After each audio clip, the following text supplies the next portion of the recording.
It helps when you put yourself on stage. Oh, God, I left my hair down today. I didn't even realize I left my hair down. I didn't pay attention. Hi. Good morning. Good afternoon. Oh, goodness. I'm going to end up, this thing's going to be in a ponytail before it's all over with. Hey, 80s, how are you? Look at you stepping through here. Just in time, too. Hey, Cindy, how are you, hon? It's been a morning. Look at those grays. Y'all. Oh, my Lord. Okay. See what's happening with my hair down today? I'm seeing grays. Oh, my goodness. What a morning. What a morning. Oh, my God. Muffins is texting me in the back, and I don't have time to deal with her. I want to get this started because I need to know what happened to me. Thank you. Thank you. You know me. I don't know how to take compliments. But thank you. So, Lola, she's over here tearing things up. I've been up since 8:30 this morning, and it hasn't stopped. I've been on the phone trying to fix doctor's appointments, medications, just one thing after another. But I'm so glad to be here. We have, let me see, let me pull it up. We have day 4 testimony started today. And let's see. See, I'm learning, Cindy. I'm learning to say thank you instead of saying, oh my God, I really don't, because I know what I want to say, because that's what, it's that train thought, it is what it is. Anyways, okay. So let's see. We're going to start this off. Supposedly the state rests today. So we will see, because I have not watched any of it. Oh, let me back it out and boost the sound. I did boost the sound already. And we go at 1.25 as usual.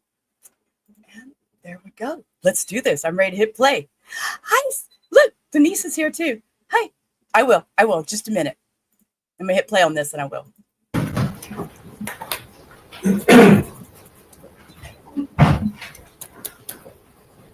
Okay.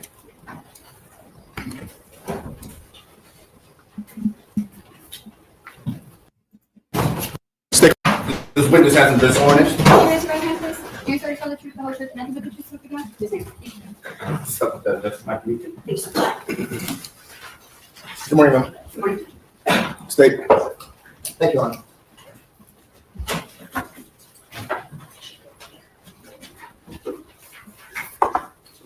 Ma'am, could you please introduce yourself to the jury? Yes, good morning. My name is Celestina, Celestina. Last name is Rossi, Rossi. And what is your present employment? I am employed by Montgomery County, currently working for the Montgomery County District Attorney's Office. In what capacity? I'm an investigator at that office. Can we talk a little bit about your professional background? How long have you been a certified police officer?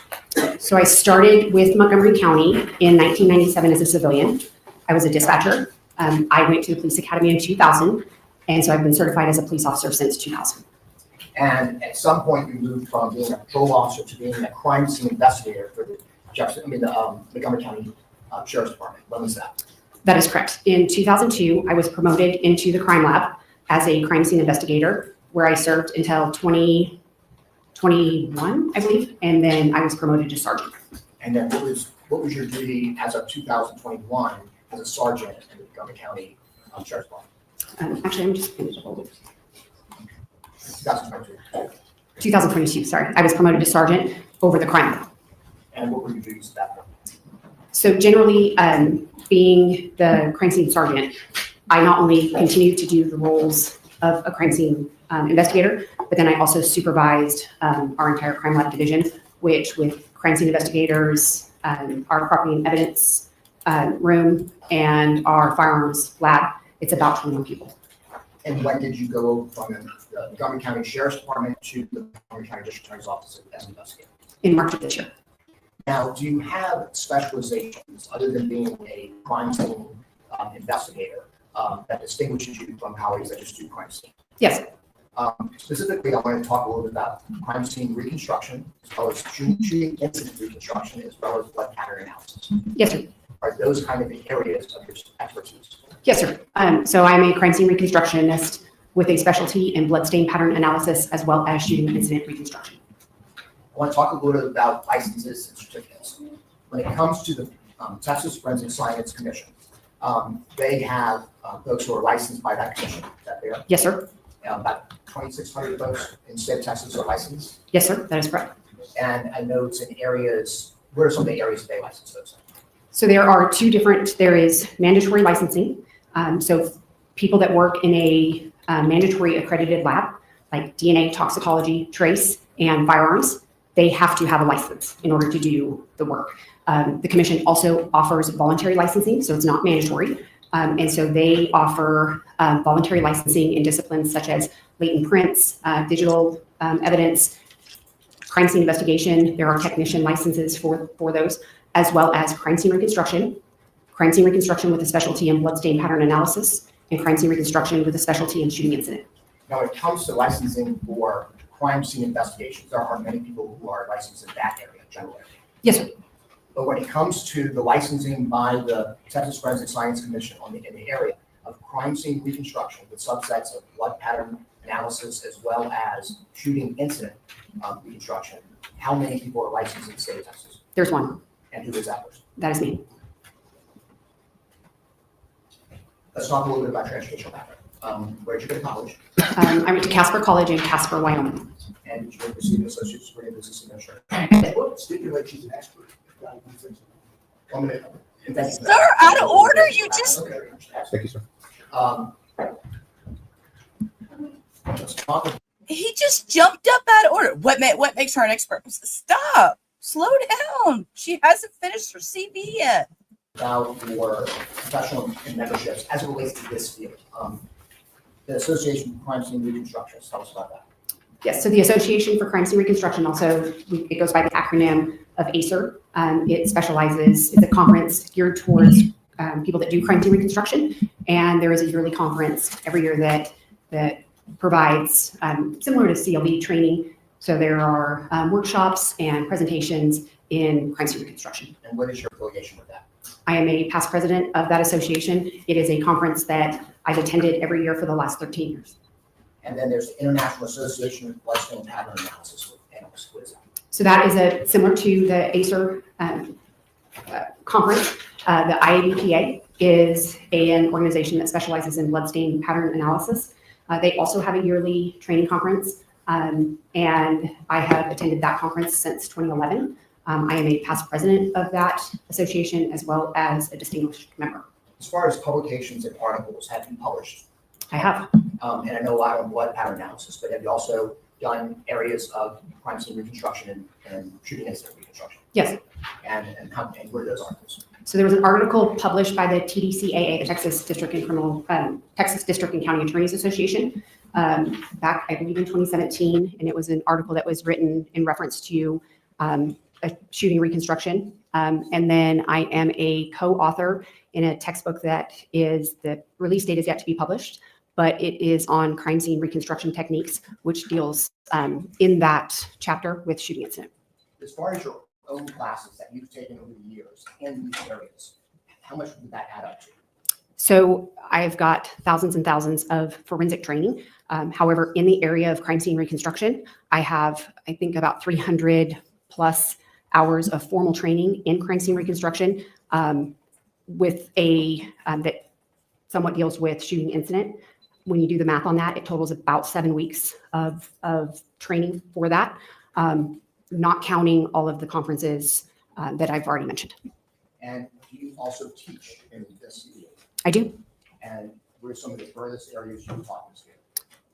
So I've been to, I recently was in Taiwan, where I collaborated with the Taoyuan Forensic Science Center.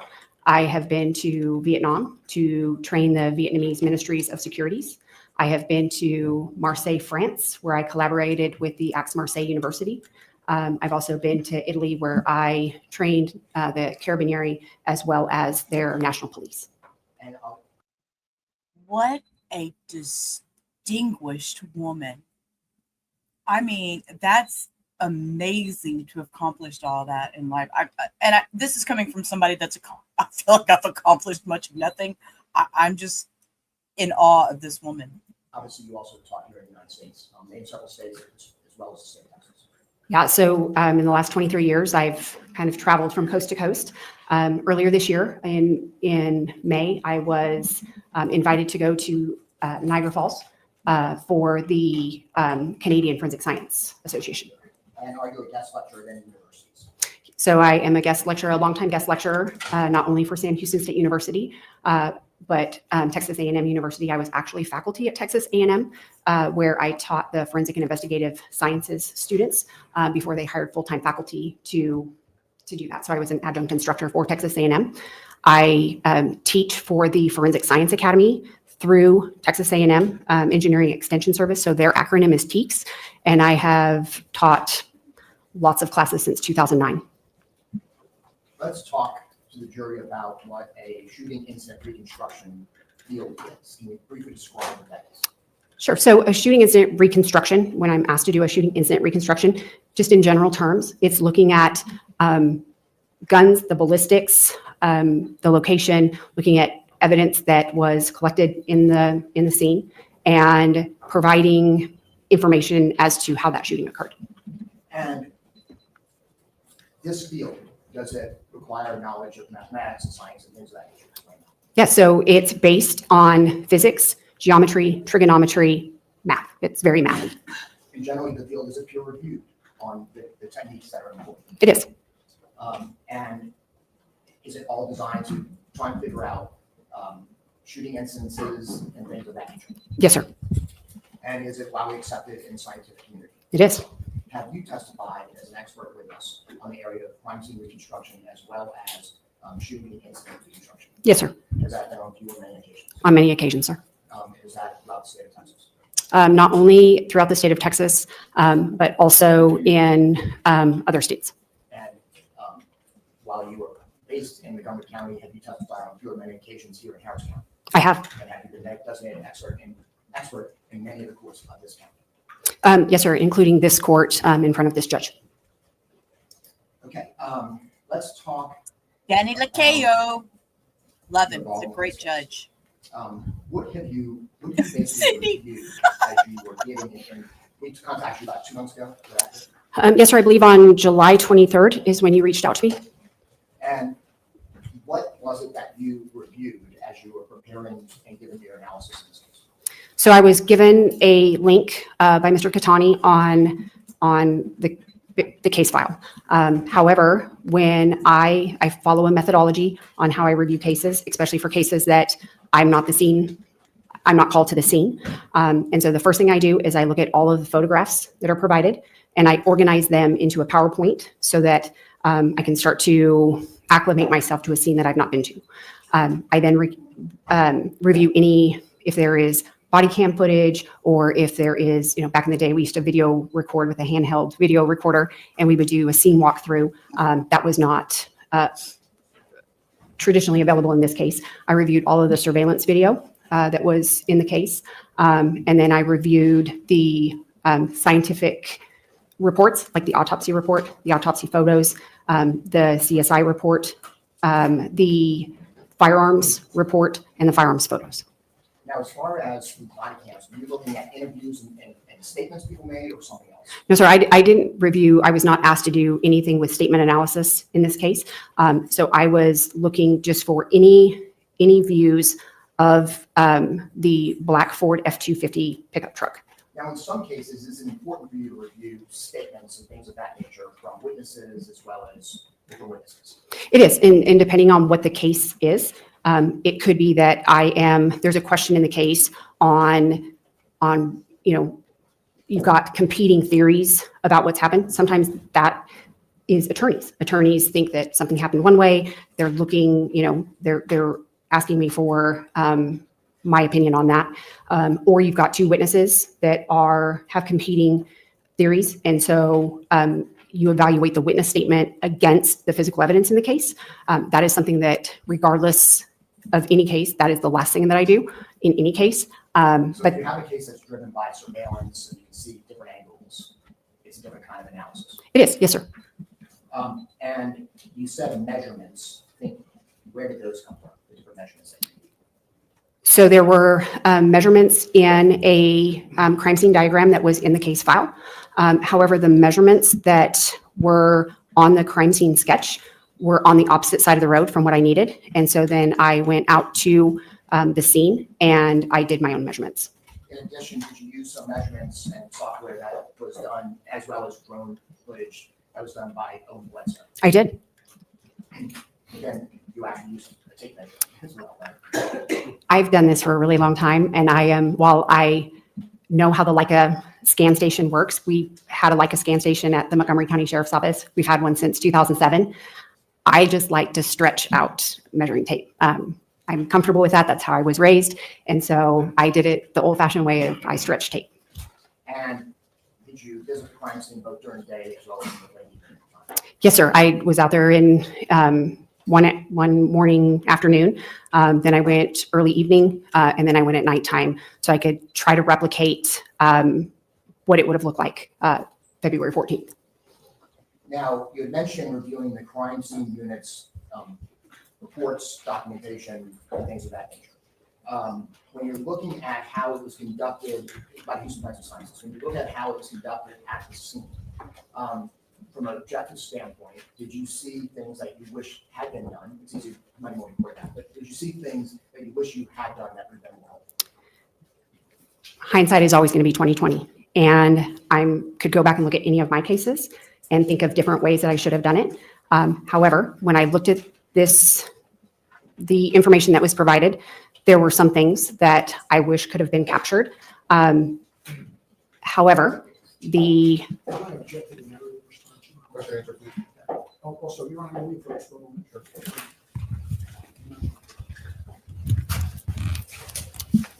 Wait, I'm going to back up because I want to hear what he said he objected for because it didn't. I don't. Also, you're Narrative response, I think is what he said. Okay.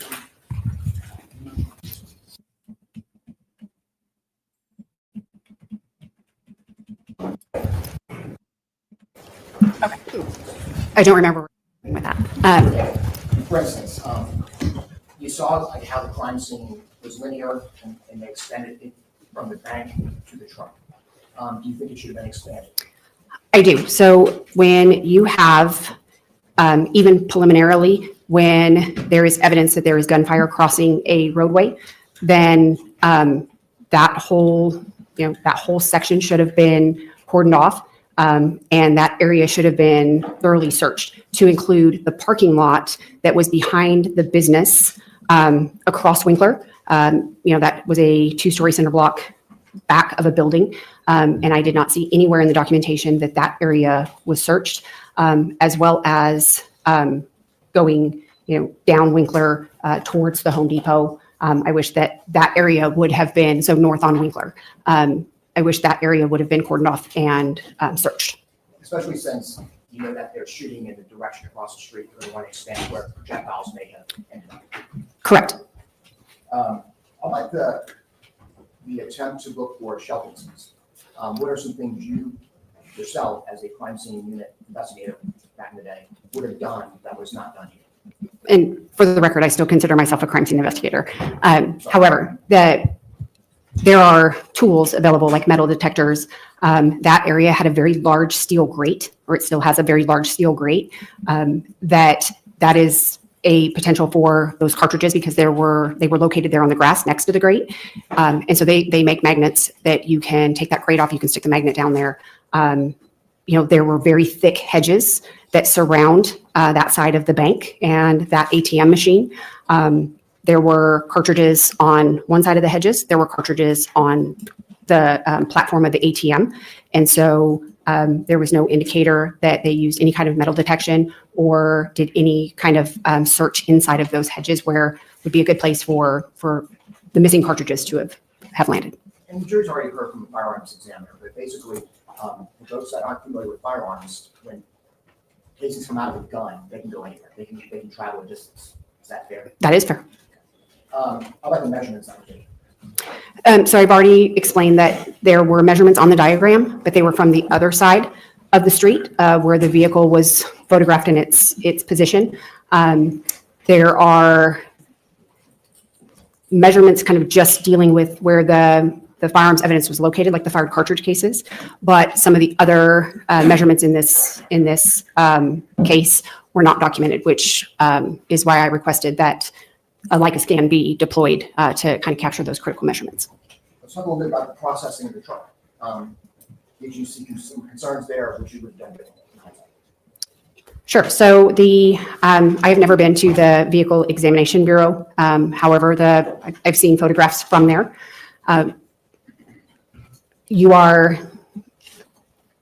to deal with what area that you have.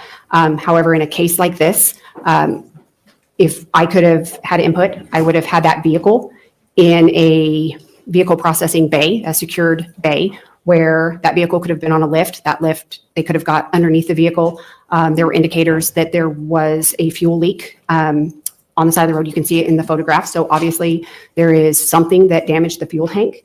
However, in the photographs, there was one image labeled bullet strike A, which was the bullet strike to the door. And so there was nothing documented on what could have damaged the fuel tank. And that is something that should have been investigated. Also, when you have a perforating gunshot to a surface, it would have been nice to have a trajectory rod that was placed in that defect, so that an accurate measurement could have been determined. Now, do you need 2 holes in order to do a trajectory rod, or can you do it with 1 hole? You can do it. You can do it with your accuracy is if you have 2 holes then the trajectory rod fits in there really nicely. However, that bullet did enter the inside of the vehicle compartment. So that bullet, there is a trajectory. And then there is a part of the inside door panel that is raised. It kind of looks like a catcher's mitt, actually. And so that would provide the path of the travel of the bullet. However, if you're not qualified or certified to do shooting incident reconstruction, maybe it's not such a bad thing that you're necessarily. Sure, and I am familiar with the policies and procedures of the Houston Forensic Science Center. I am aware that they are not in the reconstruction business, in any kind of the reconstruction business, whether it be crime scene, shooting incident, or bloodstain pattern analysis. How about not collecting items that are in the truck that have a red stain on them? Would not be the practice of the Montgomery County Sheriff's Office. That being said, you're just pointing out objective things you saw that which they've done differently. Does that affect all of these problems? Does it affect what you're here to testify regarding the shooting incident? No, sir. How, because obviously you've seen the victims in the strands, how does the way the defendant is holding the firearm, how does that affect the crime scene and what is happening as far as hitting a truck? So the way that the firearm is being handled and the bullets are being discharged, that is not the way that the gun is being held is not a suitable way for accuracy. If you've ever fired a gun, right, there is recoil in every gun. So only handling a pistol with one hand reduces the ability to control the firearm. Also, holding the gun up above your head, holding it out to the side, holding it in the front, standing on one foot, standing off balance, all of those things contribute to your inability to make accurate shots. Yeah, I'm going to show you prop gun. I'm going to hand you this prop gun. Can you, for those on the jury who have not shot a weapon, can you show them the proper way that folks use a weapon when they're shooting? Sure. Judge, may I please stand up? So there are several methods for how a person would tell you how to stand, right? There's like the isosceles stance, there is the lever stance, but to get the best chance of Okay, her holding that gun, even though it's a plastic gun, it matches her undershirt. So it looks kind of cool. I kind of got a Charlie Angels look going on here. Sorry. Comedy in the chaos, guys. I just squirrel moment. It just kind of looked Charlie Angels-ish. Perfect screen grab. having accuracy, you're going to want to have a firm base, right? The gun is going to be, and sorry for the folks in the courtroom, the gun is going to be outstretched, arms locked, Go, lady. good grip, easy trigger press. So if you jerk the trigger, it's going to send a bullet one way, right? If you slap the trigger, it's going to do things. After each shot, if you do not reset, that gun is going to walk up on you. So what you're going to do is you're going to get on target. You're going to have a good sight picture. You're going to gently press the trigger. You're going to allow that trigger to reset before it's pressed again. So you're going to recover. If there's recoil, you're going to recover, establish a sight picture, press the trigger. Okay. So by not doing that using one arm, you may have one intended target, but that's putting everything in jeopardy in the area. Correct.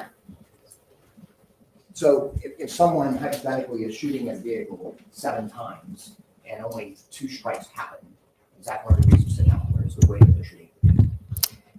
Yes, that would be a way.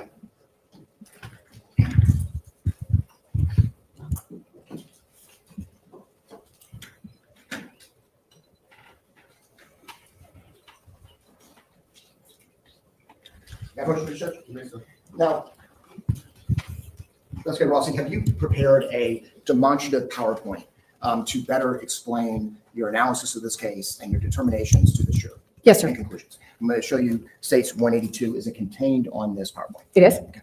United States offers for demonstrative purposes only 182. Intended to opposing counsel. We have, is this, I just reviewed my money. With respect to state 22, it will be admitted over objection. State 22 admitted over And it's pretty much. demonstrative purposes only.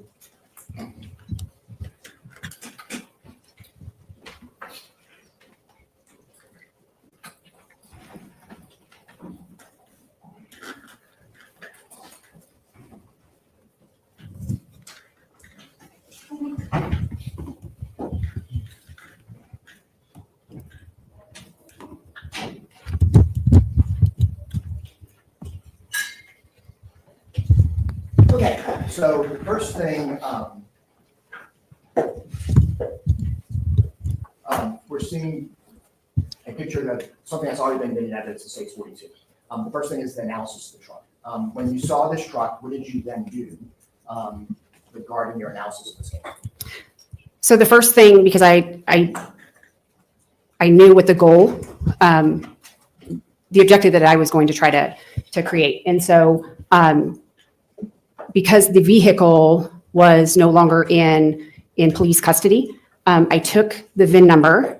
I ran it through a system that we have called TLO. And that will tell me on that vehicle with that VIN number what the specs of that vehicle are. No worries.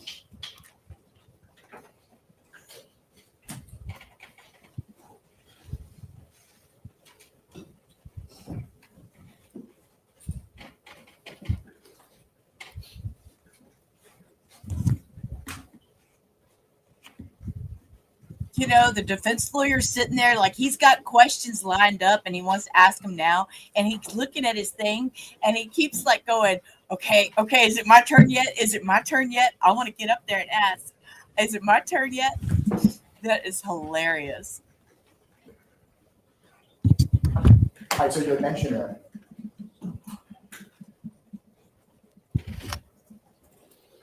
the VIN number. It's going to come back on. Thank you for your patience, Judge.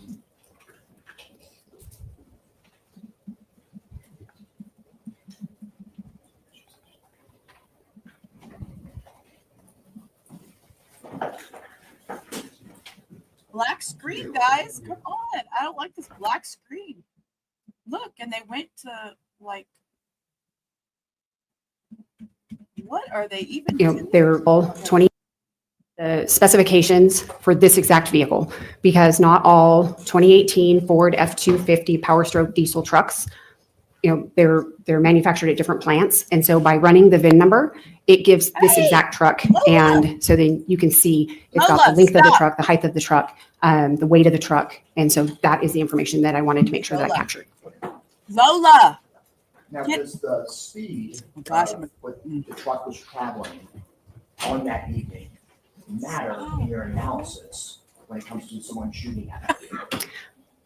So when you're looking at speed of a vehicle traveling perpendicular to, oh, I'm sorry, to answer your question, it could.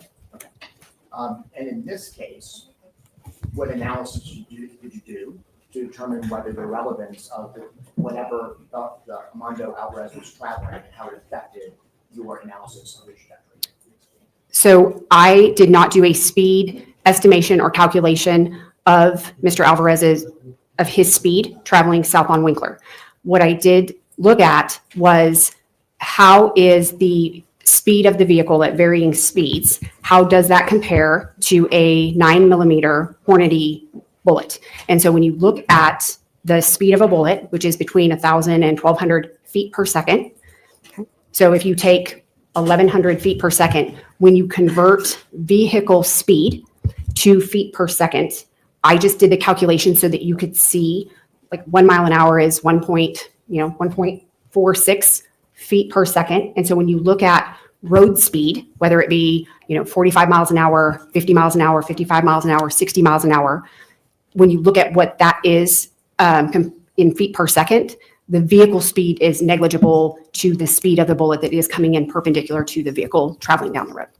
Because the speed of the bullet is just astronomically faster than whatever the truck would travel. Correct. And at a certain distance, when you are less than 40 feet, that bullet from the time that the trigger is depressed, it is milliseconds before it hits the side of the truck. Okay, so the window tint, why was that important to know that it was darkly tinted, but specifically having a window tint? Window tint does a really good job at keeping a window intact, especially when force is applied that would break that window. So it's good for allowing someone that's going to do any kind of analysis on that to see where the defect occurred, what it looks like, because with tempered glass, as soon as if there's not a coating or a tint, then it just all breaks apart and you just have thousands of pieces on the ground. So this allows someone like me to be able to look at the window. Now, the window size, does that matter, or at least explain the defect that we're seeing in the truck? Yes, because the window of any vehicle isn't just what we can see. That window actually goes down into the door. So if you were to take off a door panel, the window is usually about 5 to 7 inches below the trim or the weather stripping. It goes down into the door. That's just so when you're driving down the road, your window doesn't just fly off. And so when you've got a defect to the door, it is going to break that window glass, but the window is still going to usually stay in the frame. And just to even confirm, did you look with replacement glass in this particular model? Size? I did. I actually searched for what the dimensions are for a 2018 Ford F-250 rear window replacement. So is that analysis helpful in determining whether this was a one strike or a two strike? Because a layperson I'm looking here, maybe it looks like a hole and then another bullet went through the glass. What is physically happening as the bullet goes into the truck car that's coming in glass? And that actually is an investigative question that I originally was solving for. Is this two strikes close together, one into the trim that we can see, and is there another one or two strikes just above that? Or is this just one defect into the glass and the glass has broken out above that? And so what I did was look at that photograph. I put it in Photoshop so that not only could I invert the image, which is the image that is being displayed now, because I'm looking at the concentric fractures. So concentric fractures are the lines like sun rays, right, that radiate out from the sun. So when you look at that, they go from where the defect is and they radiate outward. Well, if there is two bullet strikes, sometimes you can determine what shot comes first, what shot comes second, because the concentric fractures in the second shot will dead end into the concentric fractures of the first shot. And so this image was inverted so that I could look at those concentric fractures, and to me, it looks like it's just one shot to the door. The reason why the glass is broke out around that, one, because there's damage to the window, which sits below the trim. Two, by the time this photograph was taken, that door had been opened, shut, the vehicle had been moved, the door was open and shut before this photograph was taken. So that could have caused also the missing pieces of glass. And so it's the same, this photograph is the same one that's in evidence, and just use Photoshop so you can see them in a different color, so you can see the configuration layer. Is that accurate? Yes, because this photograph is, you can see the flash or a reflecting light. And with the dark tint, it's hard to kind of make out those concentric fractures. So by doing things like inverting the image, where now most of the photograph is white and the fractures are black, it's just a little easier, just to double check. So this was a way for you to draw a conclusion on whether this was a one strike to the vehicle or two. Correct. And your opinion, based on shooting incident reconstruction, is how many strikes caused this. One strike, sir. Let's talk about what happened when that bullet came into the vehicle. Okay? What is the process? What happened as it enters the vehicle? So as it enters the vehicle, you can see that the lock has been sheared. When you look at the lock on the other side of the vehicle, it has a stem. The stem then kind of necks down so that it gets skinnier, and there's like a bulb on the top of it. So the image that is being depicted is the rear driver door. So you can see how it necks down and then has that bulb on the top. And so it appears that when the bullet impacted the door trim, that it sheared off that bulb part of the lock. That is going to be a weak part of the lock. Then did that one bullet flat? Yes, so there was a separation of the core and the jacket. The jacket is photographed on the opposite side of the truck behind the driver's seat. And then the core was recovered at autopsy. Now that is the example of the top of the lock. Yeah, and you can see where it looks like it's been just busted off, and looks like a clean break. That's just going to be a really weak part of that lock. And so when force was applied to it, it snapped off. Now this is the crime scene that person Lambert manipulated that. Tell us what this indicates. That just shows, it appears that she's got some device in her hand. So I don't know if that was used to, if that was some kind of tool. But what that shows is that when you lift up that part of the damaged trim, that lines up with that area of the lock. Now we saw this on the other side of the inside of the vehicle, which is the behind the driver's seat.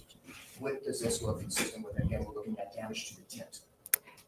So this was a investigative question that I had, because just by looking at the photograph, I was unsure if this is damage to the tint, where the tint has been flaked, or if this is actually material that is stuck to the tint, like fragmented bullets or fragmented glass, both of which could be a possibility because you have a shot coming into the truck.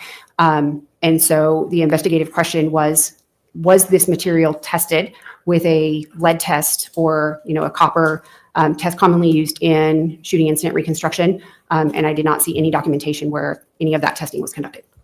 So it would have been consistent with small fragments, but you can't say it wasn't tested. Correct. I mean, I just by the photograph, I don't know if that's glass shards. I don't know if that is parts of the core, or if that's damage to window tint.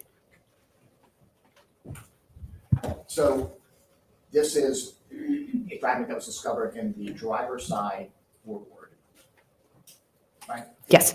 So can you explain to us how that happened? Explain to the jury when the bullet and the core and the jacket hit, what happened when it hit the vehicle? So when you are dealing with jacketed bullets, jacketed hollow point bullets, there is a copper covering over the lead core of the bullet. So it's got a casing around it.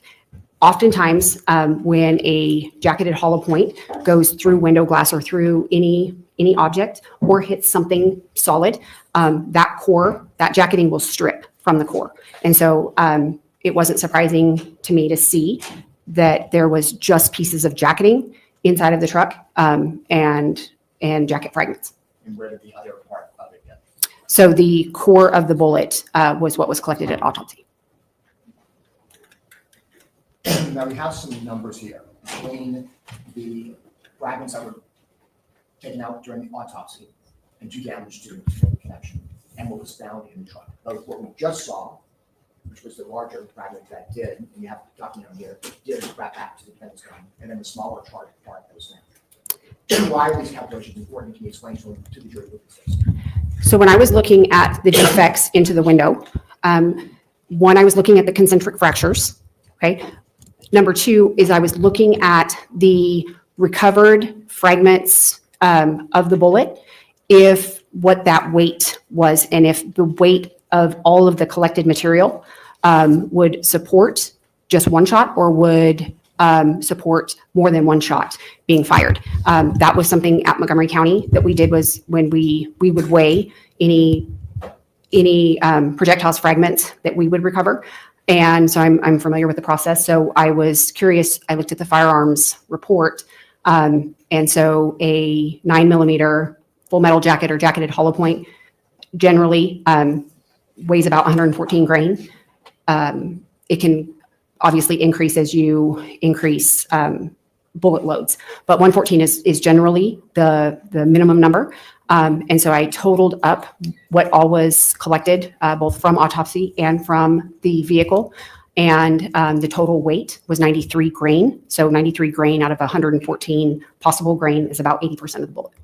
And so does that support, again, your theory and the conclusion that this was a one strike that came into the vehicle? Yeah, with the concentric fractures and the weight of the collected projectile or fragments, that supports one bullet into the vehicle. Now, when a bullet hits an object, does it come in at angles? Or does it create an angle so you can do an angle determination? Yes. I believe the next thing is a video that we're seeing here. We'll play it again. We played it without setting it up. And this was something that was in a class to demonstrate what you're talking about. Yeah. So these are high-speed videos that are created for typical shooting incident reconstruction courses. If I might, I just want to renew my objection as to this video that wasn't conducted by her. Your objection's on the record, you can proceed. Thank you. I'm just asking for a running objection, Your Honor. I stated it was a running objection before. I don't know how else to say it. Let me continue. Thank you. So you didn't create this A video. running This is a video that objection, is used in okay. classes that you assist in teaching and things of that nature to explain the travel of the bullet. Is that fair? Yes, sir. Okay. So when we're looking at this, and this is paint, is that how it's made? Or some kind of substance? Yes, it looks like it's just going into a target, possibly painted drywall. Okay. So what are we looking at before we see this video again? So you're looking at so the bullet is traveling downward. It has a 60-degree angle. So if a bullet goes straight into a target, that is what we would consider 90 degrees. Okay. And just like using a compass, as that angle decreases, 90 degrees would be straight in, 80 degrees would be at a slight angle, 70 degrees, all the way down to 10 degrees, which would be at a very sharp angle. And so this is at 60 degrees. So, 90, 80, 70, 60, and the shape of the ellipse at that angle. Okay. And so this is at 60 degrees, so we'll play this video again now that you explained.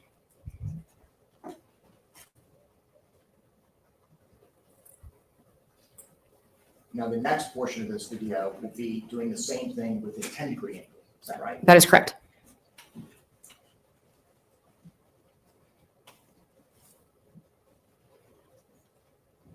And then This is the please- strangest video I've ever seen. So this is a more elongated or elliptical. So as the angle decreases, the ellipse gets longer. So if a bullet goes straight into a target, that defect is going to look very circular.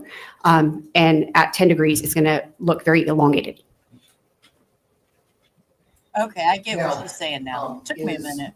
This is, It's just, I think it's like what describing it in angles, it just wasn't like, it wasn't adding up. So you're with me. It just wasn't making sense. I was trying to figure it out, but it makes a little more sense now that. so within a class of assistant teaching, Yeah.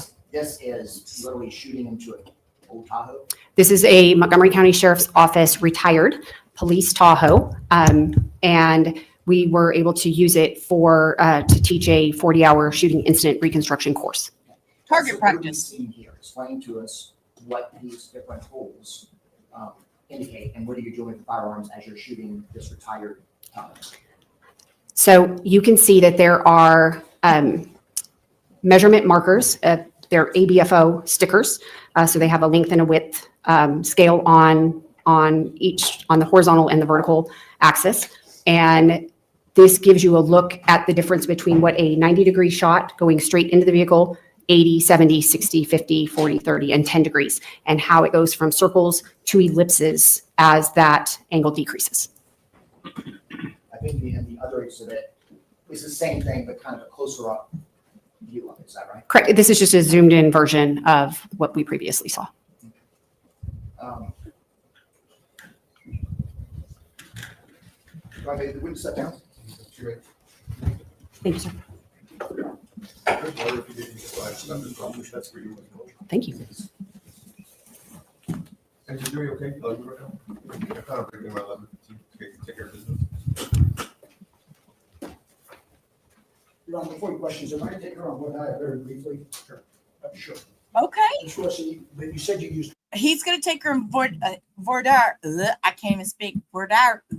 My words, y'all. That word. Yeah, it's not it. Okay, I quit. I'm going to turn up the volume so we can hear him. You know, smart ass lawyer. I'm going to turn up the volume so we can hear him. So I'm going to try and turn it down when she speaks so it doesn't blow our ears out. I take her on what I have very briefly. Sure. Sure. Ms. Rossi, but you said you used what type of vehicle to do this?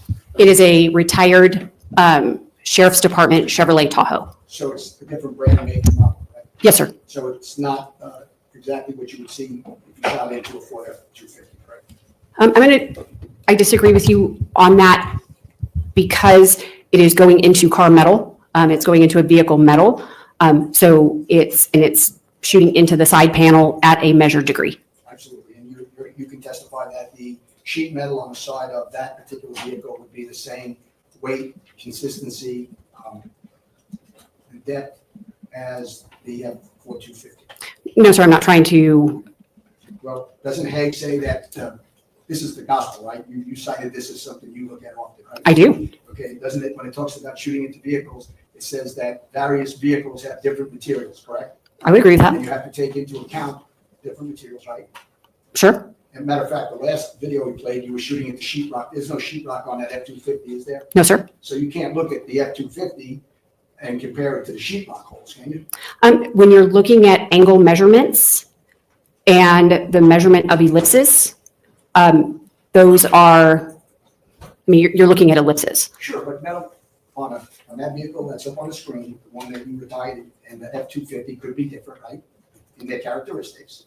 Sure. And without using an actual vehicle, you could have different, the bullet holes can appear just slightly different, correct? It's the amount of the weight of the material, the strength of the material, the paint. Hague even says the paint on the material can impact the angle, right? So I'm going to disagree with you in that when you are looking at angles, you are looking at, like now if you were talking about the width of the length of a defect, but you are looking at when you're talking about angle measurements and calculations of impact, you are using a mathematical equation by taking the width divided by the length, and you're taking the inverse sign of that. And so it is when you're talking about angles of measurement, it is a 10-degree ellipse is going to measure a 10-degree ellipse. You didn't conduct any type of shooting experiments in an F-250, did you? No, sir, I did not. You didn't have a 250, right? No, sir. You just went and picked a retired vehicle, right? For this class, yes, sir. For this class. But let's talk about my client's trial, because he's facing a manslaughter trial. Gotcha. Did you conduct this type of experiment on an F-250? He objected and the judge overruled. Okay, so because when I have my headphones in, I can't hear it. Muffin says she can hear my AC beeping a lot of times. And when I have my headphones in, I don't hear it. So that's why I was asking if y'all were hearing the AC beeping over there. Because I could change it out to the other one and turn the other one on and that one off. But this guy, the judge overruled that. I'm going to back that up just a second. Wow. Did you? No, sir, I did not. You didn't have a 250, right? No, sir. You just went and picked a retired vehicle, right? For this class, yes, sir. For this class. But let's talk about my client's trial, because he's facing a manslaughter trial. Objection. Did you conduct this type of experiment on an F-250? No, sir. I'm going to object, Your Honor, to any further questioning along these lines. It's gonna be overruled.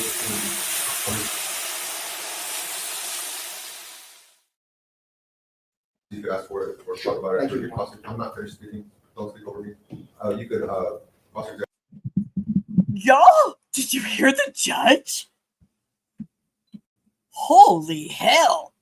I'm going to object, Your Honor, to any further questioning along these lines. It's gonna be overruled. It's gonna be, obviously, you could ask for it or talk about it. Thank you. I'm not finished speaking. Don't speak over me.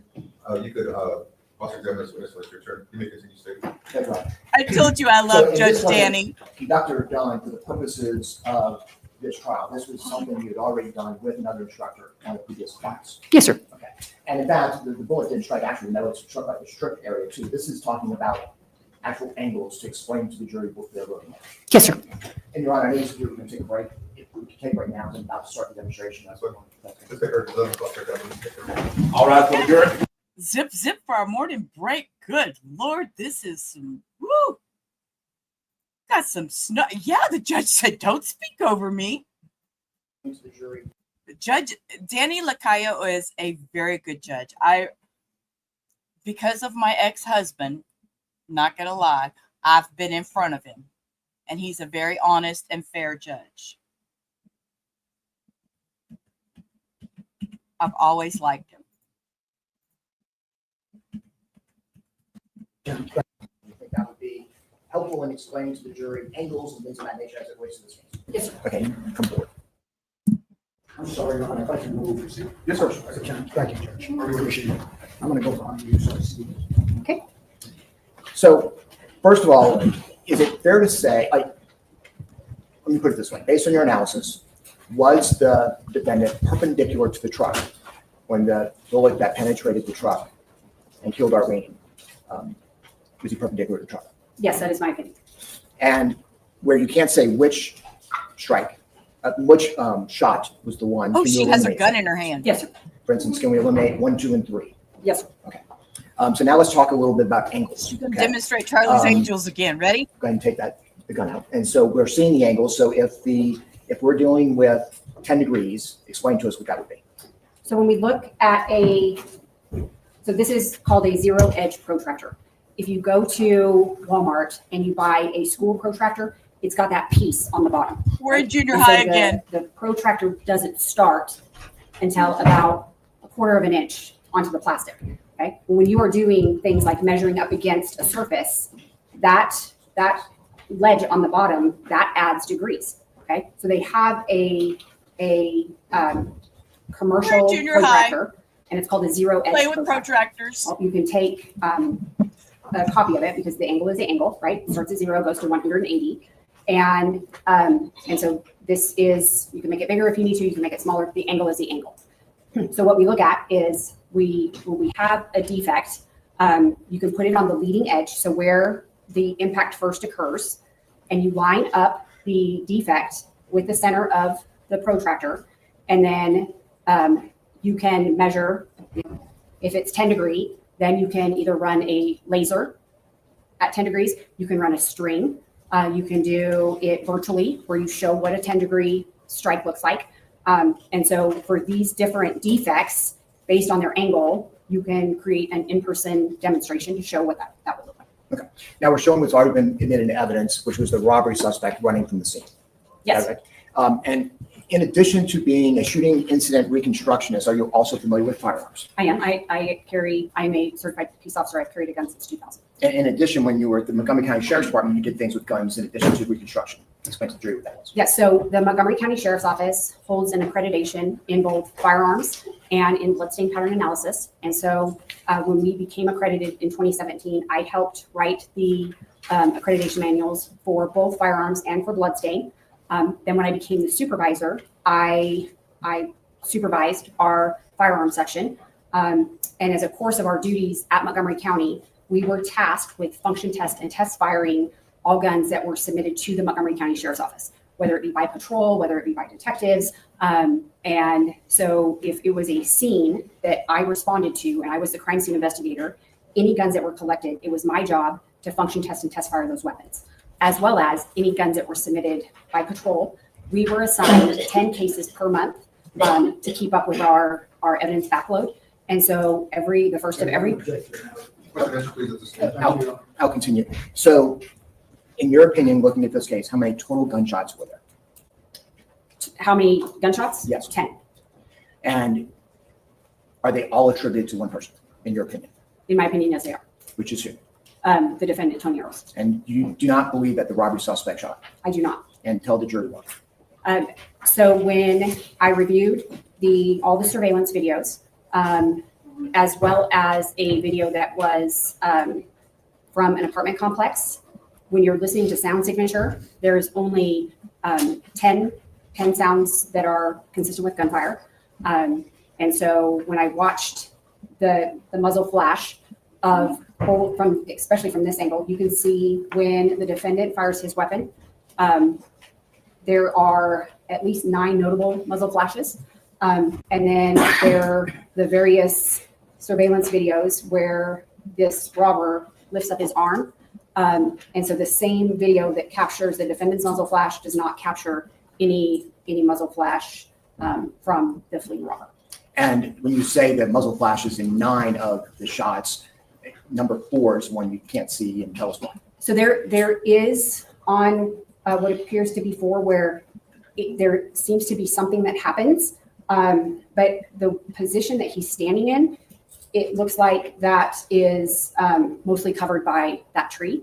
And so when I was going through and going frame by frame, there appears to be something, but where it would have been maybe a muzzle flash, it's just not as clear as the other 9. So I know you don't believe that the assailant, the robbery suspect, shot, but if he were to, what degree angle would we be looking at best?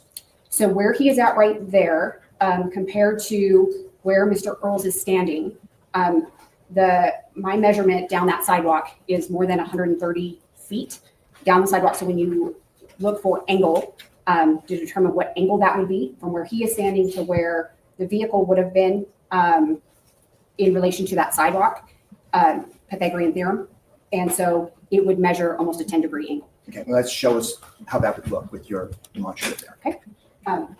So if you will be the shooter, I have same kind of blue training pistol. There is a string that I have taped to the weapon. I've taped it down the length of the barrel so that we can keep so I'm going to give you that. And you can move that. And actually, you need to be on this side because this is where the bullet is going to, so we need to switch. Okay. Okay. So, and I'm going to just show you. I'm following along. We're going to line up where the center, where the bullet. Okay. I just need to say this. Is he holding that gun a little weird or what? Look at him. He's like all cockeyed, upside down. What is he doing? That's not how you eat. What is he doing? Oh my God. We're going to line up where the center, where the bullet first impacts the target surface. Okay. And you're going to center the protractor through the long axis of the ellipse. Okay. And so we're going to put the middle line at the entry point. And so you're going to have to lower the gun. Okay. And lower it so that it's touching the protractor. Good. Now I need you to step to the right. Okay. Right there. Oh, come back just one. Okay. Maybe because he was underhand firing. Cindy, you're on the same wavelength as me because he was underhand firing in those videos that we seen. So that's why he's holding it like that. Sorry, my smart ass got ahead of me today. So that angle right there to this target surface is 10 degrees. So it's on this plane. If this were the car metal, it is on this plane. That is what a 10-degree shot would look like. And I looking wish at the he'd stripping move and so all I the metal could see behind it better. Is that what you see when you look at the defect on Armando Alvarez's vehicle? No, sir. Okay. So can you eliminate this 10 degrees from your analysis? Yes, you can eliminate 10 degrees. Okay. Now, so we've eliminated 1, 2, and 3. We've eliminated the assailant's gun. Now let's look at 4 and 5, shots 4 and 5. What would that have appeared generally? So when I looked at where the Alvarez vehicle was and the position where Mr. Earls was standing, that when you do the same, use the same Pythagorean theorem, you measure down the sidewalk. So that is actually measuring about a 20-degree angle. And so what would be the next degree we want to show to the jury? And so just for clarification, right?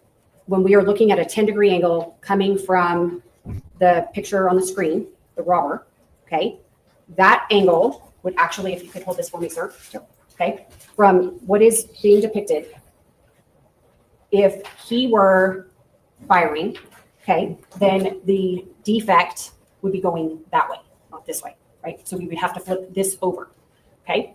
Now, if we are talking about where for shots 4 and 5, if Mr. Earls was firing toward the truck, where the truck is positioned, now that would be oriented this direction. Make sense? Okay. So which side should I get on? so so we would have to, we can either switch sides. Let's go ahead and flip it. Okay. Are we going to flip it? Yeah, flip it. John, I'm gonna pass you. No, actually, Okay. And we're still, but at least that way they're oriented correctly. So Okay. So go on this side? we are going to go on that side. Yes. Okay. And so this one doesn't have the 20-degree on it. So for demonstrative purposes, if we wanted to go to, say, 40 degrees. Okay. And does that one have 20? Yes, sir, it does. Okay, why don't we do this?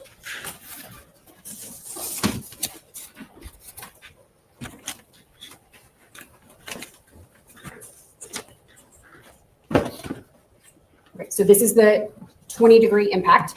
Same concept. You're going to go down the long axis of the defect. If you will hand me the string, sir.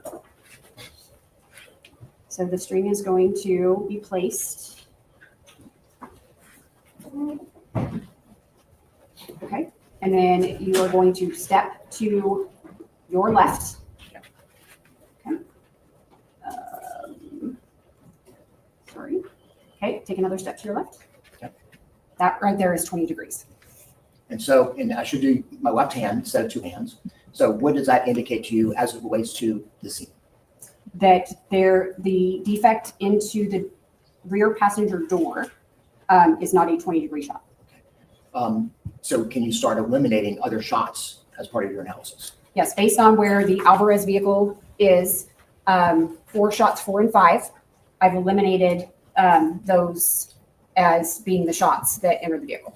Now, on the audio, we can hear this tire screeching after shots 4 and 5. Is that accurate? Yes. Okay. And so can you, while you can eliminate, can you, to a scientific certainty, say which is the one that hit the vehicle, 6, 7, 8, or 9? No, sir. Okay. So, but your opinion is a range of what shots would have hit? Which shots are the ranges of the shots when the defendant would have been perpendicular to the vehicle that entered the vehicle that ended up in Arlene Alvarez's head? I can only say that the most consistent would be shots 6, 7, 8, and possibly 9. Okay. So let's talk about that. So what is the next angle you want to show to the jury?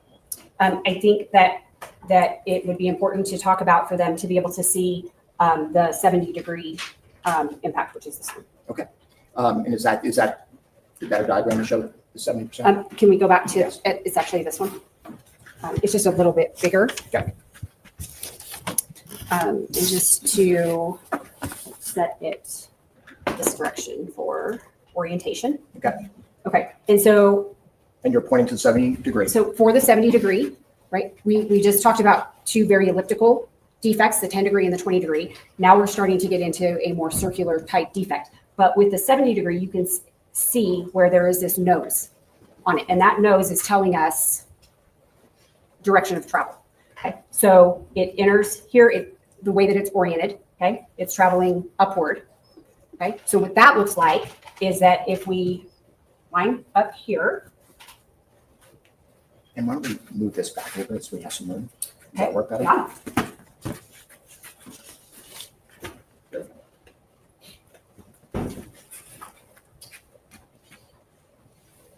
And because I'm left-handed, John, if you'll just kind of come over here. Okay. So again, we're going to go.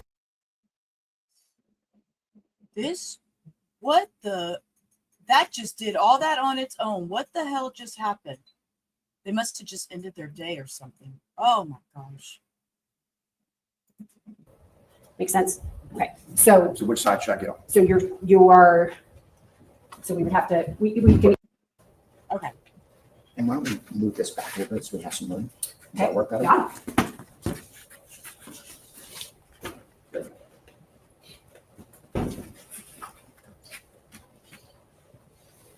And because I'm left-handed, John, if you'll just kind of come over here. It's easier for me to hold. So again, we're going to go with the long axis of the defect. Okay. The string is going to be placed at the leading edge, and you're going to have to probably get low. Mr. Jordan. Okay. And if you'll tilt the firearm down. Down? Yes. Down. Okay. Down. So for this shot, if this was the side, that is going to be the angle. So the barrel of the gun slightly upward. Okay.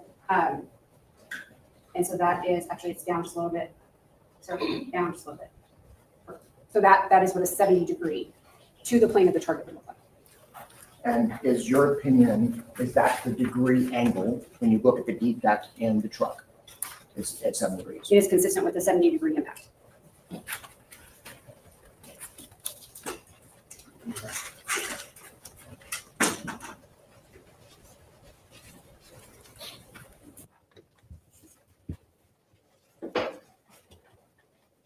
And so what we just saw, if you can step down and show us on this picture, is that what you're talking about, the 7 degrees? Yes, so you can see that it is into the trim. Okay, you can see the nose, like what we saw on the training exemplar. And so it's circular with that nose pointing up. Now, when you're looking at the videos, you'd already mentioned the way that the defendant was holding the gun, and up and down and things of that nature. Yes, sir. On one foot sometimes. Yes, sir.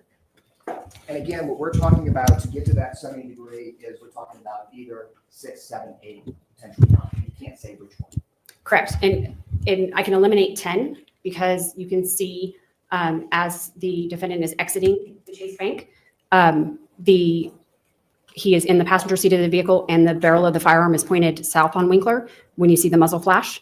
And so that then creates another angle into the vehicle that would be similar to what we've already talked about. Now, what you show? I'm going to show you this marked States Exhibit 115. And what is this picture of?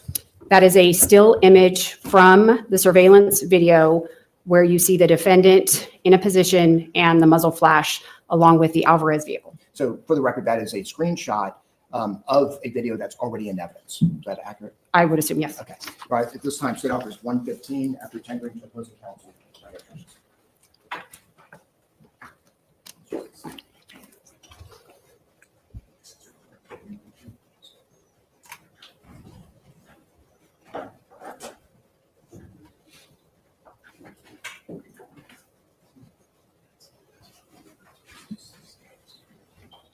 No objection, Your Honor. With no objection made, state 115 will be admitted to evidence and published. Thank you, Your Honor. And so on this, we can see the defendant's stance. Is that right? Yes, sir. And this stance would be consistent with what we just showed the jury as far as the positioning of the gun. Yes. Which shot is this one? That is number 7.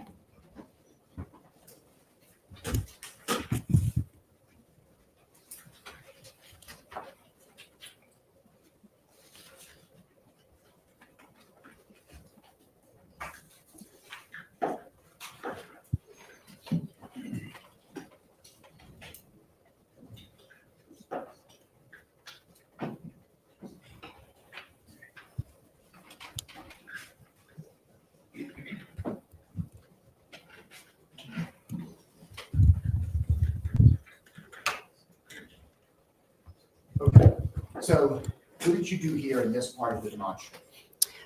I took a cropped version of the demonstratives that you've already seen on the side of the Tahoe.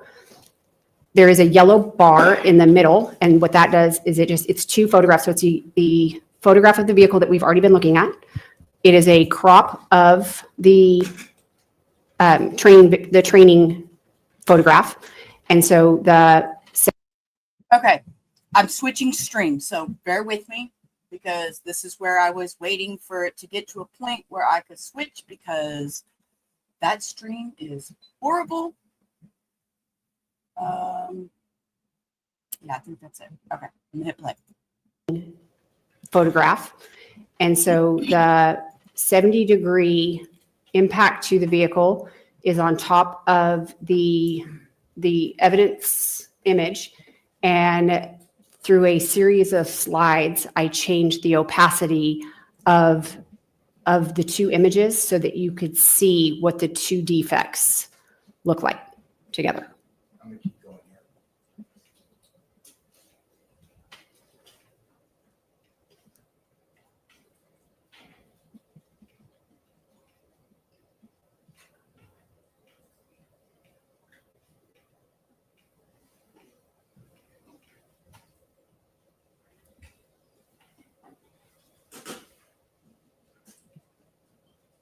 It's amazing how they can overlay this and show this. So it is a reduction in the opacity of the training photograph to where it goes from 100% all the way down to 0. And then you see where it goes from 0 all the way back to where it's solid, so that you can see how those defects are similar. Now, did you end up building a demonstrative with the computer? I did. Explain to us the procedures and how you did that. So Why did she get there are 3D software platforms used for modeling or for animation. One of those platforms is called SketchUp. It is owned by Trimble, and it is a really nice way for crime scene reconstructionists to build. Question answer, please. This is Dave.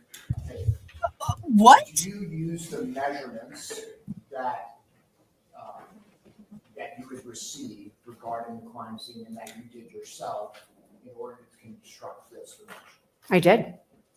And which software packages did you use to do? So I use a combination of a software called SketchUp, as well as another software called Poser, which is a 3D animation software.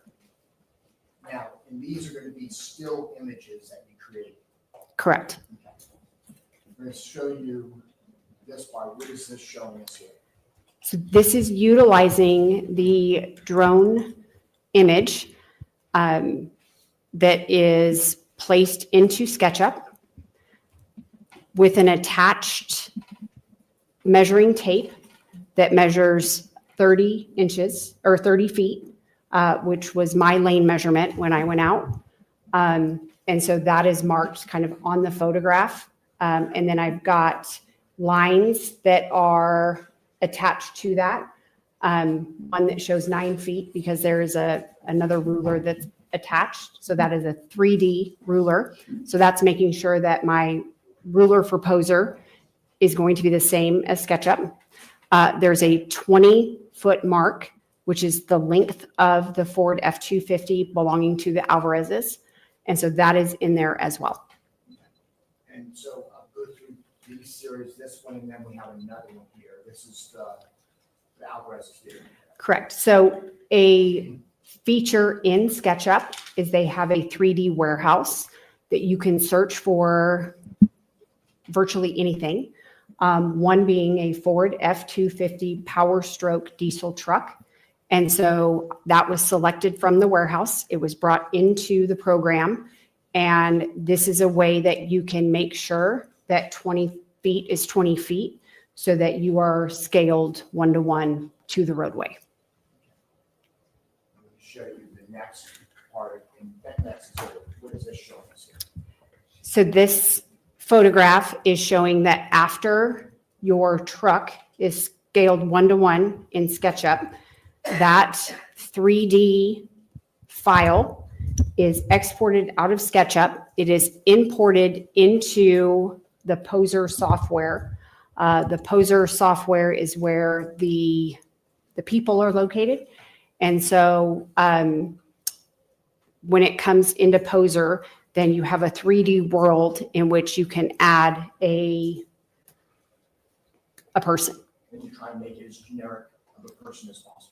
Correct. So it's just a generic person. There's a huge library. It is a male and just generically dressed.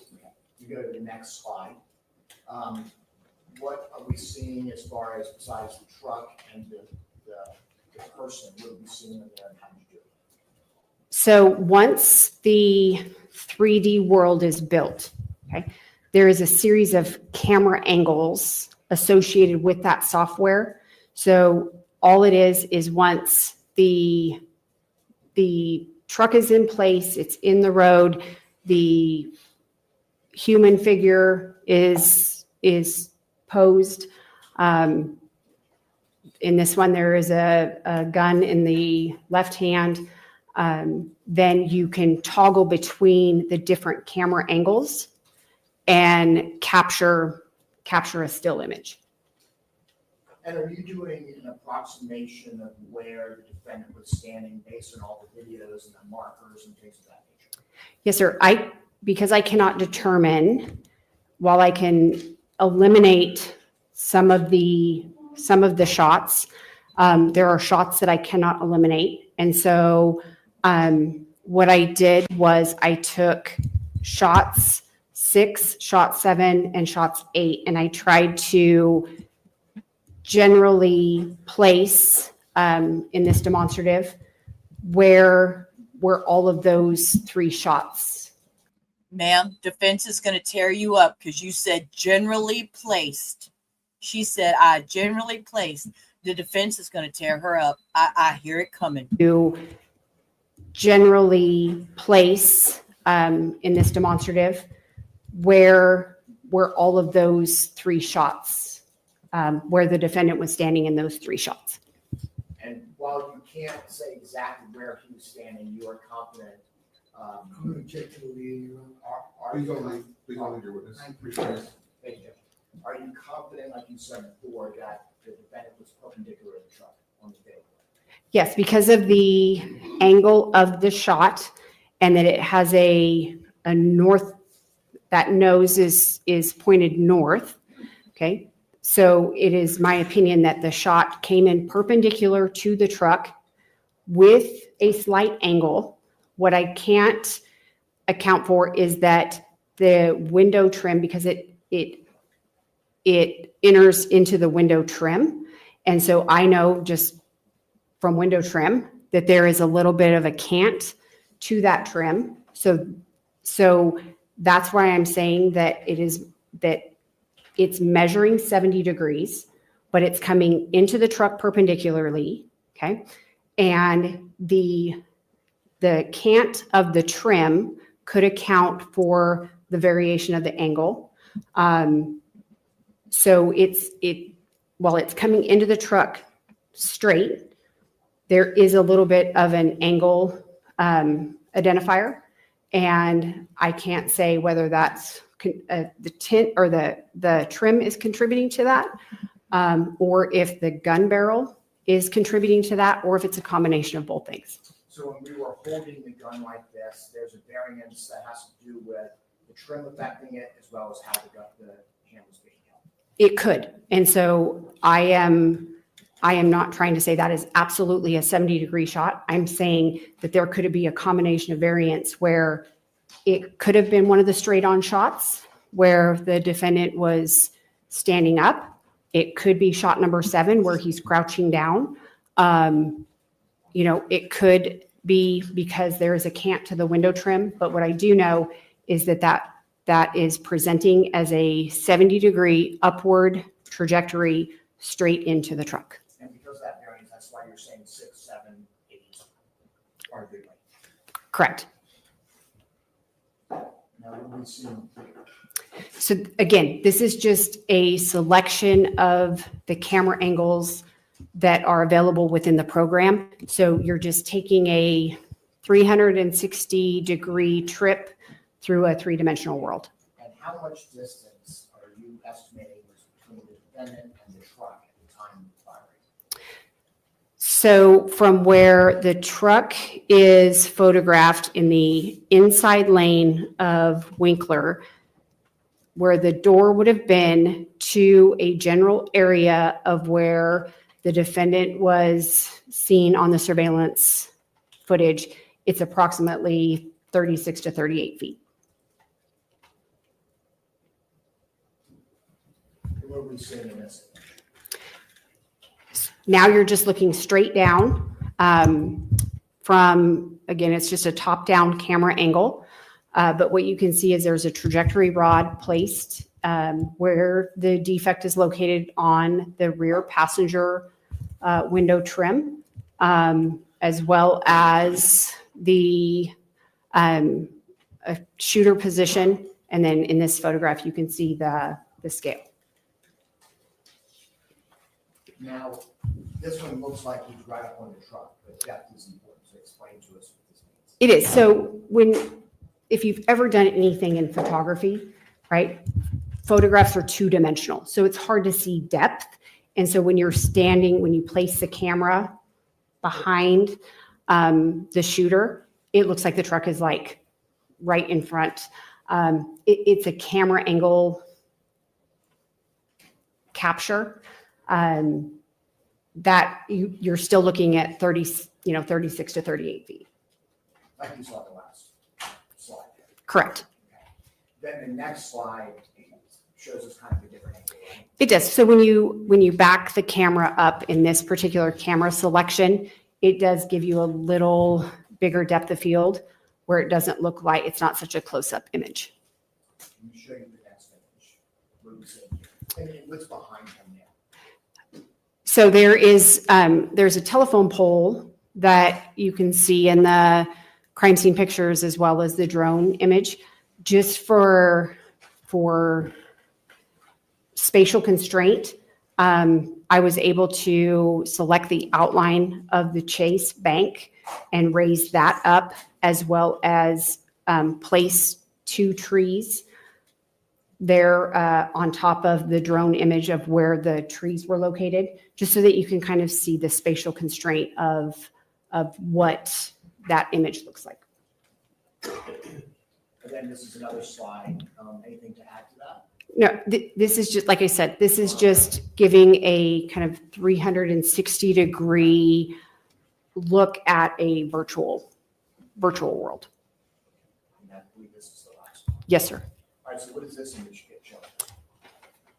So what I was explaining when we were talking Pythagorean theorem, how that looks is that if you use the sidewalk as a baseline, and so the measurement that I took when I went to the scene is I measured from where kind of the center of those trees were located. I measured down the sidewalk to just beyond the fence where the robber is holding his arm backward. And so that's 131 feet. And then the measurement from the sidewalk to where the Alvarez truck rear passenger door would have been, which measures 23 foot. And then when you solve for the hypotenuse, which would be 133 foot, that is the unknown. So the trigonometry calculation, which gives you an angle of 10 degrees.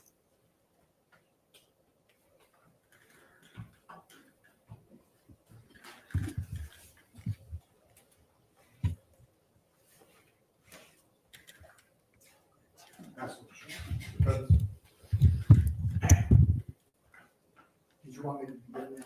Yes, sir, I'm just waiting for that. Sorry.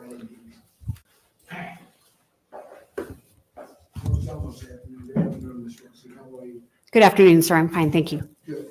You and I have spoken a little bit about this case, right? Yes, sir, we have. We just spent roughly a couple hours maybe going over the location of where Tony was at the time. He was positioned at the time that he shot at the truck, right? Yes, sir. Okay.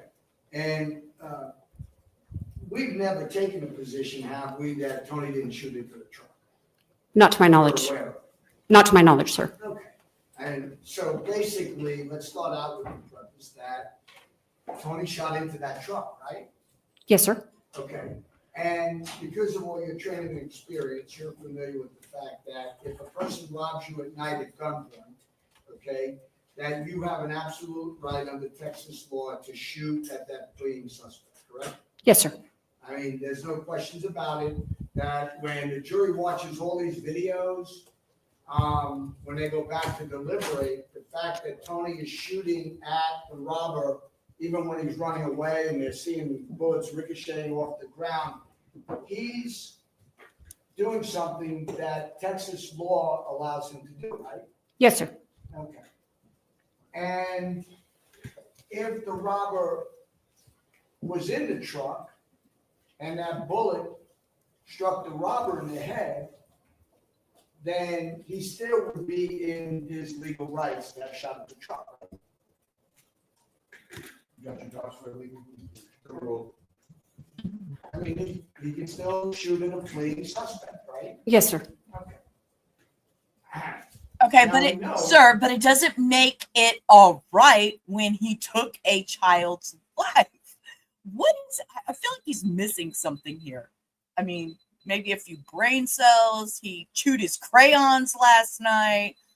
I don't know, but Mr. Oso needs, yeah, I know. And she was talking trigonometry and geometry. I'm like, whoa, man, I feel like I'm back in high school. Obviously, from all the evidence in the case, and unfortunately, it was a tragedy, and that's not what happened.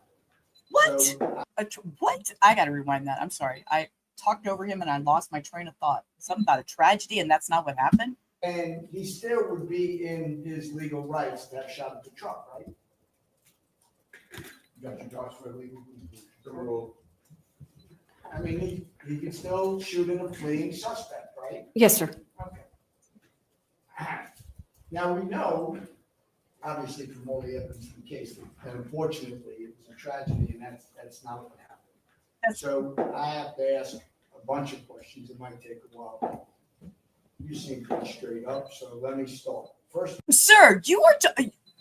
This is not your narrative. Inhale, exhale, calm down, Sheila.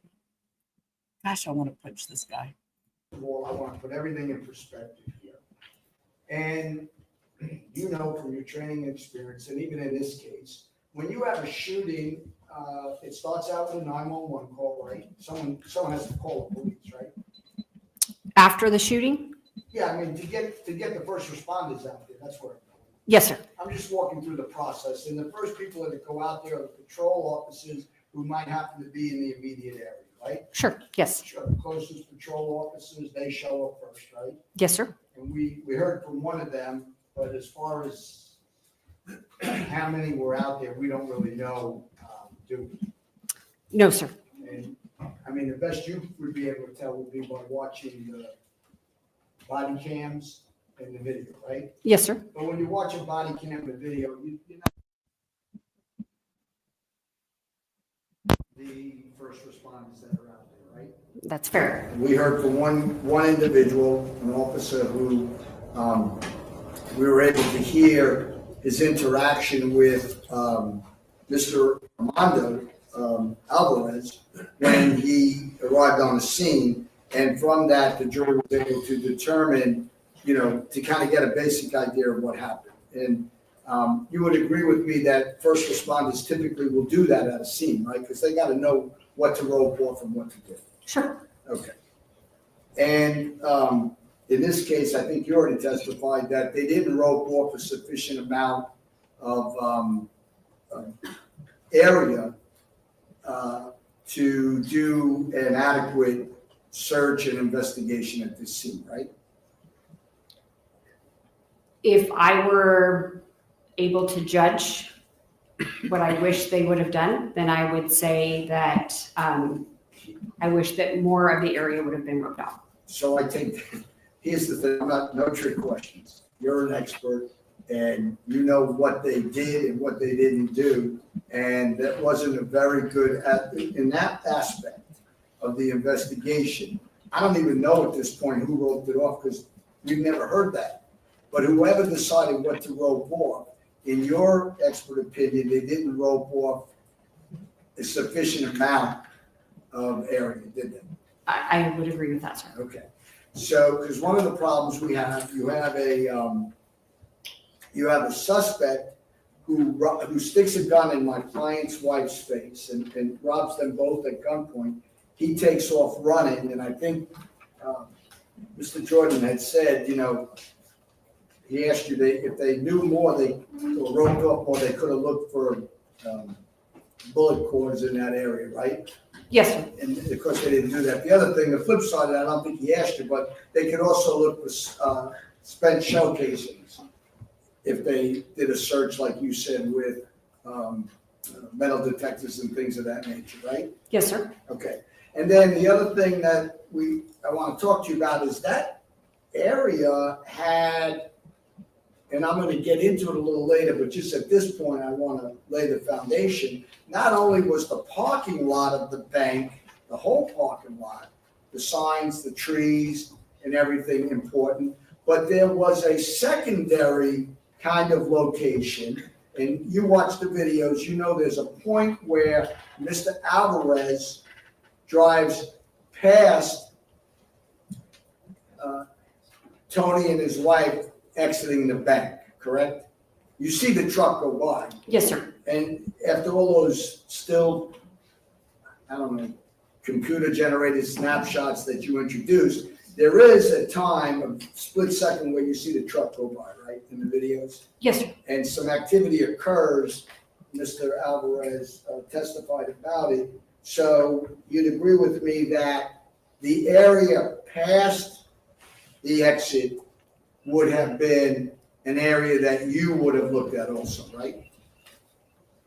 Yes, sir. I would have liked to look at that whole You would have area. expanded the whole area, right? Yes, sir. Okay, fair enough. Now, I want to put it in perspective. Well, first of all, let me just point something out.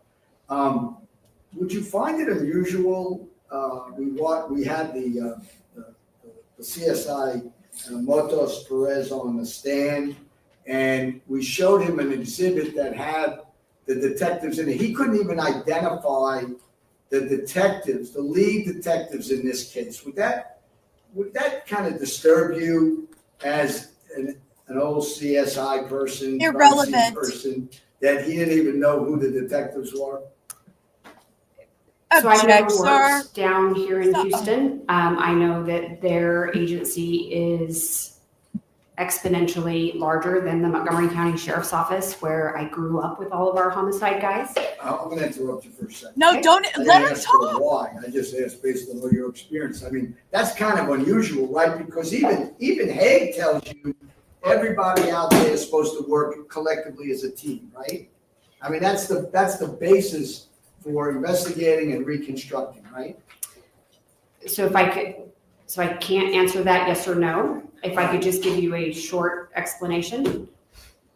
Because the city of Houston is unique Attitude. in that the crime scene unit does not work for the same agency as the homicide detectives, and I think that brings a unique Brings problems situation. that you don't have in Montgomery County, right? Correct. Okay. In Montgomery County, you would probably, if you were out there, let me ask you this way, if you were the CSI guy on the scene who's looking at evidence and taking pictures, would you at least want to talk to the detective, the lead detective while he's out there? Absolutely. And that's how you do it in Montgomery County, right? Yes, sir. So in that aspect of this case, I'm talking about the one against Tony Earls, the CSI officer who testified, he kind of failed or did an inadequate job as it relates to my client's investigation, right? Well, I'll rephrase it.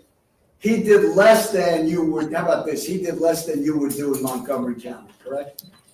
So I'm not sure exactly what his responsibilities, there were a lot of names associated with the crime scene unit. I know that there was a diagrammer, there was a different name, where Let in, me- Judge, can you ask the witness just to answer my question? He's asking a very specific question. If you just please answer the question. I'll try to do Speaking over the witness as well.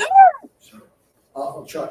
Well, I was trying to stop her so I could Yeah, answer and this he's question, Judge, but Thank I'll you. make- And he's speaking over her and everything. Oh, goodness gracious.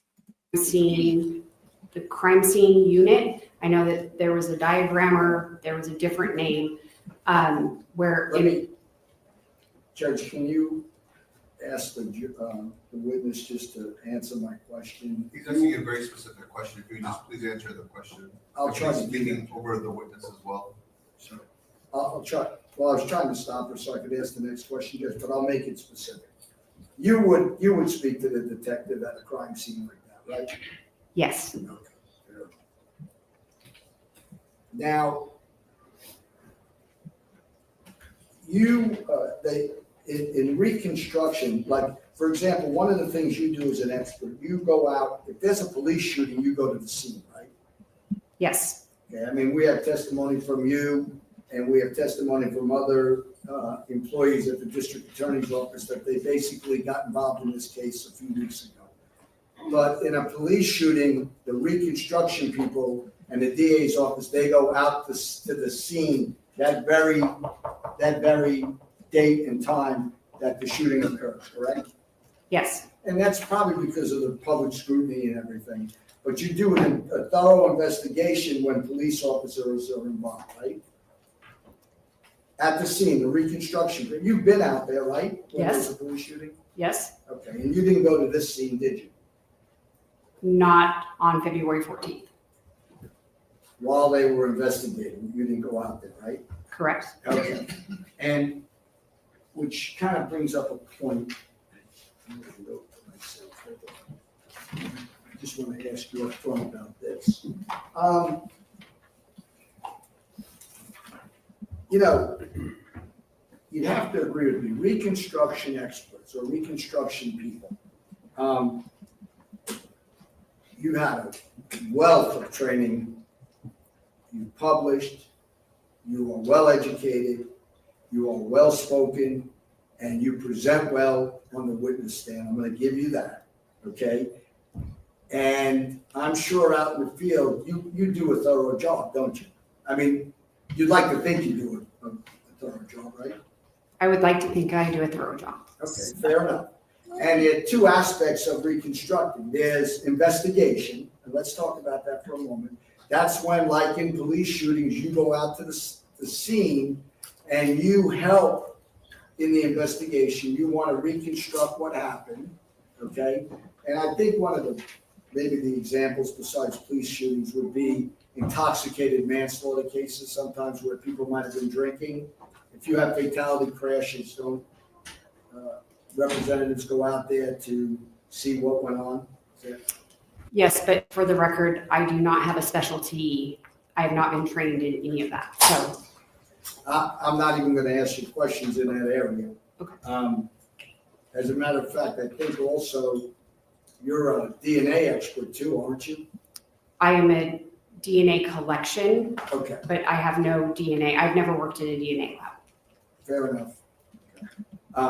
So you can be used in an investigation, or your expertise can become critical in an investigation to determine if, for example, at that police shooting, whether the police officer should be charged. Or, I mean, that's a purpose you serve, right? Objection is to relevance to this case. Are you trying to get a comparison or something like that? Yeah, I'm just making the difference, Your Honor. It's overruled. Go ahead. So what I'm getting at is that if your function or primary function in investigating, being out there and investigating, that's to try and determine if a person who might have caused an incident or did the shooting, that's to determine whether or not they should be charged with a criminal offense, right? So my role is not to determine charging. My role is to collect enough evidence that those that would be tasked with making that determination could do so. Sure. But in this case, you weren't called out there, so you weren't tasked with that, with that duty, at least in this case, right? Correct. In this case, you were contacted by Mr. Jordan about 4 weeks ago to assist him in the prosecution of my client, where my client, by what you're telling me, was charged based on a pitiful, for lack of any other term, a lackluster investigation, right? So just to correct you, Mr. Osa, I was contacted by Mr. Jordan about 2 months ago. Tomorrow will be 2 months. Yes, sir. Okay. But you're correct.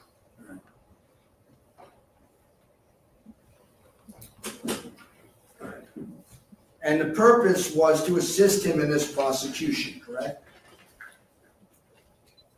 Yes. And you know, from all your training and experience, that when you reconstruct crime scenes, you're supposed to consider every alternative theory, correct? Yes. Okay, if it's done properly, you consider every alternative theory. Now, Mr. Maroon, he's the one who sent you the link with the case file, right? Yes, sir. And I think you testified that you, let's say, I was able to look at all the photos, correct? Yes, sir. You looked at all the surveillance videos, correct? Yes, sir. You looked at Mr. Alvarez's body cam, right? No, sir, I did not. Well, you said you looked at the body cams. I looked at the body cams for the purpose of fast forwarding to where their body cam could have captured the truck. Just to see, because the photographs taken of the truck, some of the pictures taken at the vehicle, their VED. So whose body cams did you look at? I don't recall whose body cam it was. He said, In the folder, I was looking. see, and he said Alvarez's body cam, but wait, Alvarez is the deceased's last name. Was there an officer? I was looking through my notes. We haven't seen an officer Alvarez. So what is he talking about?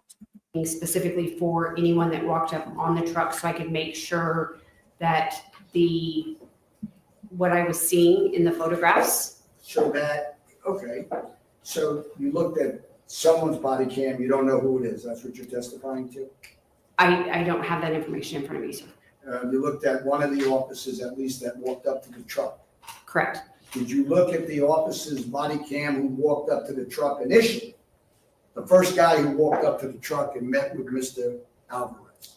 I don't remember seeing a video where Mr. Alvarez was in the body cam. Well, you're an expert, so I can tell you that Mr. Alvarez has previously testified under oath on two separate occasions that Mr. Earls, Tony, and the robber were shooting at one another, each other. Right? Did the DA's office make you aware of him making those statements? I don't know that they made me aware of that. I was able to eliminate the anything involving the truck had to do with any other. Your Honor, I'm going to object to the non-responsive. Can we sustain? I'll reframe the question. Just answer the question given to you. Oh, I'm sorry. Oh. So the question is, did they make you available? Did they make it known to you that Mr. Alvarez, the gentleman who was driving the truck, okay, observed? Your Honor, may we approach? Okay. Did you see Oso's face when he said Judge may approach? Oso, y'all see, he was like, what? Observed. What? Your Honor, may we approach? Okay.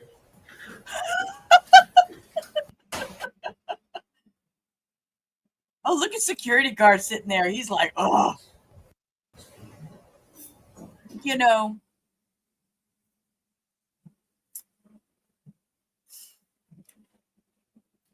I want to say I feel sorry for Mr. Earls. You see, he has hung his head almost this entire trial. I am almost sure, and this is just my belief, he never meant to take this little girl's life, but it happened, and there are consequences, unfortunately, for our actions.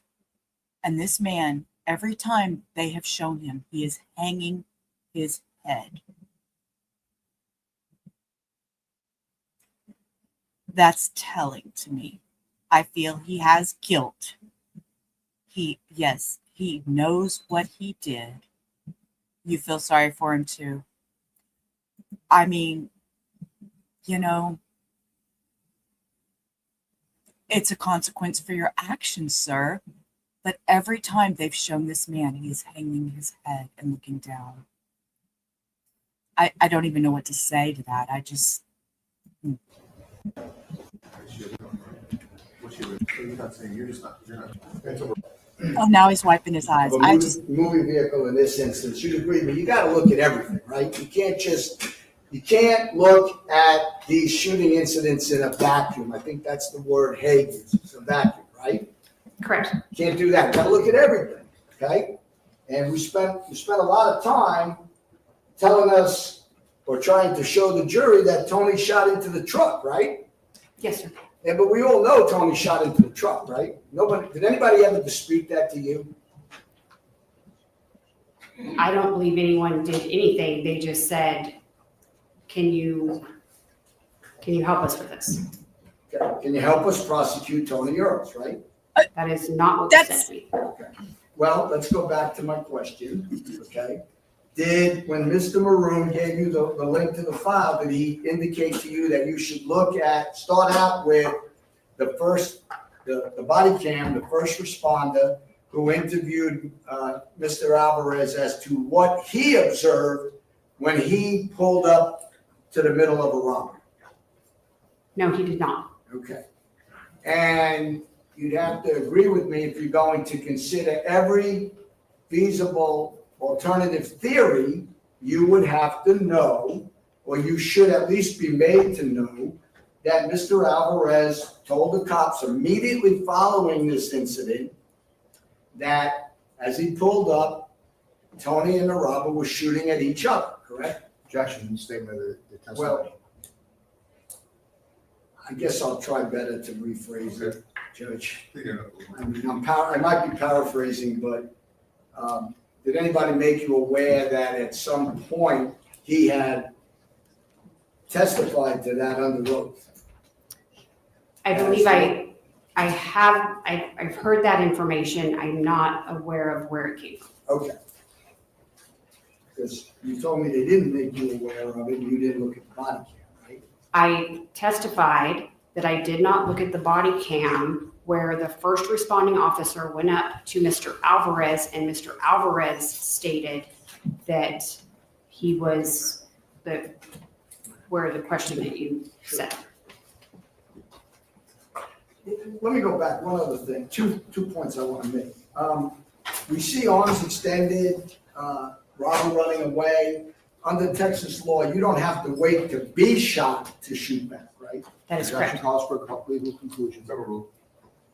You can answer, right? If I am holding a weapon and I point it at you, you don't have to stand there and wait till I shoot at you, right? You shoot at me for me to shoot back at you, do I? No, sir. Okay. Correct, but expect Because consequences. I can fear for my life. I can fear for my life by your actions, right? Sure. You'd have to agree with me. Did you see the actual expression on Tony Earls' wife's face when she was robbed at gunpoint? I did. You looked at it? I did. Did it appear to you? You'd agree with me. She was pretty much in fear for her life, wasn't she? I don't know if she was in fear for her life. She did seem very surprised. Surprised, okay.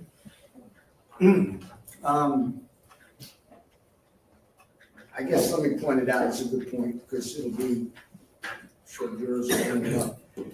In Texas also, because you have a lot of firearms training, whether you agree with the law or not, Texas has open carry, correct? Correct? Meaning it's legal to carry a gun on your person without a license, right? Yes, sir. And it's also legal to carry a gun in your vehicle without a license, right? Correct.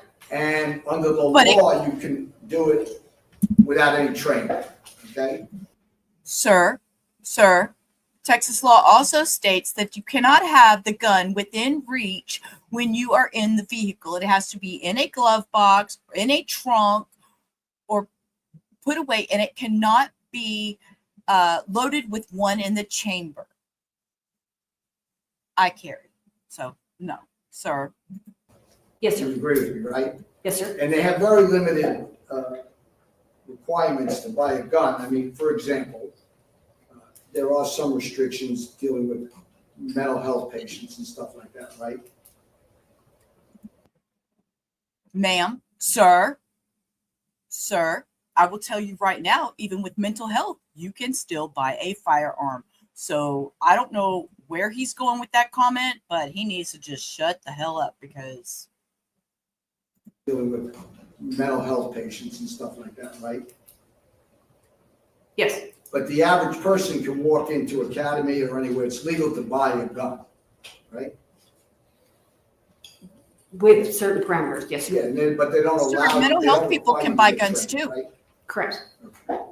Now, you talked about the file. So let me ask you this. You said you didn't review any of the statements of any of the witnesses. That is correct. And typically, when you're doing a reconstruction, though, I mean, basically to do a thorough one, if you were doing one for an investigation part of the reconstruction, where you're deciding whether to charge someone or not, or actually the DA's office deciding whether to bring a case to grand jury, then you would look at the statements of the witnesses? Not necessarily, sir. So you're telling me today to reconstruct the case, your testimony today is that what the people that saw what was going on said happened would be irrelevant to you? I didn't say that it would be irrelevant. Okay. I said that in this particular case, I did not look at any of the interviews or any of the statements, and that I was looking at the physical evidence. Okay. Because the DAs, you got your instructions from who, Mr. Maroon or Mr. Jordan? Judge, my answer to that question is going to require more than a yes or no. He asked, who gave you the instructions, Mr. Maroon or Mr. Jordan? So it would only require Mr. Maroon or Mr. Jordan to be the answer, unless it's someone else. Or a combination? Judge, I still cannot answer that question as asked. Okay. Judge, I'll try to rephrase it to a manner in which you might be more comfortable. Obviously, one of the objectives you were given was to show, they wanted you to look at the physical evidence and establish where Tony was when he shot in the truck, right? I was asked if yes, that, I mean, fair enough, we just looked at like all these exhibits you This made. guy, These oh. computer, I don't know what they call them, but do you watch football? I do. Did you watch it yesterday? I did not. But you watch it, right? I do. Would you agree with me that these snapshots, these instantaneous computer-generated snapshots, they're like when the analyst's up in the booth looking down, okay? And then they freeze the frame and they show you, man, he missed that receiver right there. And they circle them and they show it would have been a touchdown. You familiar when they do that? Yes, sir. And they're up in the booth looking down, right? Yes, sir. Okay, and what they don't tell you or show you, the majority of the time, is the 3 or 4 350-pound linemen ready to dump their Gucci in the dirt, right? Sure. Okay, so these snapshots, they're not really all-inclusive in that they don't show the totality of the circumstance, do they? No, they show like you said, a snapshot of the fight. Snapshot, okay? And a snapshot can only tell you so much, right? Sure. And your snapshots are showing us that Tony shot in the truck, right? They're showing us where he was, and they're showing us, you think it could have been 6, 7, or 8, I think you said shot, right? Yes. Okay.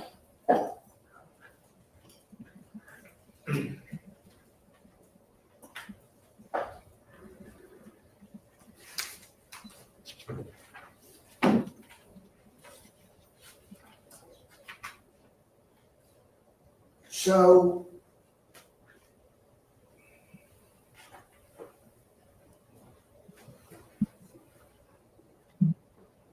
never know what you're running. Yes, sir. Okay. And I guess in furtherance of that, kind of like the Monday morning, quarterbacks or the analysts up in the booth, we met with you like right before trial started, right? Yes, sir. So you would have had this case for what, 2 months before you produced or were able to generate all your exhibits and come up with your conclusions? Give or take, yes, sir. Yeah, and I mean, you used, let's see, in addition to your work, we had, let's see, a guy by the name of Owen Bledsoe. He's the drone guy. He works at the district attorney's The office. drone guy. Yes, sir. Right? Okay, and then you consulted, I guess, with this guy, Mr. Caldwell, who also works for the district attorney's office, correct? That is, You never dealt with him? could you tell me his first name? Zachary, Sure. sir. I'm looking up here. It's Zachary. Zachary Caldwell? No, sir, I've never heard. So you didn't deal with the digital guy? No, sir.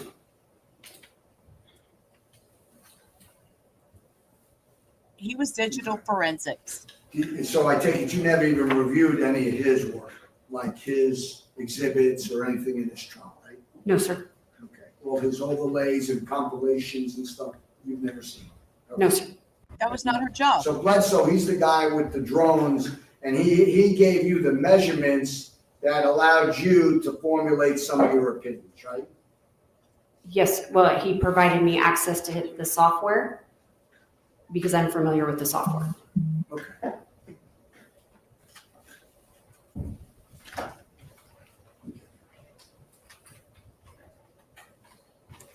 So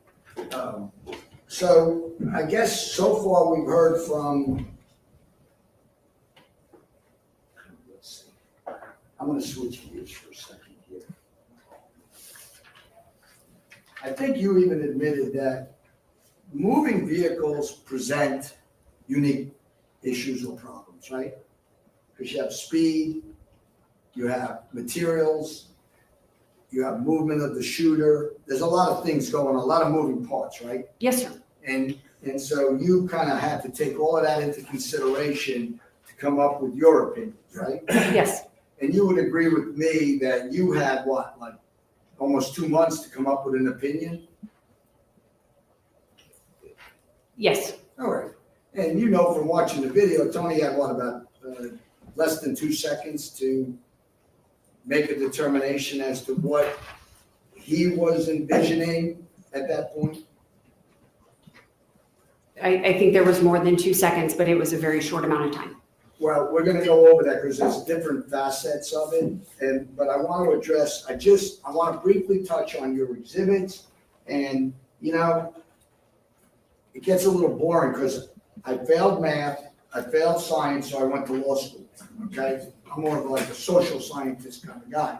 But there are probably some people here who are into, all of this engineering kind of stuff and stuff, calculations and tripods and all that. But I want to ask some questions because I'm thinking about this. And, like, for example, someone was telling me about pitch and yaw. You know what pitch and yaw is? I do, yes, sir. Okay, so pitch is when the front of the car or truck moves up or down, right? Yes, Yaw is when it tilts right or left, right? yes, Okay, so we know from the evidence here today, and you know from the videos, that this shooting took place when Mr. Alvarez, he pulled his truck up to the bank and he realized that there was a robbery going on. You're familiar with that, right? At least you know that occurred, right? yes, Yeah, I mean, because this is not a drive-by shooting, okay? correct. Right? Yeah, okay. Mr. Russell, I'll find a place to stop for lunches here. We can Wherever stop. you feel comfortable. I can stop right here, Gary. I'm good. Think it's way out to lunch. All right. All Lunch right, is here. Lunch is here. We don't have to eat. We can just zoom. Oh, that's a lot of talk.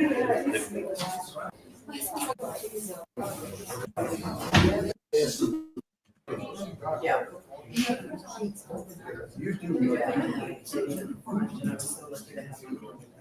I'm sorry, I wanted to eavesdrop a minute.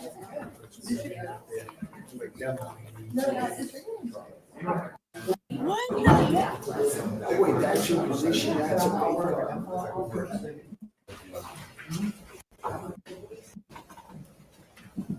And I think Denise is right. Yeah, I know, hot mic. I was getting a little excited there, but I don't think it was anything interesting. You know, I'm sure Denise had messaged me that holding his head down might be part of the strategy of, again, making, the jury see him as, remorseful and everything like that. So I totally agree, that probably pressured into doing the trial, as Denise was telling me, because he should have took a plea deal. I don't know what kind of plea deal he could have gotten for just manslaughter, but I really just think he should have taken a plea deal. Is this on? Is this on? Yes, it's on, sir. Mr. Also, And what did she just put in her mouth? Watch that. Watch her. She's going to stick something in her mouth. Watch this lady. you want me to be seated? Mr. Also,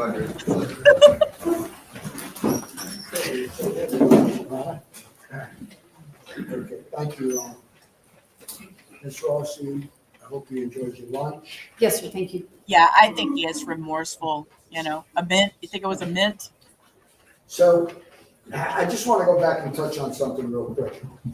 This is defendant's exhibit number 8, okay? And I asked you if, you think that his wife was scared being robbed at gunpoint, feared at gunpoint. You've seen the video?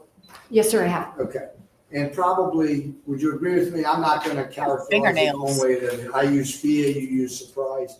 I think this helps the jury to understand what she was experiencing at the time.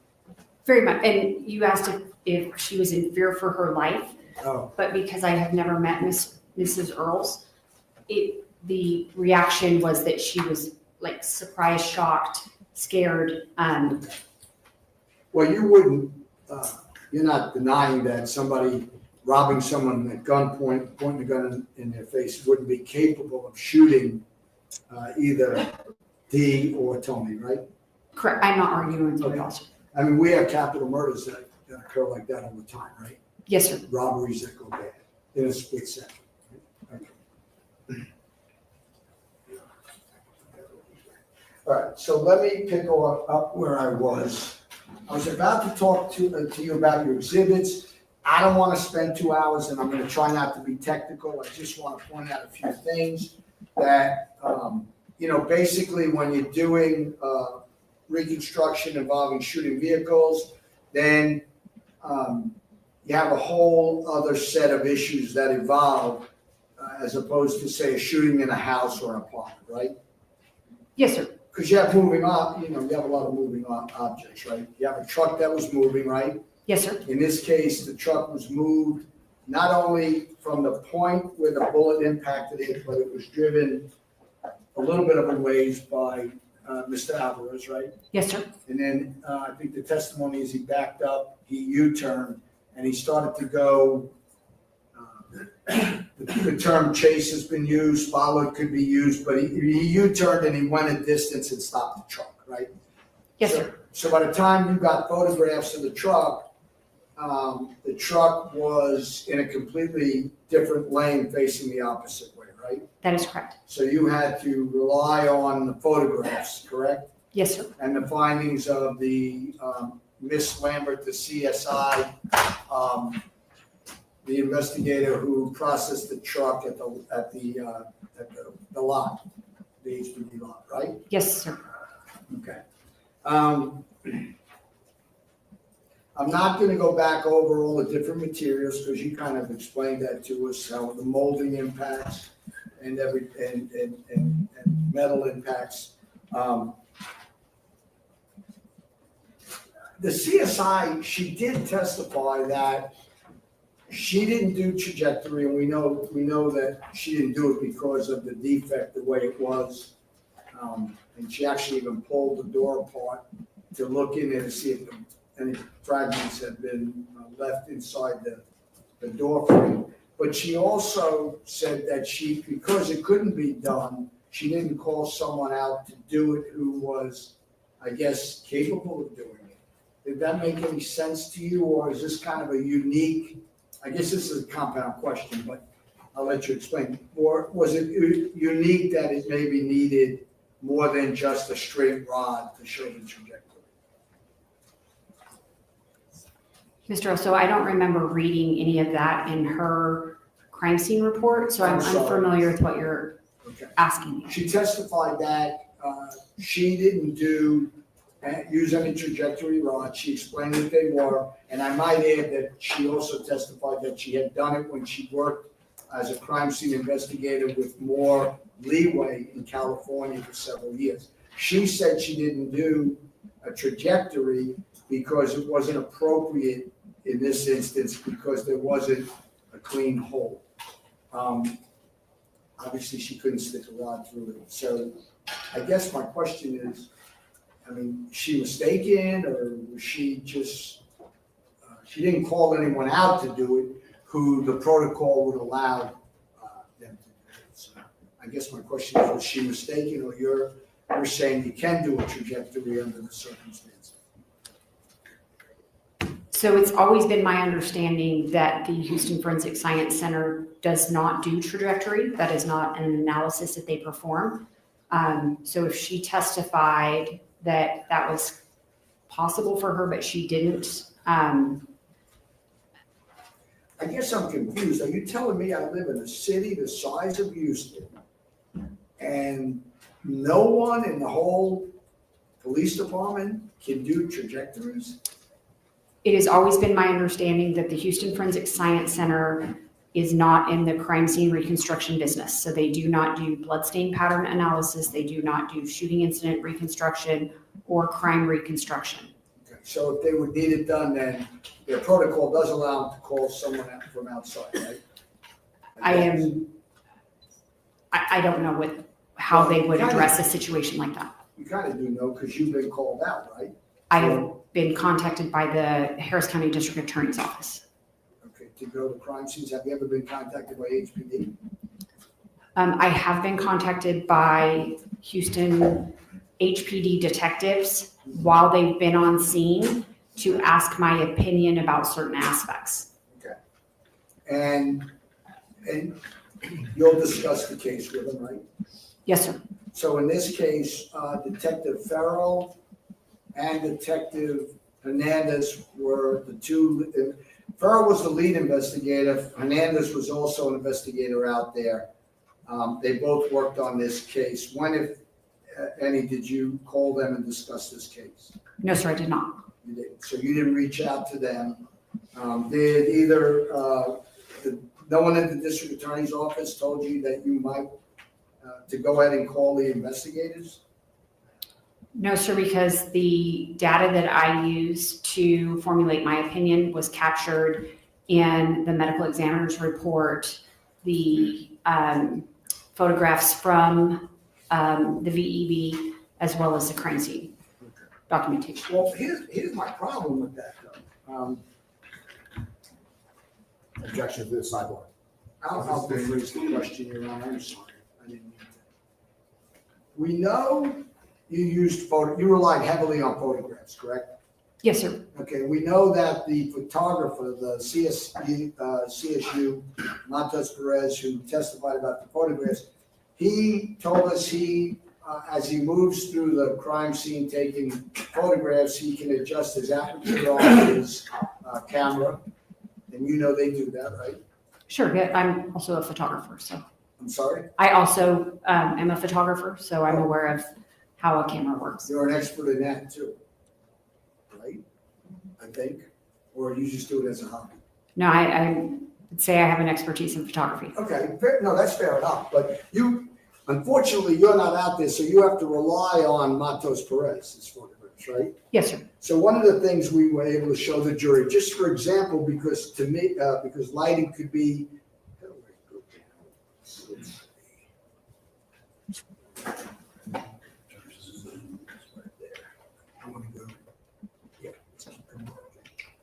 So basically what I just want to show is, like, for example, here's defense exhibit number 2, okay? Look at the fence to the left, and then look at defense exhibit number 3, and it shows that, you know, he was basically out there using all kinds of light settings to take the varying pictures.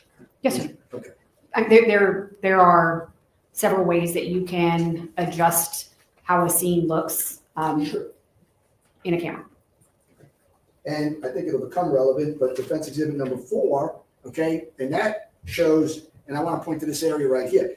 Over near the bank where the robbery occurs, you can see, and you'd have to agree with me, that it was well lit, correct?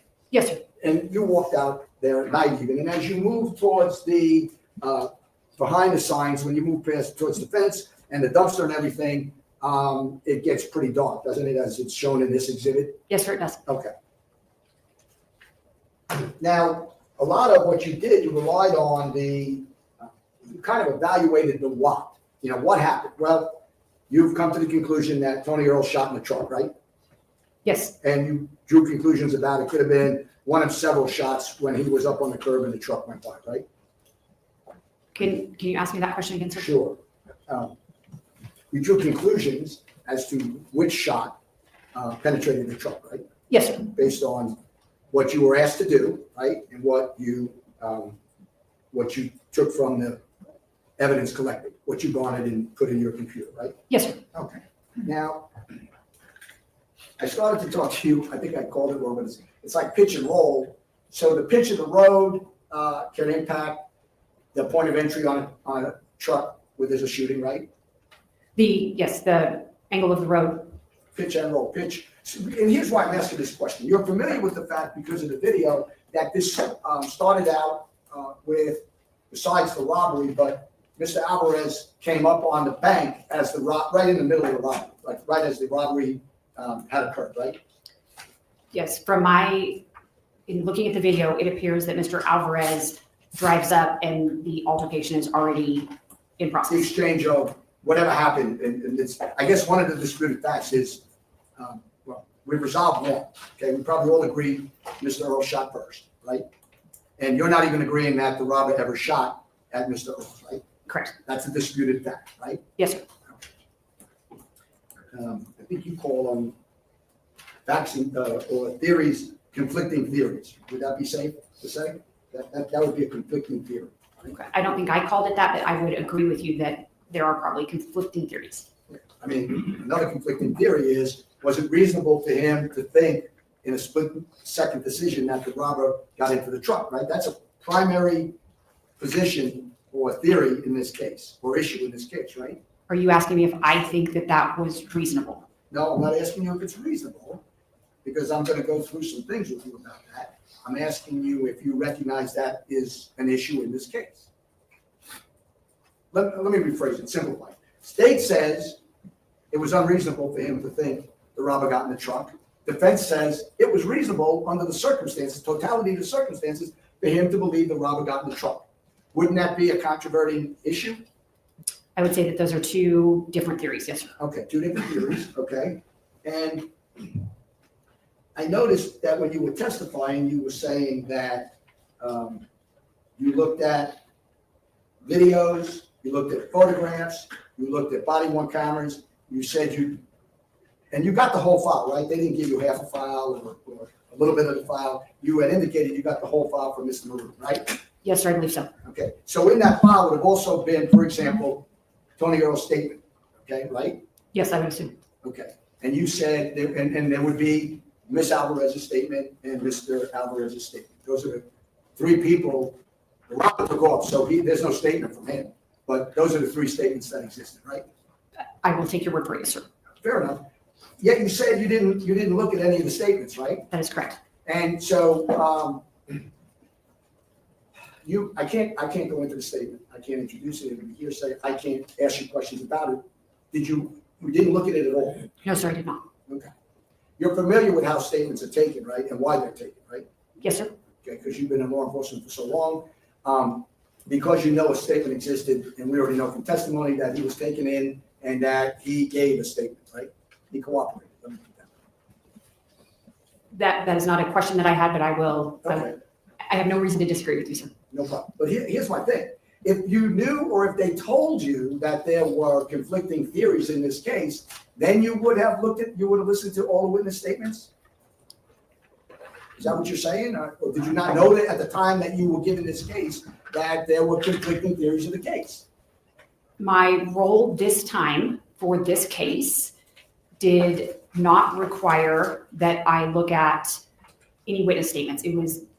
My role in this case was dealing completely with the scientific aspect of the evidence that was collected, trajectories, distances. He has a book out. I'm nervous. So I want to know what he's doing now. He got It a had nothing book. to do with anything that one And they're person said or passing another person notes. said. Look, It you yell a was sticky note. You're reconstructing a crime scene shooting involving a motor vehicle, and you're right. Your instructions were, we want you to come in. I need you to work this up so you can prove he shot at the vehicle, correct? that is not what the instruction was. The instruction was, with this scene, can you provide an explanation to a jury on how this occurred? Now approach your own. Okay, if you're going to give an explanation of how it occurred, then you already told me you should let them know the totality of the circumstances, not just the little vacuum snapshot of Tony Earls shooting at the truck, right? I mean, to be fair to the jury, shouldn't they have the whole picture? Yes, sir, but that doesn't necessarily come from me. Okay, so it's not your job. Not my job. Okay, it's their responsibility, isn't it? Or the detectives, or whose responsibility is to work this case up in total? May I approach her, Your Honor? You're already up on her. What do you mean, may I approach her? You are all up in her space, sir.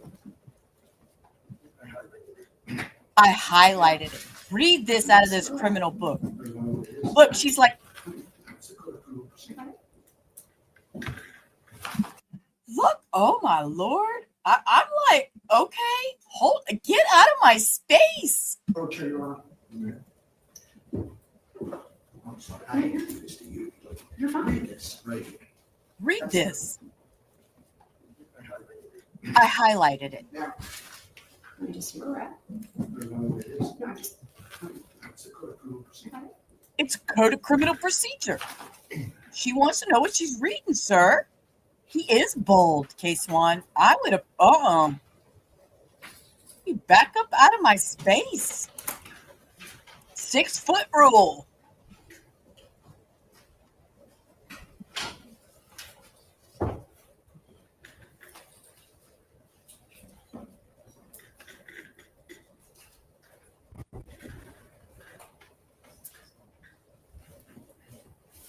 Now, let me tell you what I understand. I understand that you only got on this case 2 months ago, right?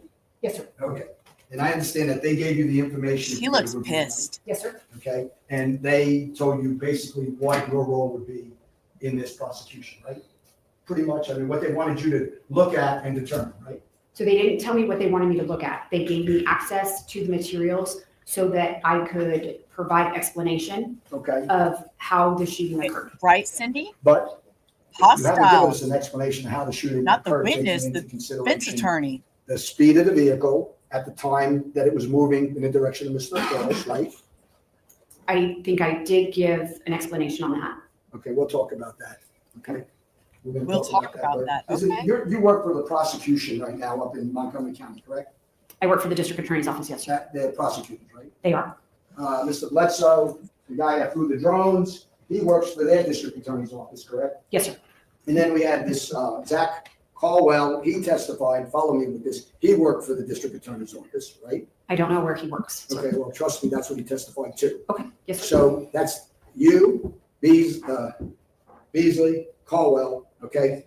And then we had one first responder, that's like the only person out there who was out on the scene, right? And isn't it true that, basically the primary role of the prosecution is not just to convict, but it's to bring basically, to basically give people all the evidence, okay?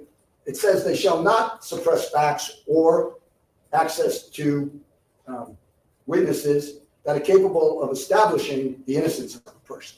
What I get from that, and I'm not accusing you of doing anything like that. I'm just saying that you have to have a full picture, right? To figure out whether or not his actions were reasonable or unreasonable under the circumstances. Would you at least agree with me today?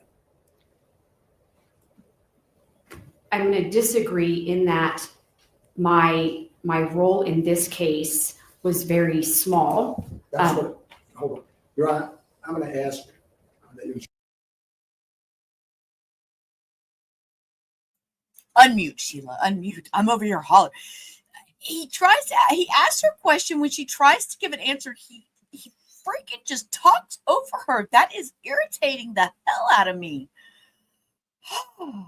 Right? If he has expert witnesses, bring them on. During your defense, you bring on your expert witnesses. It's going to tell what. Breathe, Sheila. Breathe, Sheila. instructor to answer my question. Actually, I'll rephrase it for you. Your role was pretty small, wasn't it? Yes, sir, it was. Okay. They didn't ask you, for example, let's look at this.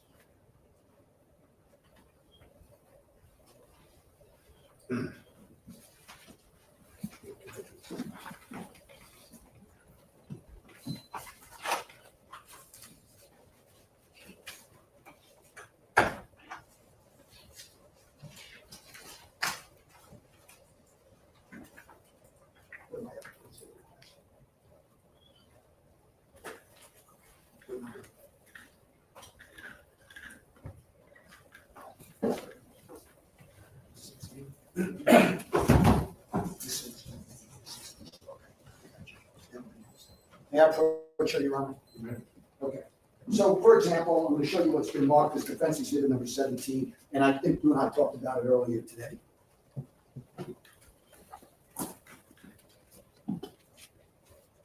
Okay. Yes, sir. And you recognize it, right? That's it. We all know it's an overview, aerial view of the location of the bank, right? Yes, sir. Your Honor, this time I'm going to move for defense exhibit 17. Okay. With no objection made, defense 17 will be minutes evidence. May I publish, Your Honor? Yes, sir. So, try to do this as best I can. Okay, we know the robbery takes place right here in the ATM, okay? Yes, sir. And we know the robber runs this way towards this bunch of trees in the overhead. Yes, sir. Okay? Now, keep that in mind for a moment. To be fair,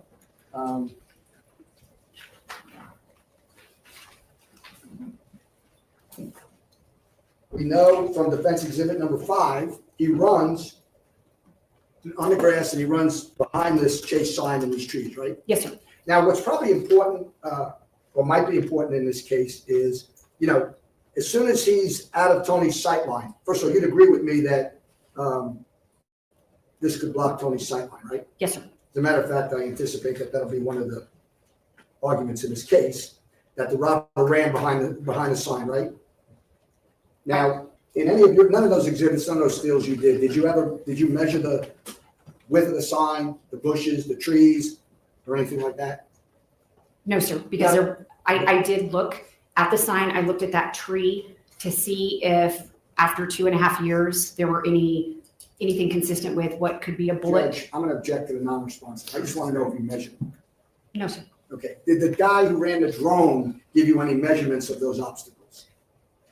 I had access to them in the Leica software. Okay. But you didn't inject them into your stills that you made. In other words, when you do those computer snapshots, you got all these pictures of, it's not Tony, but it's some generated, I don't want to call it a cartoon, it's computer generated. It's a photograph. Agree with me, it shows daytime light. I mean, it's bright, correct? Yes, sir. It doesn't reflect the tint that's on the truck adequately, does it? Actually, there is tint to the vehicle. Yes, sir. I mean, you know from seeing the real pictures of the real truck, not the computer truck that you pulled up, that you couldn't even see in that truck, correct? Do you want to see it again? I'm just for clarification, are you asking me about the Alvarez truck or are you asking me about the computer generated Alvarez truck? The actual truck that was shot into. The Alvarez truck has black tinted windows. Okay. Now, you know, I forgot to even ask you just these questions real quick. When you were generating all these measurements and these arrows and this computer generated graphics and measurements, You made it clear that you used the identification information from the truck to pull up an F-250, correct? You wanted to make sure you had the right weight and size. You did look into that, right? Yes.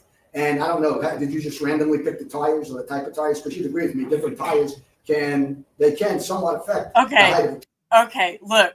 Okay, I'm gonna back up. Just brief second. Watch this security guard up here right above my head. Watch the security guard. That was some funny shit. Look, watch him. He's like getting so tired. Look, watch. You did look into that, right? Yes. And I don't know, did you just randomly pick the tires or the type of tires? Because you'd agree with me, different tires can somewhat affect the height He's of the like, truck. I'm so tired. Okay. Did you take a picture of the tires to simulate the exact tires that were on the truck?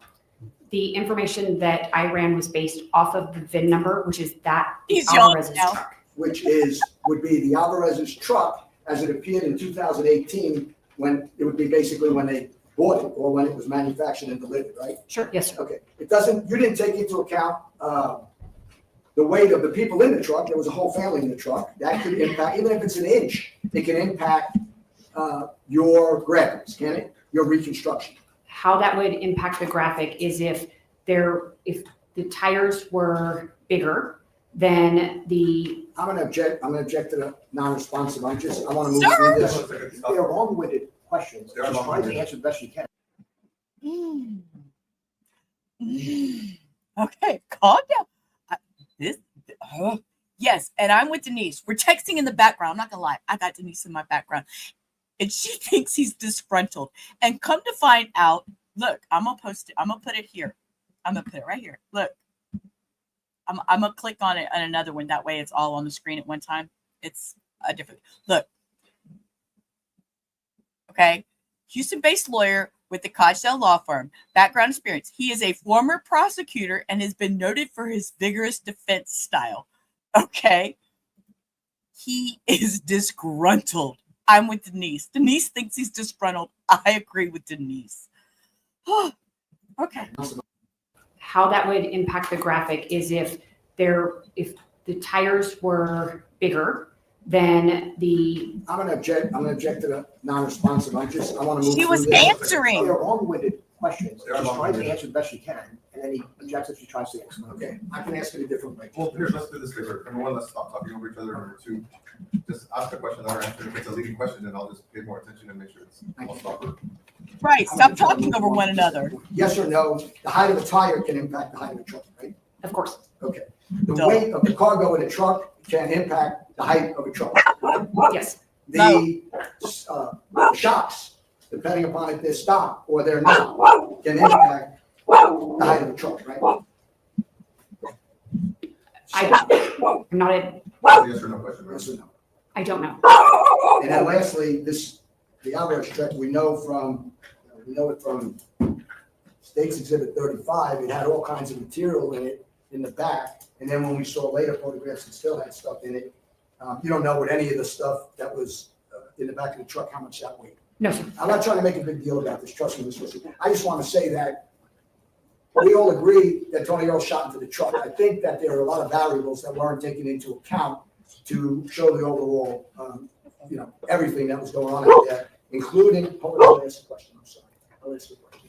You didn't run any tests of any kind to determine the road condition, right? Correct. And we know at some point, his maneuvering, like did Mr. Jordan or Mr. Maroon ever ask you, hey, look, we know from the videos that as Mr. Alvarez approached the bank and and I'm going to use the word veered, we'll talk about that, veered in a little. He then, when he realized what was going on, he abruptly took off. So we had a high acceleration. You can see it in the video. You recall that, right? Yes, sir. And then I don't know if it's totally clear in the video. I think he hit the curb at that point over here, and it caused all the stuff or some stuff to fall out of his truck. Is that accurate? Yes, sir. I Okay. agree with that. So that's kind of a strange. That's a different maneuver than a individual just driving their truck down the road, right? Yes, sir. Okay. And so they never asked you to reconstruct the manner in which that truck maneuvered down the street, did they? No, sir. Okay. And that's something that you as a reconstruction expert, with everything you had, you could do. you could reconstruct it. It might not be 100% accurate, like your shooting diagrams, but you did not reconstruct the path of the stroke, correct? Correct. He has a squirrely eye. Okay, not to talk about him. And welcome in, Hannah. I'm glad you finally made it. And by the time you get here, you're going to be pulling your hair out. We love you. Mwah, my Hannah honey. And yes, Meat is mad. I'm going to have to go deal with him in just a second. But I don't want to leave because I'm too interested. Okay. Now, what's important to us, I want to ask you about this, is we know the robber runs behind the sign and he runs behind the trees, correct? Yes, sir. We know almost, well, we know from Mr. Alvarez's testimony that the robber intersected with his truck at that point when he was getting ready to veer in over here. So let me ask this. You'd have to agree with me that what would be very important to know is how much time elapsed between the time that Mr. Earls saw I'm sorry, strike that. What would be important would be the amount of time between exactly when the robber hit that edge of the sign and went out of sight, and how soon after that Mr. Alvarez's truck emerged, okay? As a reconstruction expert, you'd have to agree with me that that would be an important fact, wouldn't it? I think it is an important fact. Okay. So I take it that the jury has the right to know that, and did they ask you to reconstruct that? In other words, did they tell you to figure out from the time right there, when you first saw him go behind the sign here, okay, and the truck emerged, how much time did Tony have to make a determination that the truck was filled with a family? Would it be safe to say you didn't calculate that? Sir! That is not right. What an ass. I'm sorry, this guy. Somebody needs to knock this lawyer down a peg or two. And I'm with Denise. He's a disgruntled ex-prosecutor. The truck was filled with a family. Would it be safe to say you didn't calculate that? That is not where I thought you were going with the question. Can you ask me that again? Okay. Wow. Did you reconstruct a portion of this event in an exhibit to show exactly the moment that the robber would have been out of Tony's view behind the sign and the sign emerging from behind, the truck emerging from out behind the sign? Did you reconstruct that? I didn't need to reconstruct it because Your Honor, I'm going to object to Yes the or no question. non-response. That's a yes or no. Did you reconstruct that? I'm going to answer no. No. Oh, that's good. Next question. That's good? Sir, what do you mean that's good? Hello.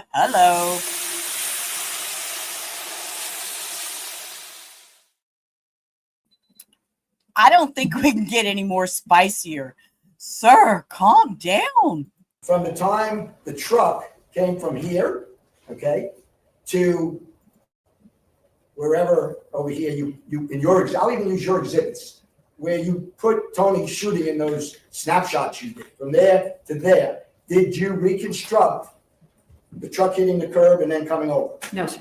Did you reconstruct the timeline between the coming out from behind the sign and where Tony shot? The timeline, no, sir. Okay. And I know you did a bunch of calculations about bullet weight, and you did varying truck speeds at 45 miles an hour. Where is it? Is that exhibit on your, that's actually not printed, that's on there. Do you have a USB on that? You want to pull it up? You want me to go through it? I just want to see a chart where she says at 45 miles an hour, 50, 60 miles an hour. While he's pulling that up, I have another question. We hear all these shots, and did they ask you to reconstruct a timeline between each shot? Like how long from 6, 7, 8, or 1, 2, 3, then 6, 7, 8? Did you calculate times relative to the shots? No, sir. So far, what I'm getting, wouldn't you agree with me, is I'm getting a reconstruction, but it's kind of the what happened reconstruction, not the why happened reconstruction, right? That's Like correct. the what being, I'm sorry, that was a yes? That is correct. Yes, sir. Why? What happened is what matters. When you were explaining these exhibits to me earlier today, we talked about the timeline, and I want to go back to just the one calculation you did.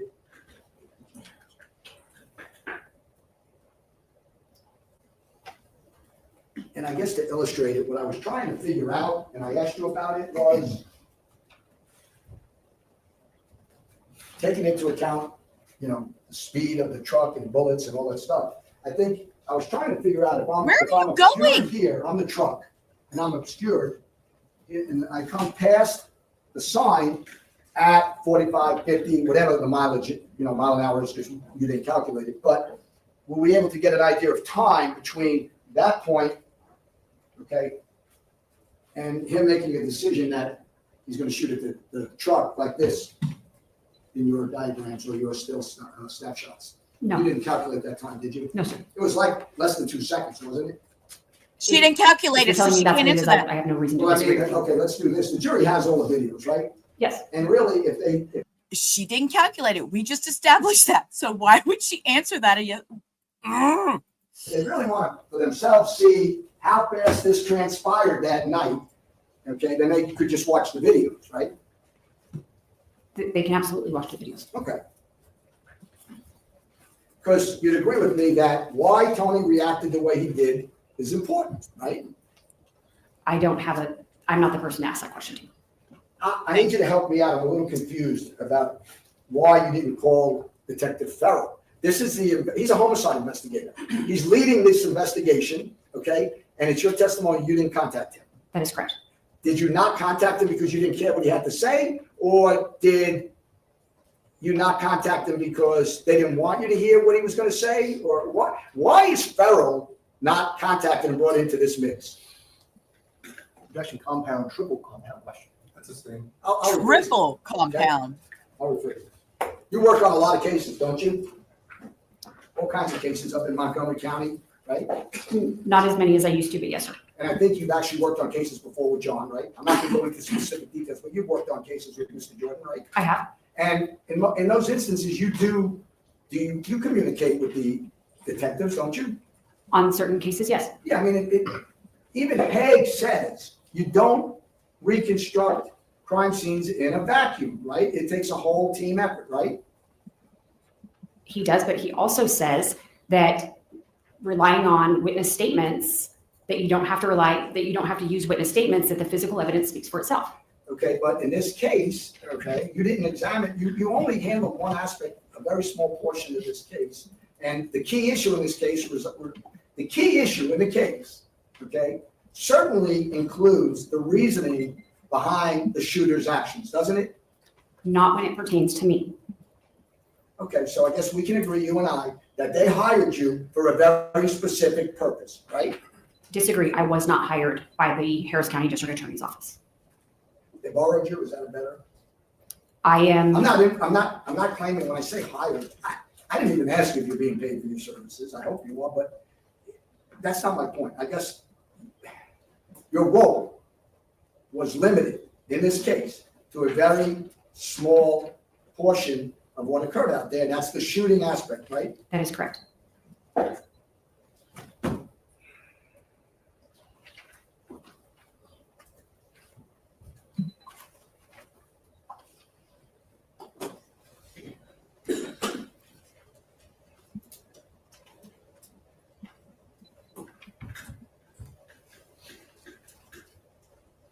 Can I ask you a question on these reconstructions and stuff? Yes, sir. You've heard the expression junk in, junk out, right? Sure. Yeah, I mean, that basically means that you get out what you put in, right? Yes. I mean, if somebody wants, and I'm not saying this is you, I'm just talking in general terms. If someone creates some type of reconstruction, compilation, okay, or whatever you want to call it, reconstruction. If someone wants to create a reconstruction, they're the people who choose, that person's the one who chooses what to put in the computer to get out something in return, right? Results, to put out results, and this is not attributed to you. I'm just speaking generally. For example, if someone is an incompetent reconstruction person, then what they put in may not be adequate, right? To show exactly what happened. Is that a better way to put it? Can I preface this with one statement? You're qualified, okay? I'm going to object to the continued compound questions. They're not even waiting for an answer. Well, I wanted to let her know I wasn't Let's taking. try to use the rules and let's ask questions and answers. Actually, you guys, I'm ready for a break. All right, let's adjourn. The judge is ready for a break. Okay. With that, I don't want to miss anything. So I'm going to fast forward. And just for a couple seconds, I need to go let meat out. So I'm going to let this play. I'm going to play a song in the background, just my reach out and touch grass while I go let meat out real quick. I'll be right back. I don't want to miss anything. Online, chasing the thrill in the dark corners where nightmares are real. Whispers and shadows, stories unfold, innocence lost and the secrets they hold. Reach out and touch grass, leave the screen, step outside. Reach out and touch grass, feel the earth, feel alive.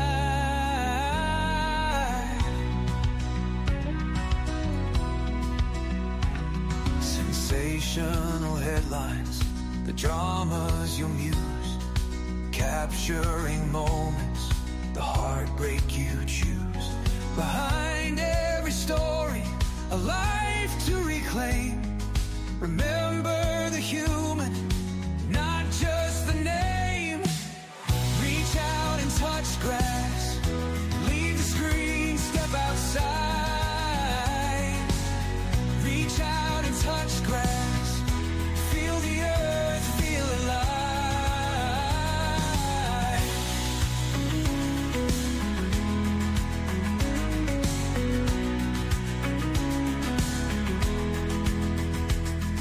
Spotlights glow, don't forget to breathe. Disconnect to reconnect, it's okay to leave. Step away, take a break, find some peace of mind. True crime and drama, but balance you'll find. Reach out and touch grass, leave the screen, step outside. Reach out and touch grass, feel the earth, feel alive.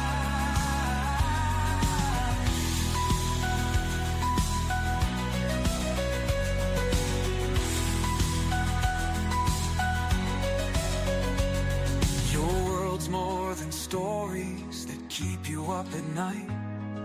Ground yourself, find the light, everything's alright. Reach out and touch grass, you'll be just fine. Breathe deep, step away, it's your time to shine. Reach out and touch grass, leave the screen, step outside. Okay. All right. Okay, let's go.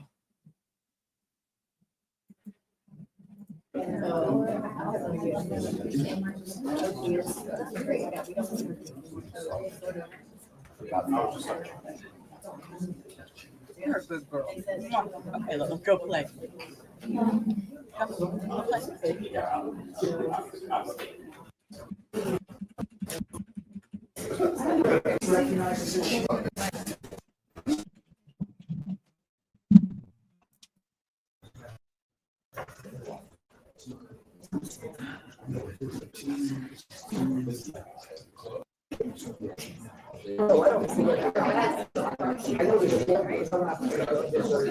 I just being nosy. I want to know what they're saying, but you know.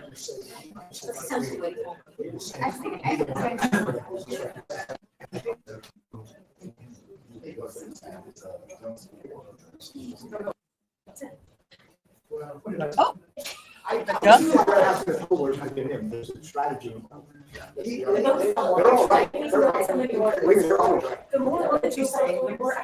All rise for the jury.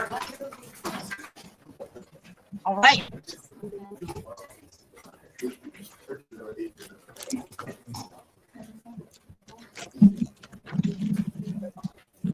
And I got me veggie straws to snack on.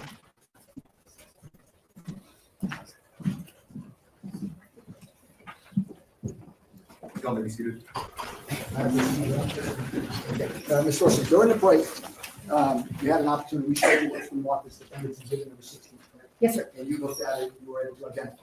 I was. Okay, then we had a further conversation with the state. We're gonna move, Your Honor, to introduce this, but Your Honor, both sides, they're not objecting. Both sides wanted in evidence. We just weren't able to find a custodian of records because the bar is closed. So to put it in perspective, it's the bar right next to the Chase parking lot, right? Correct. Yes, sir. That's right, Judge. All right, What number is it? Defense, 17, 16. 16. With no objection made and by agreement, defendant 16 will be admitted as evidence. 16. Can we publish it, Your Honor? You missed it. Primarily what we were looking at, to put it in focus for the jury, is it shows the direction of Mr. Alvarez's vehicle as he approaches the back parking lot at the bank, okay? And we had some discussion as to whether he had his he put his blinker on or he hit his brake. And am I correct? You weren't able to decipher it, but we said we'll just let the jury look at it, right? Yes, sir. Okay. They can take it back and they got plenty of video footage to watch. Thank you.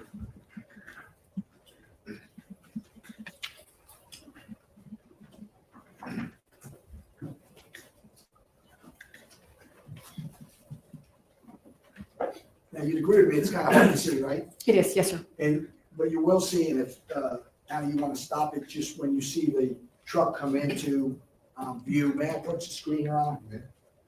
It'll give them an idea of why we put it in evidence.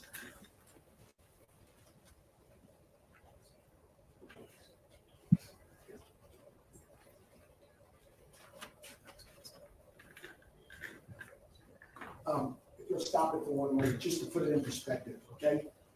Chase is here, the fence that we see in the dumpster and all the different angle videos, this camera is facing towards the dumpster, the fence, and it's from, I guess next door was a bar that is now closed down, correct? Is that, I think this is from the bar. is the dumpster? Yes. Okay, we'll stop it when the truck comes in view.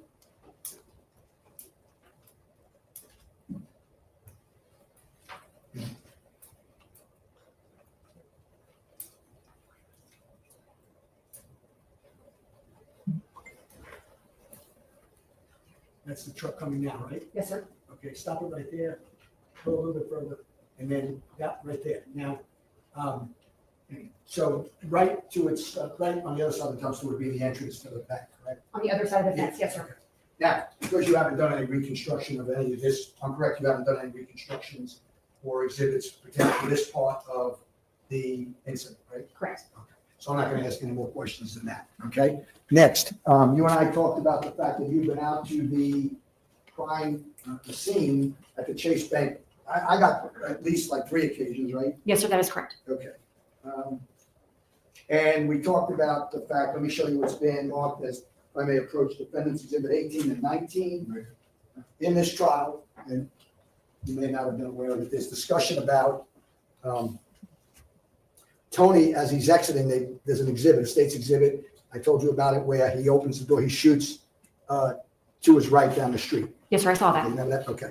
Now, the jury at this point, they've only been, because of the CSI interaction and lack of investigation, they're going to have to rely on a video that the state referenced. We talked about that. They have to look at continue to object to the speeches and narration before question. Sir, He says, well, I have to lay the I know, foundation. but it's too long. It's Okay, testifying. I'm trying to show You're you. interrupting me again. I thought we covered this already. I'm sorry. Let's not speak over each other, please. But you can't speak for 20 minutes, ask a question. Just please ask a question. Let's move forward. You may continue. Thank you.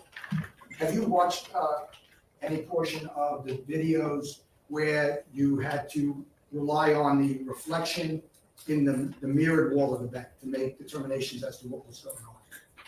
No, sir. Let me just say this then. I'll show you what's been marked as 18 and 19, and I'll ask you, when you went out to the bank, were you able to see what was out there on the side of the building related to these 2 pictures? I saw this side of the building. Yes, sir. Okay, you walked all around because you were doing a thorough walkthrough, right? Yes, sir. Okay, and he's actively depicted what you saw on the side of the building that day? I did not specifically see that, but that is how the building looked and how Winkler looked. Yes, sir. This time I attended to opposing counsel 18 and 19.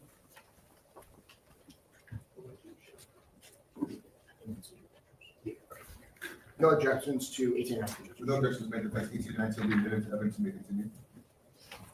Focusing again on the kind of poor job that the investigators did.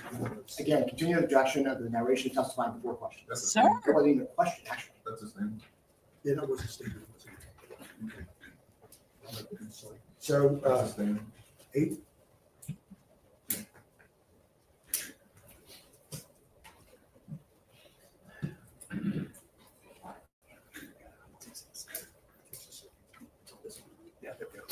Okay, so defense 18, that shows the location of the side of the building, correct?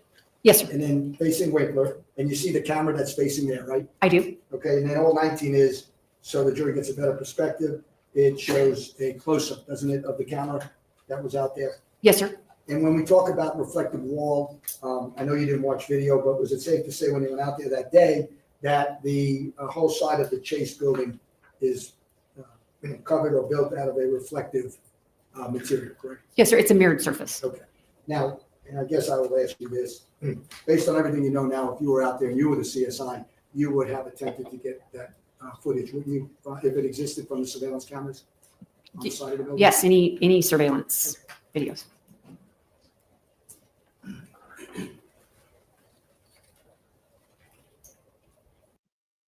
Okay. I'm going to pause and I'm going to do something. Let me see if I can figure out how to get this up. Take this down. I'm going to have to bring it back up in just a minute, but let's see. Hang on. I'm going to show y'all something Denise found for me. Hang on.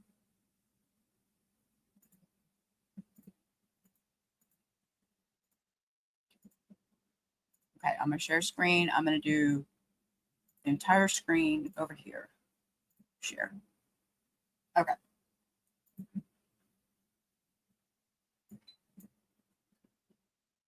Just want to make sure y'all can read this. This is on Facebook. It says, this is BF. I don't have the professional, politically correct words right now to tell the Cron to fuck all the way off. Cron is our local newspaper, the Houston Chronicle. Tell Cron to fuck all the way off with this blatant bias towards the defendant. Maybe they need a reminder on who this trial is about. Say her name, Arlene Alvarez, a murdered 9-year-old little girl who was just going to dinner with her family and ended up dead. I have sat in that courtroom through countless settings the last 3 years, and Tony not once ever shed any type of remorse or concern, often smirking, spinning in his chair while he and his wife blow kisses and whispers, all while they're shooting dirty looks at her parents and family. All of a sudden, he has tears, and that is what they chose to front page. Such BS. Crime victims are up to here with the way the Houston Chronicle treats us, and I will not stop no matter how long it takes to make it stop. Get ready for a fight. Y'all pissed off the wrong crime victims. And that is the front page of the Chronicle, which shows Mr. Tony Earls wiping his tears. Disgusting, disgusting. I cannot believe it. All right. Oh, it's on X, not Facebook. I'm sorry. That's my bad. So with that, we're going to go back to this. So I'm going to hit play again. So there's a very bit of interesting information.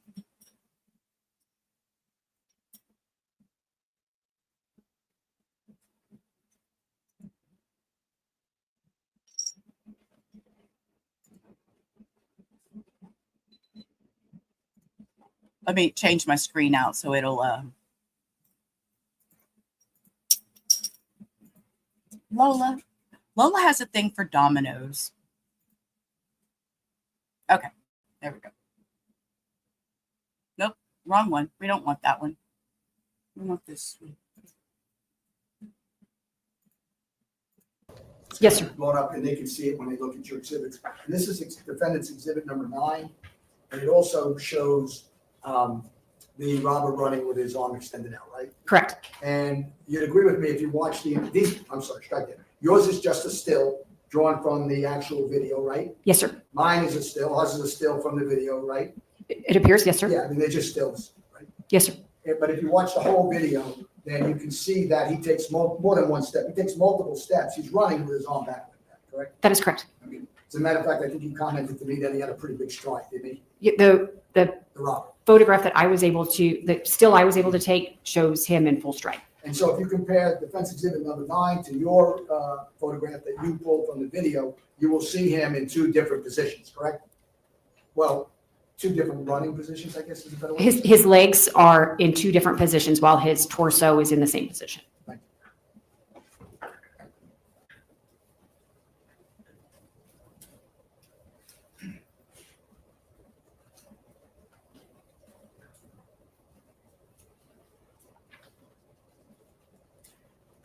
I guess let me ask this way too. Actually, as far as 9 goes, you see where he is. When we talk about shot number 4 on that sequence, no one's been able to pull out where the robber is when shot 4 goes off, right? He's obscured from the dumpster, isn't he? I'm not showing it in this picture. I'm just asking you from your recollection, if you recall. Sir, can you rephrase that? Sure. Because I don't know what you're asking. I didn't know what he asked Position either. people all over the place in different exhibits, like you followed Tony, you followed the robber, but as to shot number 4, okay, we don't have a clear picture of where the robber is at that time, right? Correct, because on the other photographs, you're able to see like the muzzle flash, but on 4, on 4, it's hard to see because of the trees. No, I'm not talking about Tony, I'm talking about where the robber is when 4 goes off. Correct. Okay. In other words, we don't know where the robber is when we hear shot number 4, right? That's all I'm asking. Correct.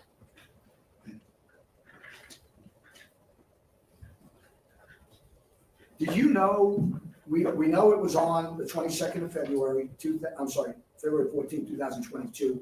We know it was a 9:45 at night. Do you know what day of the week it was? Not off the top of my head, sir. No. What you want? Bro? You want some?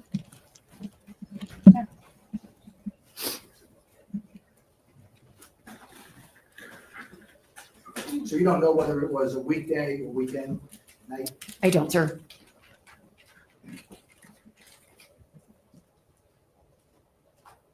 And then I have one last question.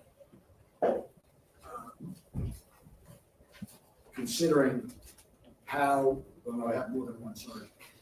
You'd agree with me that even Mr. Alvarez had to make some quick decisions that night, right, once he came upon the robbery, right?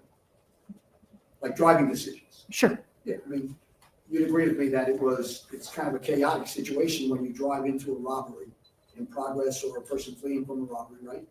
Yes, I would agree with that. And you'd agree with me that Tony would have had. And also in that video that they show of when the Alvarez's truck goes by, there's a car behind it, and you see that car. I rewatched the video. That car U-turned and went back the other way. Whatever with the fire shots and all that going on, that car U-turned in that video. If they play it again, I'll point it out.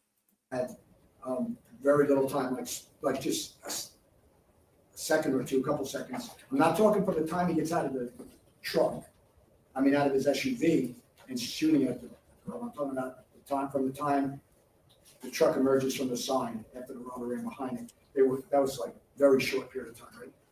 I would agree with that, yes. And so he had a very short period of time, seconds, to process that there might have been a family in the back of that truck at 9:45 at night. I think that's fair, yes. And he didn't have the benefit of being able to see in the truck, right, because of the windows. I would agree. I'll pass the witness. Steve, makes it even worse, doesn't it? Not being able to see inside the vehicle. It does. It's hard to find what you're shooting at if you can't see. Now, you had, let's go back to the agreement. Are you making any extra money by being involved in this case at all? No, sir. Is there an agreement between my office and the Montgomery County District Attorney's Office that while you work on this case, we're paying your salary that they would normally pay? We're reimbursing them for your salary when you work on this case. Correct. There is an agreement where I believe the county of Harris is reimbursing the county of Montgomery for the time that I have spent working on this case. So you don't profit at all? At all. Okay. Now, as far as, because there were some questions regarding when I contacted you and sent you things, did we instruct you what we wanted you to do? No, sir. Was the general request, you tell us if you can give us an analysis of the shooting? So when you contacted me on July 23rd, you asked if I would be available to assist in a case. I said, what are you looking? I asked you what kind of case it was, and you said it was a shooting case. And I said, well, there's a new protocol since I have come to the district attorney's office, and I need to find out what that is. Because previously, when you worked with DAs in this county, including myself, you were with the Montgomery County Sheriff's Department, and you didn't have to have it included. That is correct. Now, when it came to, we sent you everything. When it came to the decision not to review statements, whether it be the defendants or Armando's at the scene right after it happened, whose decision was it to not include your analysis of the statements? That is my decision, sir. And explain to the jury why you chose to not look at statements because of the nature of this case. Because of what I was asked to do, and it was to provide an explanation to you all on a specific snapshot in time. When the bullet impacted the truck, what did that look like? What was the angle? And so it does not rely on what a detective says, what a witness says. It's just the scientific part of that. And so although I was provided with an entire link to all the materials, I still follow a methodology and work through the scientific method on what I was asked to do in this case, which was to give you all a snapshot of what I believe to be the shot that killed Arlene Alvarez. And whether someone claimed that the robbery person shot first or multiple shots, or that the defendant wasn't responsible for all of the shots. You're just looking at the physical evidence to determine what you believe happened in the shots. That's it. Yes, sir. You were asked about the reconstruction of the driving of Mr. Alvarez in the truck. Remember that? Yes, sir. And you tried to explain why it was not necessary for you to reconstruct that area. Remember, we was talking about the chase sign and how much time there would have been for him to see the truck. Remember that line of question? I do. And you specifically were trying to say why you didn't have to do reconstruction. So I want to give you the opportunity. Why didn't you have to do reconstruction regarding when the assailant, the robbery assailant, disappears behind the chase sign and when that truck appeared? Sure. So there are, when we look at the scientific method, right, we state a problem, okay? We develop a hypothesis, we find data, we can do an experiment, we test that experiment, and then we form a conclusion. Okay, so we use the acronym PhD ETC. It's easy to remember. So problem, hypotheses, the data, okay, the experimentation, the test, conclusion. When you are looking at when the robber disappears, there is a video, the chase video, and you can see that the robber disappears from behind the sign and the tree and the fence, and the Alvarez truck is on the street and the headlights appear. That occurs simultaneously. And so if could the robber have gotten into the truck, it is my opinion that because of where the robber is when he disappears from view. I'm going to object to non-responsive, Your Honor. She's now responding to this question that you will let her finish. Right, just ask the question. So the answer that you said at the end was the robber disappears behind the chase sign and simultaneously the truck appears. Correct. Now, you actually went out to the crime scene, so you have the perspective of where the defendant is standing. Yes. So when you get asked questions regarding the crossing of the paths of the truck and the robbery suspect, from the defendant's standpoint, would he have been able to even see that? No, it is once where you are standing both in the lane by the ATM and anywhere around that, where the fence is and the sign and the tree, once you are beyond that sign, you can't see anything. You You were asked about the lifting of the arm and whether someone would be fearful if they saw someone lifting of the arm, so you don't have to wait for someone to shoot. From the defendant's standpoint, would he have been able to see the lifting of the arm? No, you cannot see anything past that sign.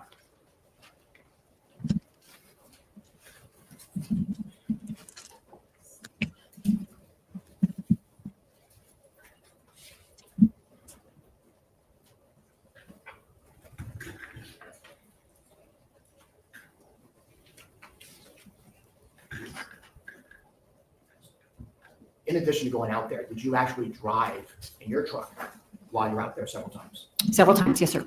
And why did you want to do that? Because when I reviewed the video, the few videos, there was a part of the video where it was like, I was trying to determine myself if Mr. Alvarez was trying to turn into that first driveway of the Chase Bank. Was he trying to anticipate the interaction of maybe hearing gunfire and so I just wanted to see for myself, having driven down that road during the daylight, because of how far that fence sticks out and how quickly that driveway comes up in that part of the road. And so I went down to the Home Depot, turned around, and came back at regular speeds. And there is no way to quickly turn into the Chase Bank at that driveway. You almost have to be at a stop before you can make that turn. It's a very sharp right turn to get into where that back ATM section is. Right after the fence. Right after the fence. And that any attempt to whip in there, you would have ended up on the curb in the trees. Right. In fact, in order to turn right, we would have had to almost turn left with a big truck to get. Objection, I'm gonna leave, What? that's a leading question. Okay. But No, that's not as true, though. opposed to turning right, like that little dip, in order to get a truck in there, what would you have had to have done? It is from where the road is, it is a very sharp turn in for, now I do not drive an F-250 diesel truck. I drive a Dodge Ram kind of pony cab truck. And even for my little truck, Somebody's cell phone. was difficult unless I was almost stopped to turn into the back parking lot.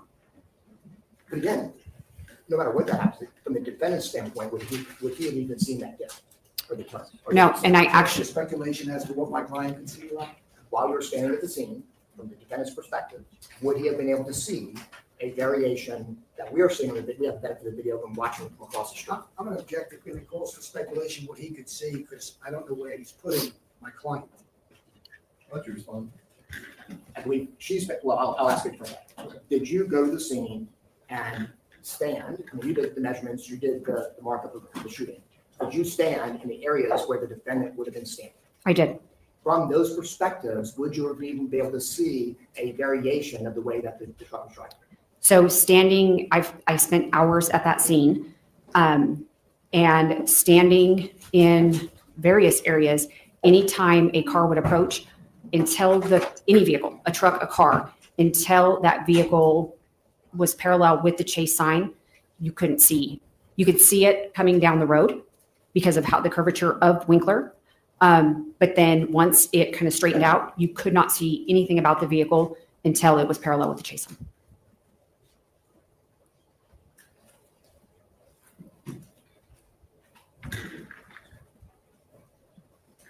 That's what you're showing. Defense?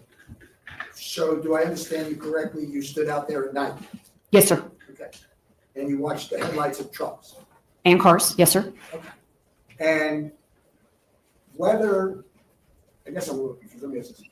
So you're saying you don't know if Mr. Alvarez was turning in to use the back ATMs or the front ATMs, do you? No, sir. Okay.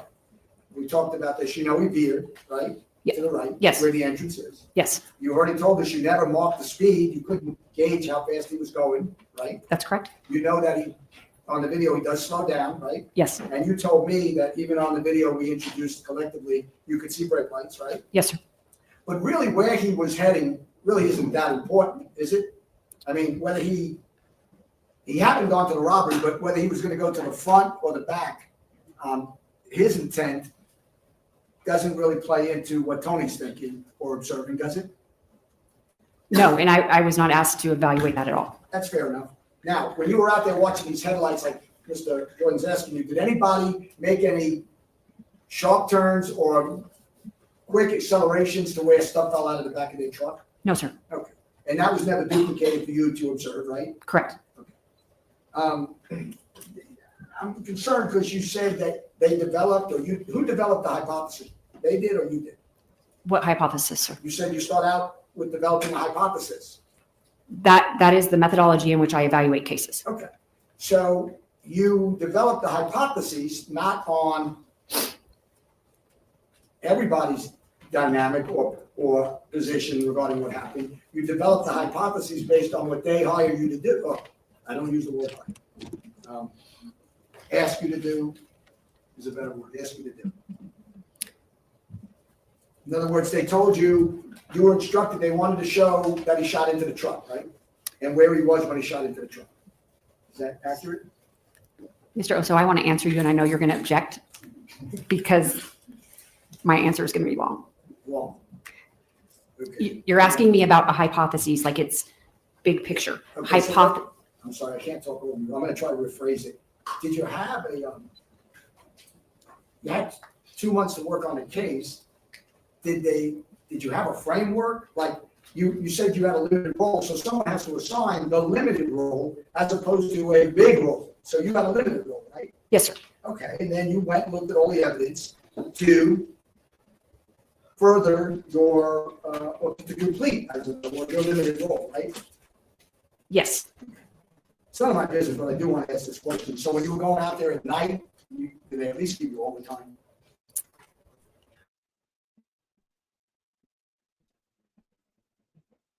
My words. It's none of my business. But when you went out there at night, did they pay you overtime? Get the F out of here, dude. Further your, or to complete as a better word, your limited role, right? Yes. It's none of my business, but I do want to ask this question. So when you were going out there at night, did they at least give you overtime? No. Well, No. That's all I wanted to, I don't even really care. Keep on moving forward. I have no evidence. Move forward. Don't even satisfy him with a explanation. I would just say no, drop it, and even the judge was like, "That's enough. Just move forward." Did they at least give you overtime? No. Well, No. That's all I wanted to, I don't even really care. Keep on moving forward. I have no evidence. Move forward. Yep, no relevance. Move forward. What an So ass. while you're developing this hypothesis, we have one shot that's not accounted for. That's shot number 4. Okay, everybody gave different reasons. But when you determine Objection, mischaracterization of the evidence thus far. That would be sustained. Statements made by attorneys, including opening statements and closing statements, are not evidence. Evidence comes from the witnesses and the exhibits. I hear me say that. Ooh. You may continue, sir. Thank you. When you were unable to locate a muzzle flash, let's say, relative to shot number 4, did you then think it would have helped to talk to the detective that was out there that night? No, sir. Okay. Same question, when you didn't locate a muzzle flash, did you think it was then helpful for you to listen to or review Tony Earls' statement regarding what he believed happened out there that night? No, sir. And likewise, Mr. Alvarez, you didn't see any reason to consider anything that the eyewitnesses to the event had experienced? Correct. That's not her job. She's to reconstruct. Sir, Lola, girl, that's not even his job. I know, you just want love. Okay, there's your love. Okay. Oh,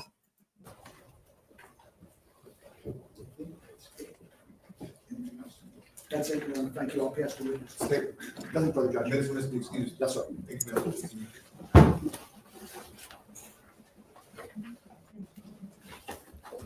I'll be here a while, Cindy.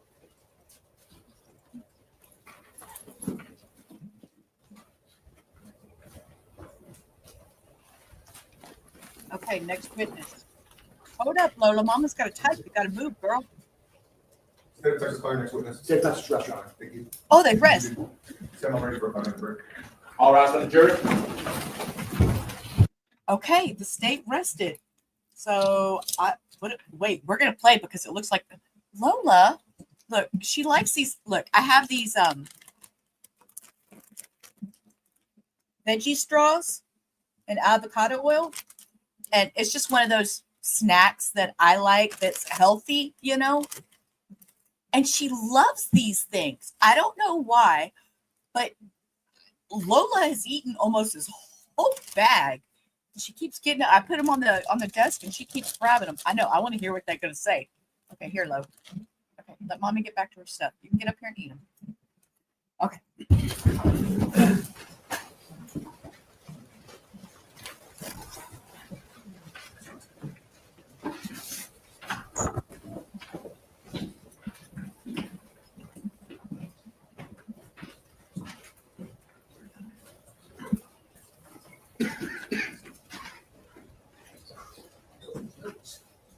Y'all may be seated.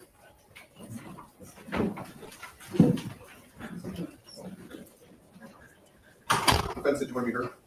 Any questions? We would, Judge. At this time, the defense would move for a directed verdict. The evidence thus far, Judge, has been legally insufficient. Yep, here comes a directive verdict. And this is the first time we've heard her speak. Okay, ma'am. At this time, the defense would move for a directed verdict. The evidence thus far, Judge, has been legally insufficient to prove beyond a reasonable doubt that Mr. Earls acted recklessly on the night of the incident when he fired his weapon in the direction of the robber and the truck. As this court well knows, and I believe most of you would agree for the most part that the issues of self-defense, defense of property at night, mistake of fact are things that are going to come into play and have come into play in this case. It's the state's burden to prove that those things do not apply in this instance. None of those have been disproved beyond a reasonable doubt.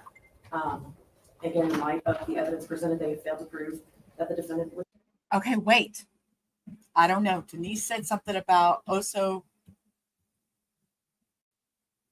Okay. What are we looking for, Denise? Hang on. She said, wait, go back. Did Oso walk over there and watch the jury as they left? Okay, let's see. I wasn't paying that close attention. I was too busy with these damn veggie sticks. Any questions? We would, Judge. At this time, the defense would move for a directed verdict. The evidence thus far, Judge, has been legally insufficient. Relative to shot number 4.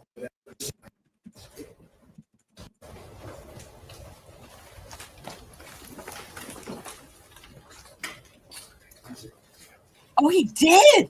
State of Texas Fire. He did. Denise, he said thank you. Did he say thank you to the witness, or did he say thank you to the jury?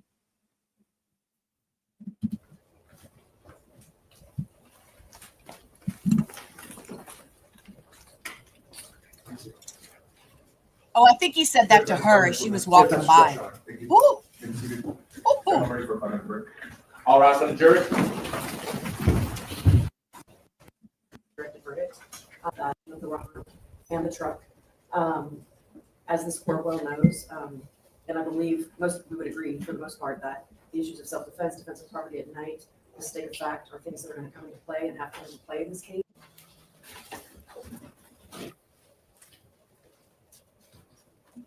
Hey, we got to keep watching. Hold up.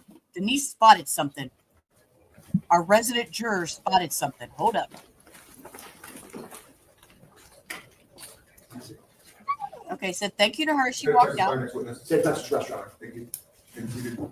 Stand, I'm ready for a 5-minute break. All rise for the jury. Okay, jury's leaving out. Okay, let's hold up.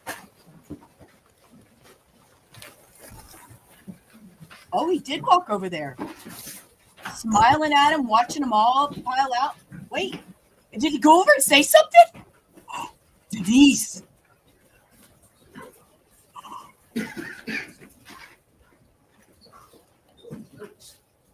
Y'all may be seated. What is happening?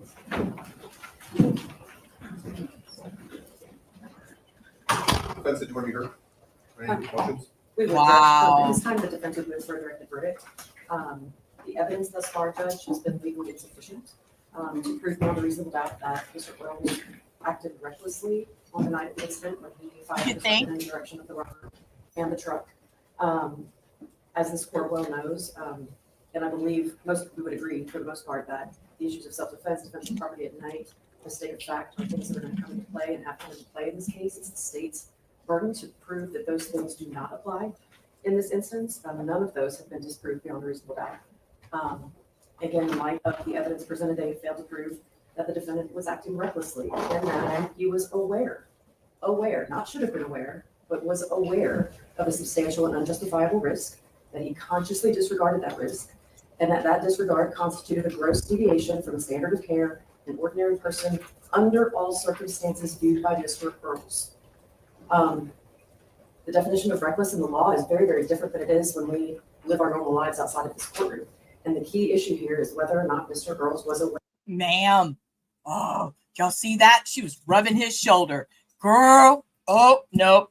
And now I'm having second thoughts about all his remorse, knowing that in his other little hearings, him and his wife were all giggling and blowing kisses. Okay. This lady in the pink reached over there and rubbed his shoulder because he's got some tears. Lola, I wish they could see you up here on my desk. We live our normal lives outside of this courtroom. And the key issue here is whether or not Mr. Earls was aware. What we know he was aware of is that the gun was shoved in his wife's face. They were robbed at gunpoint. The robber ran off, pointed a gun behind him. And it's been conceded a number of times, I think, by both sides. The state has agreed, the state's witnesses have agreed that Mr. Earls was well within his right under state law to fire at the robber. It's not enough that he should have known, Judge. The question is whether or not he did know and consciously disregard that risk. So in light of that, we do not believe a rational juror could find beyond a reasonable doubt that he acted recklessly, and we would ask this court to enter a directed verdict of not guilty. The motion is denied. Do you have any witnesses? What are you doing? What are you doing? We do, Judge. You want to take a 5-minute break? I just had a 2-minute break. I can go. Let's take a back. That's the only one. Judge Danny said, denied, right off the track. Do you have any witnesses? You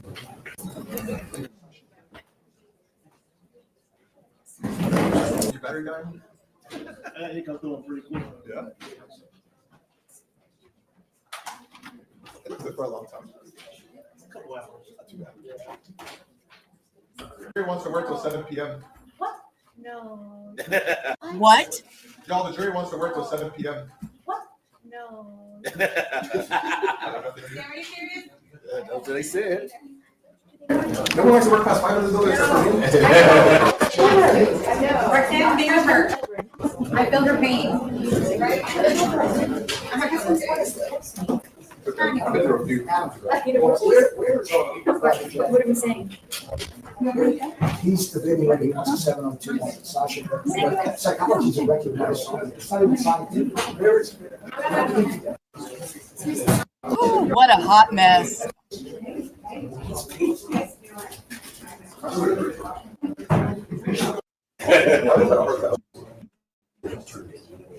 Okay, you see this? I'm going to tell y'all a little. Lola, girl, get off my desk. This guy right here, I don't know if you can see my mouse, but this guy right here, I can't think of his name. He is a cool lawyer, and he always wears bow ties. He wears the coolest bow ties.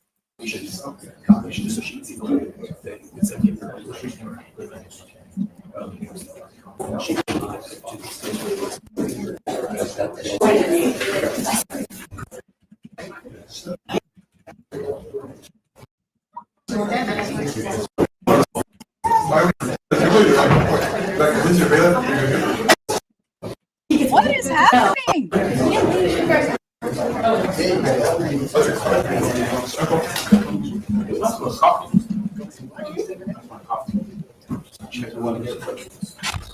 He smells coffee, wants to get a cup.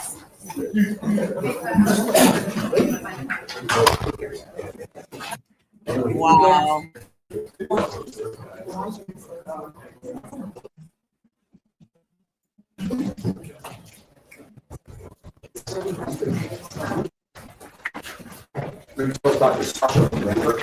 I do.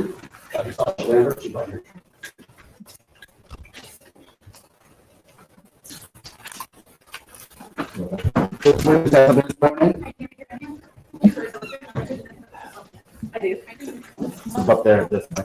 Thank you.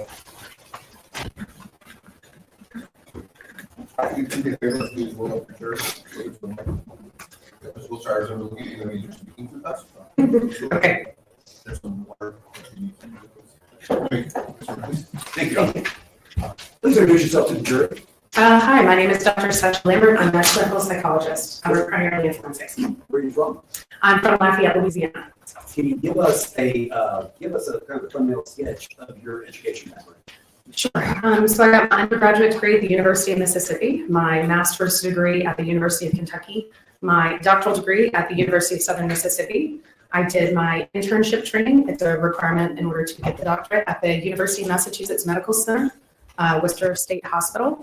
And then after that, I started working in a government agency for several years, was licensed initially as a clinical psychologist in 2013. And then I started my own private practice that I co-own in 2015. You said you do some forensic Correct. work. Can you tell the jury what that is?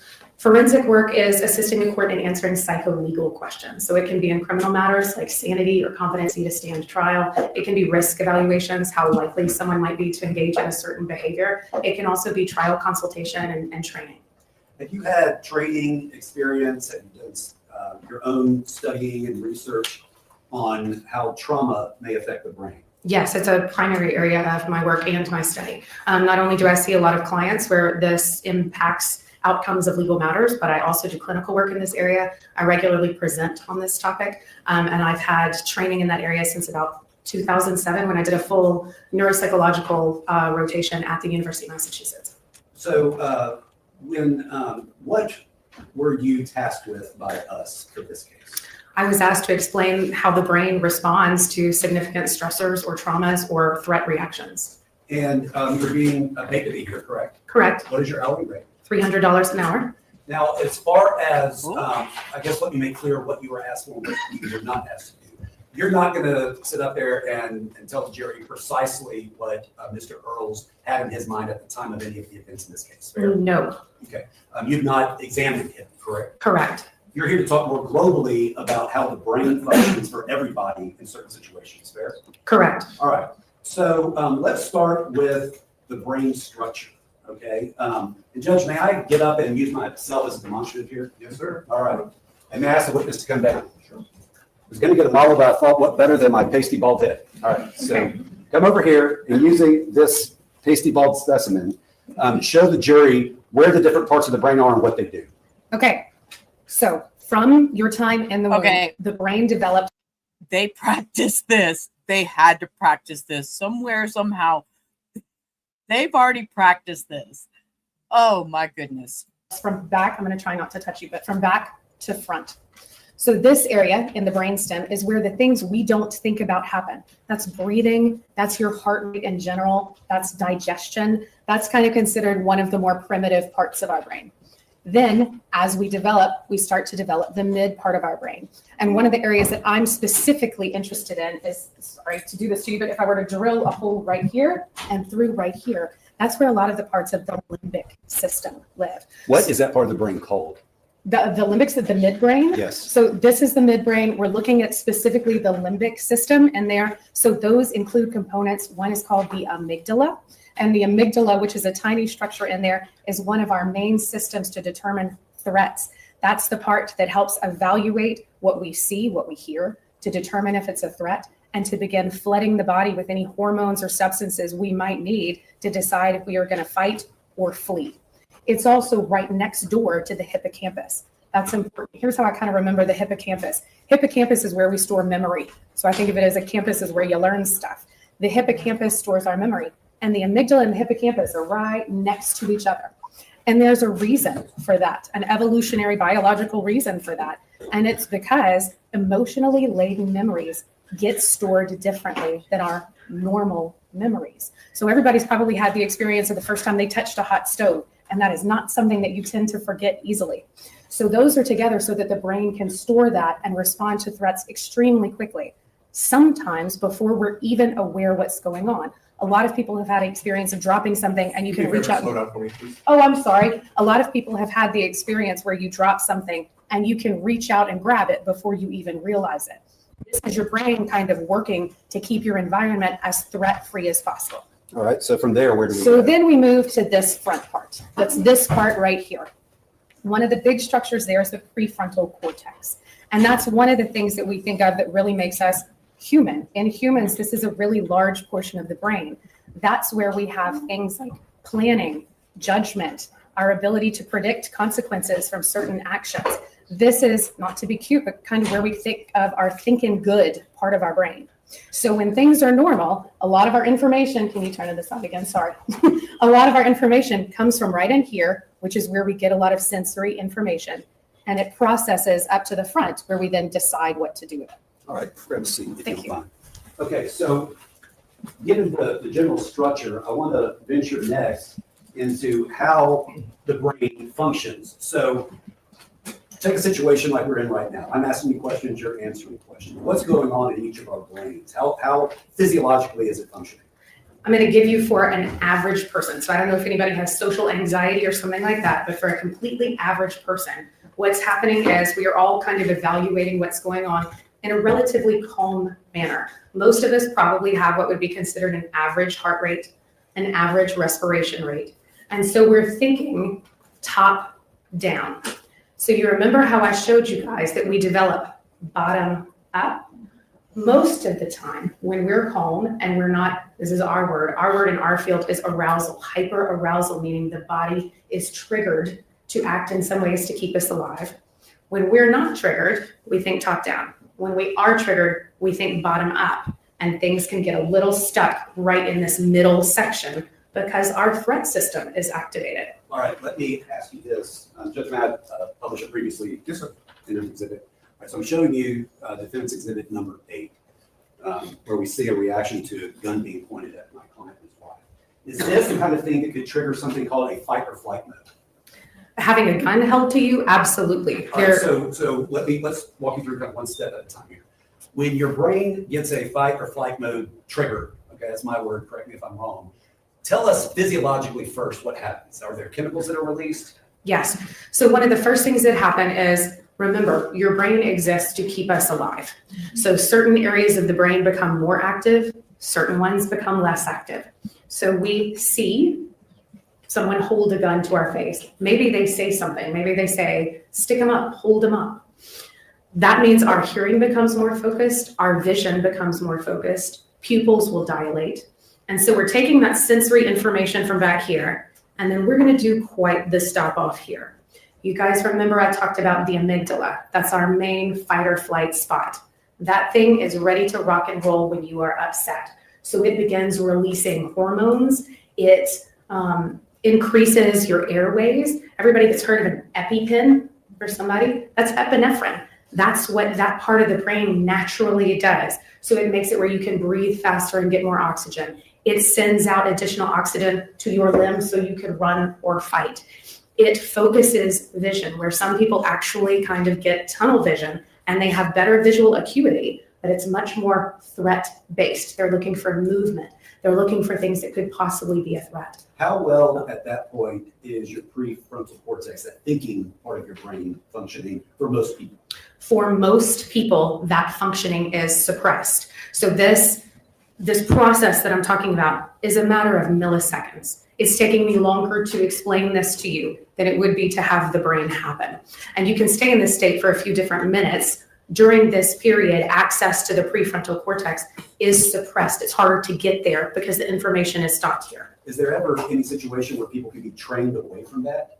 Yes, but it's very difficult. A lot of that training occurs with people who are law enforcement officers, military training. Some first responders are given a lot of training and practice to try to override is the wrong word because the system cannot be overridden. Our literature shows that time and time again, but it enables them to maintain a calmer level where they can access the prefrontal cortex, that front part, a little bit easier to increase the likelihood of making good decisions. Okay, so, and even when people have that training, are they always able to override the natural tendency to go into fight or flight mode? No, there's a pretty solid amount of peer-reviewed research that discusses the fact that in training, people who make a good decision, whatever that is, depends on the study. But people can be as accurate as 90% of the time they make the good decision, whereas in real life scenarios, that drops to typically about 50%. So let's shift gears to this situation. Now you've never met me, it's fair? Correct. Okay. But were you provided items to review in this case. Yes. Can you list for the jury what was provided to you to review? I was provided with Mr. Earl's 911 phone call. I was provided with videotape of the incident, the robbery. I was provided with Mr. Earl's statement, his interview statement with police, and some of the narrative reports of the arrest. Okay. Did I just want to make this clear, did I make it clear if there was anything else you wanted to see to let me know, I'd be happy to give it to you? Yes. Okay. Was there anything else that you requested? No. All right. So let's talk about the video of the robbery taking place and everything after that. For the record, what I sent her was a version of State's Exhibit number 108. That was the compilation of the shooting with the audio and everything. Okay, so I don't have to play it here. Do you remember seeing the video that showed Mr. Earls getting out of the car and firing his weapon? Yes. Okay, and then going out the driveway and doing one further shot. Yes. All right. And were you given police reports, et cetera, to review that helped give you context of the whole incident? Yes. All right. So starting off, was Mr. Earl's reaction in getting out of that car something that is consistent with a fight or flight response? Yes, it could be consistent with a fight or flight response. Explain. So again, these are natural reactions. In some way, some elements are automatic. Let me clarify that. When I say that, what I mean is the amygdala's response, the body being flooded with hormones, corticosteroids, things that decrease your ability to feel pain, that is beyond control. We can't do anything about that.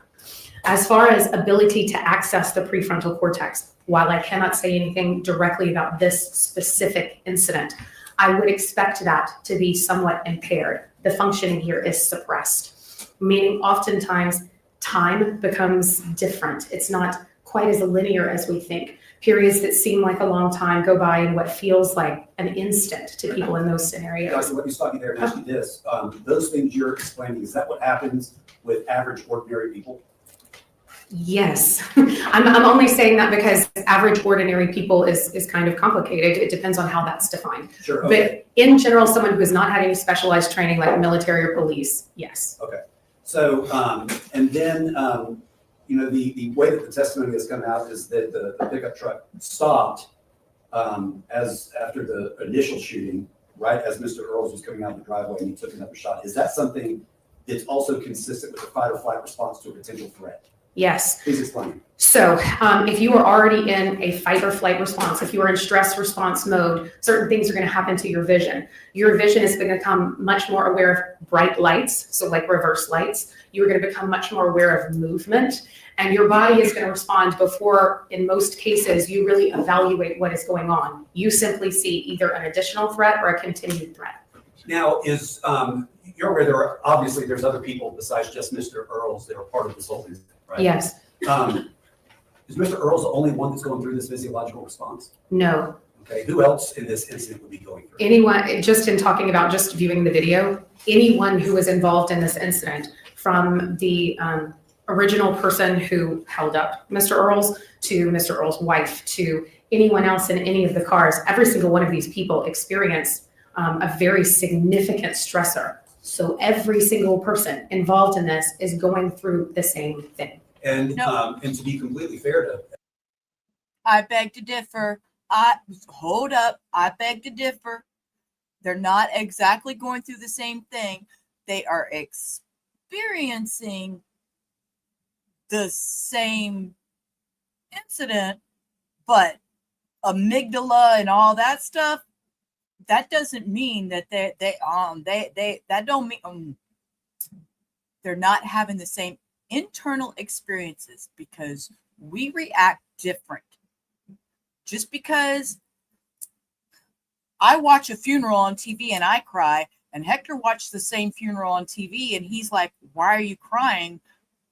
It's our different, we're seeing the same thing, but we're having different responses. So I'm not sure I like this answer. everyone, that Mr. Armando Alvarez, the driver of the pickup truck, he's going through the same physiological response. Yes. Judge, may we? Physiological, okay. Okay, sir. Okay, physiological response. Sorry.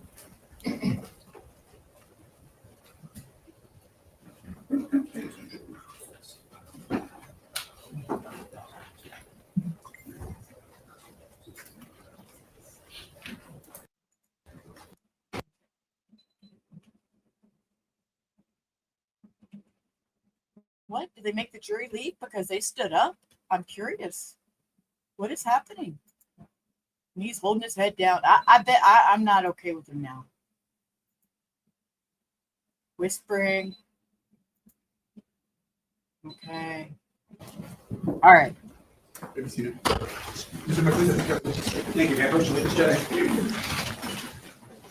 Now, among the other things that you reviewed was the defendant's statement, correct? Correct. All right, now, we're not allowed to get into what was said, so we'll avoid that. But I want to show you defendant's exhibit number 20. Do you see that? Yes. All right, and you had an opportunity to review the video of the statement, right? Yes. And does defendant's exhibit number 20 fairly and accurately depict a still, a screenshot from that statement? Yes. Tender to opposing counsel and offer defendant's number 20 into evidence? no objection, Judge. We'll go to committee. So, as one. Oh, I'm sorry, Judge. Defense exhibit number 20 will be admitted as evidence if it comes to. Thank you, Your Honor. At one point in the video, or in the video statement, and again, let's avoid what Mr. Earl said for evidence reasons, we can't do that. But the officer, does he show Mr. Earl something?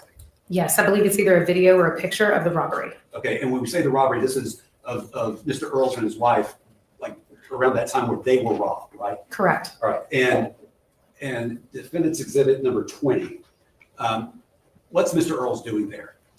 I don't know exactly if this is the time, but it's around this time that he begins to cry. Okay, and is that something that is consistent with somebody who has just gone through a fight or flight type of mode? Yes, it can be consistent with someone who has just gone through one and or is actively re-experiencing that mode. All right, along those lines, is this a switch is on or a switch is off as far as when you're in this fight or flight mode, or does it kind of vary? No, in general, people oftentimes think about being able to access that prefrontal cortex as an on or off light switch. Sorry, as an on or off light switch, but it's more accurate to think of it on a dimmer. So different things will allow that access to occur. So this is not an on and off, it's a spectrum of behavior and it's a spectrum of bodily responses. And is that spectrum of behavior and bodily responses something that reacts in proportion to the perceived threat? It can. In short, the larger the stressor, and when I say larger, what I'm typically talking about is lethality. So the more lethal a stressor, the larger and less predictable the response will be. Pass witness. Good afternoon. Good afternoon. That was all. So when you said a reasonable person standard, you weren't talking about in legal terms, right? No, that is beyond my purview. Okay. You're just saying normal people can experience these things. Correct. And some people can't, correct? Did you say some people cannot? Correct. To a degree. To a degree, yes. And having never met Mr. Earls, you don't know what his response was. Correct. Because you don't know what he brings to the table, correct? Correct. Like, for instance, when you're dealing with somebody, let's not talk about Mr. Earls, a person may actually already be a pothead, so to speak, right? Correct. Or a very quickly to anger person, correct? Correct. There are temperamental differences, yes. Exactly. So what you bring to the table very well may exaggerate or affect how you're going to respond to this kind of action. Yes, while there is a general human response, there are certain individual differences that can affect the magnitude of that response. And I appreciate you're giving us concepts that the jury can consider, but it really is subjective a lot of times depending on who it's happening to, correct? Thank you, prosecutor. And like, for instance, in this case, Mr. Earls made a whole lot of decisions before that robbery, correct? Objection. I think you misspoke, but mischaracterized the evidence. Mr. Earls did not do any robbery. No, before the robbery. I didn't mean he did robbery. Like, he chose to have a weapon, correct? Yes. He didn't have to, he chose to carry a 9mm on his person, correct? I'm not aware what the type of the gun was, but yes, I am aware that he had a gun on him, yes. And you will agree that when you choose to carry a weapon, there comes responsibility, right? Absolutely. Sorry, I'm thinking of if I can make that actual judgment. I would say yes. I mean, gosh, if you're carrying your weapon for protection, if something happens that you are describing that could get us in this situation, carrying that weapon could affect the outcome, right? Could, yes. And you said fight or flight, right? Correct. And no doubt, being robbed is a very fearful thing, right? Yes. Like I'm sure his wife was petrified with the gun to her face, right? I don't know specifically, but I believe the average person would be, yes. I mean, when you saw the picture, we can conclude. Yes. You sound like another expert that said she won't say that it's fearful. She but you appears agree. terrified, Okay, yes. okay. And then he's right next to her, and he, I'm sure, is afraid as well, right? He appears afraid, yes. If you go back to the picture, he had his hands up while the man was leaning in the car. So I would assume he had a relative fear at that time and had his hands up. So, But he's probably mad that his wife is being robbed, right? That's possible, yes. And if he has that gun in his waistband there, he doesn't take it out during the robbery, does he? in his Not that I'm aware of, waistband. no. Wait, that's the first time I heard that it was in his waistband. Waistband? I thought it was just okay. See, that's even. Now I even have a bigger issue. He doesn't want to put his wife in jeopardy to take the gun out, right? Correct. So he's responsible enough at that moment to choose not to do something like that to put another person in jeopardy, right? This is actually a complicated question that I would have to answer with I'm not sure. Well, it's also an innocent third party is sitting right next to her. And if he has the right to shoot and kill that robber, he's putting that innocent third party, his wife, in jeopardy, correct? Objection, it's a vague question based on. I'll be very specific. You know the robbery occurred, right? Yes. You know the robber's on the side of the car, correct? Yes. His wife is the innocent third party for him Correct. trying to defend. And he chose with a gun in his waistband not to take the gun out and shoot the robber because his wife is right there, right?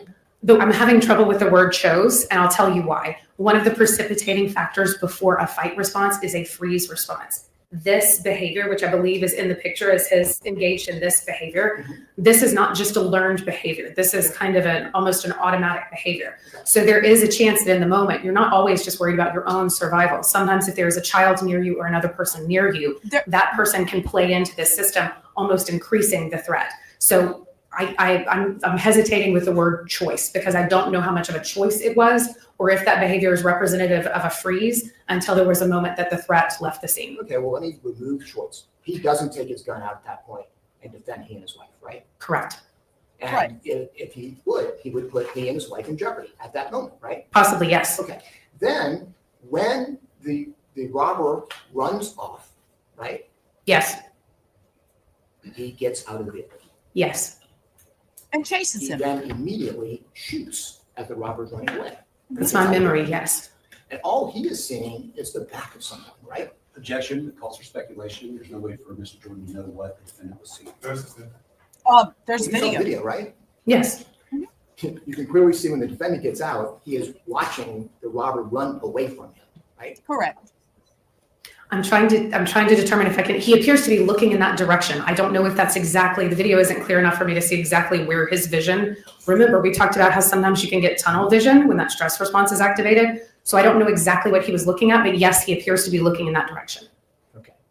And then he shoots at the robber as he's running away. Yes. And so that would certainly be the fight, not a flight. Correct. And so, and human emotion is interesting. Right? It's like, when it comes to like self-defense, you had to do it. That's fear normally, right?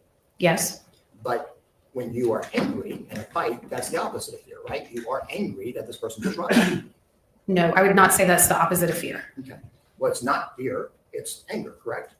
It's a different emotion. Correct. Right. Then, once that robber disappears in the night behind that sign, the defendant could have gotten back in that car. Right? Yes. Correct. That would have been the whole fight thing, right? Possibly. Like, they're fearful and that you lost the suspect or the robber. You get back in the car and you drive away, and that's the fleeing part, and nobody gets killed, right? Correct. And he did not do that. No. In fact, he actually goes into the grassy area, right? Correct. And he ends up firing into the next vehicle he sees, correct? Objection calls for speculation. There were two vehicles. There's no foundation that was the one he saw. The first vehicle that came his way, he shot at. If memory serves, yes. Multiple rounds in the direction of the vehicle. Correct. Remember the whole that fight and flight thing.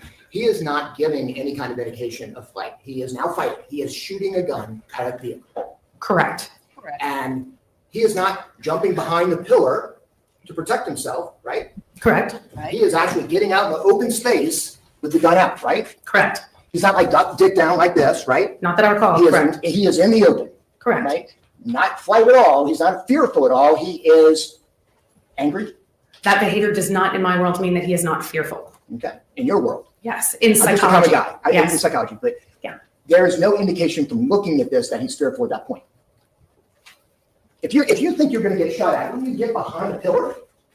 Not necessarily, Wouldn't no. you get behind a sign? You would run. I mean, I personally would, but I know I am a fleer. But it's different depending on the person. There are some people, remember how we spoke about temperament? Mhm. There are some people who do tend toward fight almost every time. Yeah, and those people are different than people who don't, right? Sometimes, yes, They're scary, right? they can be. Objection, argumentative.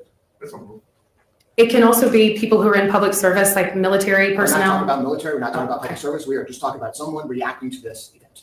Yes, And by the way, in mixtures, because you testify in court, so we have to mix psychology with the law, right? right. Okay, and we know that in that beginning, when the defendant is firing at the person running away in Texas, the law does say he can shoot and kill that person, but it's only to get his property back because the robbery's over. You realize that, right? Yes. It's at that point, he can shoot in the back because he's trying to get his property back, right? Okay. Let's fast forward to the end in the 10th shot, right? Now we got someone in the car is parked away from him, right? Yes. And you probably know there's some testimony that Mr. Alvarez gets out of the vehicle, so they see him outside the vehicle. Yes. Objection, speculation, mischaracterizes the evidence. There's nothing indicating who saw which person get outside the Can I vehicle. sustain, please clarify your question? Well, we've heard multiple statements regarding Mr. Alvarez gets out of the vehicle, and the defendant, you saw the 911 tape, right? You heard the 911 tape. I heard the call. Yes. You heard his wife describe the person who was in the car was an Hispanic male. right? Yes. And from a vantage point, the only way you would know he's a Hispanic male is if you saw him get out of the car. Yes. Okay, so as they're exiting, they see the Hispanic male outside the car, right? I would. Yes. And the car is parked away. And by firing that shot and then driving left away from it, you're clearly not trying to get your property back, right? No, I would argue you're probably trying to escape. Right, now you're fleeing. Yes. But you're not shooting down there to get your property back, which the law would allow. You understand that? Objection to the sidebar regarding the legal conclusion of what the law allows. Yes. So that would be inconsistent, that you shoot and go the other way if you're trying to get your property back, right? Inconsistent from a legal perspective. Yes. Okay.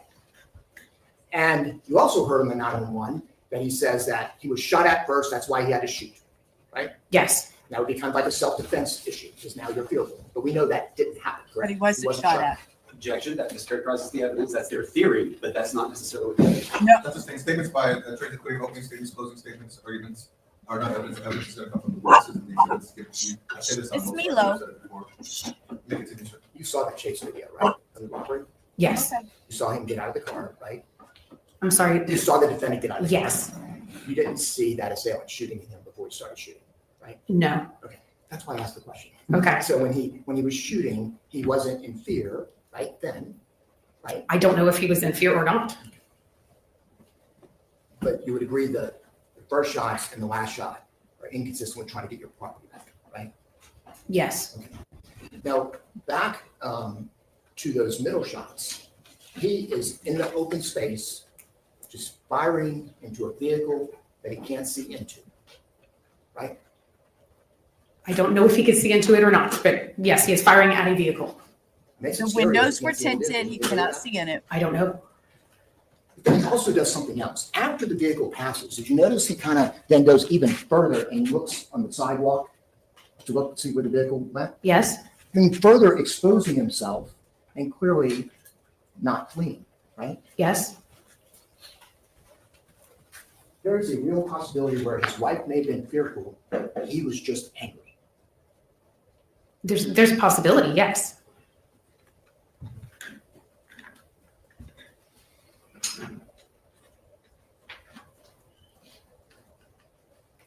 And although you wouldn't concede that he's not fearful, you say you never wanted to say that. But nothing objectively from his actions, immediately getting out of the car and shooting at someone as they're running away. His actions of going into an open space and shooting in a vehicle and not ducking. His actions of Objection, this is a closing none of argument. that objectively shows fear. Objection, this is a closing argument. That's gonna be sustained, just ask it again. Nothing about his behavior that night shows fear. It shows fight. It shows a stress response. So it would be difficult to determine fight can be a manifestation of fear in the stress response.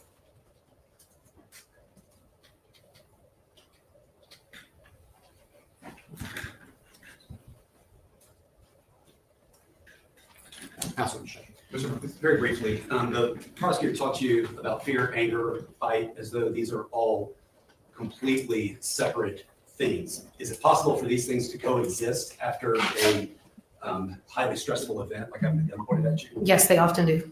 That's what this. No further judge. May this witness be excused? Yes, sir. Yes, Judge.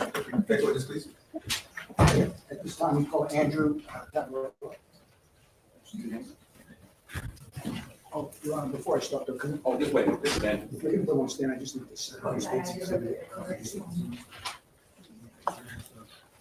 Look at all that purple. This witness hasn't been sworn in? It's up to Judge, if I could get State's Exhibit 108.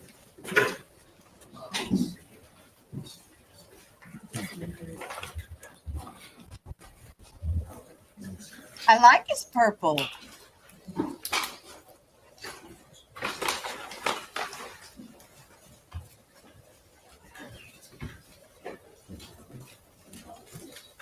May we have a moment to set this up?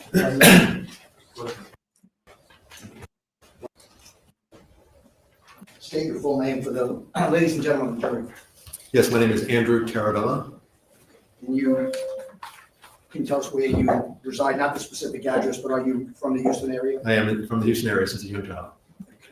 And you're employed now, right? I'm employed, yes. I'm a crime scene analyst and reconstructionist with Expert Witness Solutions. Okay. I'd like to talk to you about your background and experience. Give us kind of a general synopsis of how you got to the point to work as an expert in this field. Sure. So I graduated from Stephen F. Austin University in Nacogdoches with a criminal justice degree, and I went from there into the Army, where I was a helicopter pilot for about 8 years. Where was that at? Like, That was Army Reserve, actually local in Conroe. and you operated you were operated as a helicopter pilot? I was an officer in the Army Reserve and flew Apaches and Cobra helicopters. Okay, I'm going to let you go on, but I want to ask you, how long were you in the military? I did 8 years Okay. as a reservist. Okay. Even as a reservist and a helicopter pilot, did you have training with firearms? I did, yes. Okay. How to shoot, Yes, how to respond to gunfire, yes. things of that nature? Okay. And go ahead. So after the military, when were you in? 1988 is when I joined. So I joined from the military. I went to the Houston Police Department in 1992. Excuse me. I first did years on patrol, and then several years later, I became a divisional crime scene unit at the West Side Patrol Division. And shortly after that, in I believe it's 2000, I joined the Homicide Division and became a crime scene investigator. Once I was a crime scene investigator, I began teaching crime scene investigation classes routinely at the Houston Police Academy. I was an adjunct instructor for Texas A&M University in forensic photography, as well as an adjunct instructor at Keystone College in Pennsylvania. From there, I attended many, upwards of probably 40, 45 or so forensic training conferences and symposiums, where I routinely presented and taught some workshops and seminars. And then amassed thousands of hours in training, a large majority of which were in the disciplines related with crime scene investigation and reconstruction. That included everything from fingerprinting, crime scene processing, evidence collection, trajectory analysis, forensic photography, bloodstain pattern interpretation. I was just going to ask you, have you testified as an expert in the state of Texas before? I have. Most of my testimony was for the state as a police officer for this county. Before I retired from the police department just earlier this year, which has enabled me to then broaden my where I was previously restricted as an officer for civil or criminal just on the state side. I can now work for defense and other areas. And how long did you say you were with the Houston Police Department? I was with the Houston Police Department for 32 years. Okay. Um, Out of the 32 years, how long were you in the homicide division? So I was a crime scene investigator. Homicide division, the crime scene unit was transferred in and out of different divisions through the Department of Reorganization, but just under 16 years as a crime scene investigator. Sir, we're not going to bring up the problems with the Houston crime units. Let's not talk about that. They're going to ding you for that. Since it's a 4:45, I'm going to move on. And then ask you a couple questions. So, how did you get involved in this case?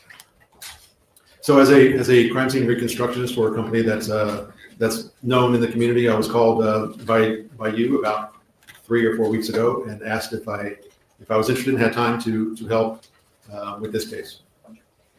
Can you tell the ladies and gentlemen of the jury whether that process took place as a result of Celestine Rossi being brought into this case for the state?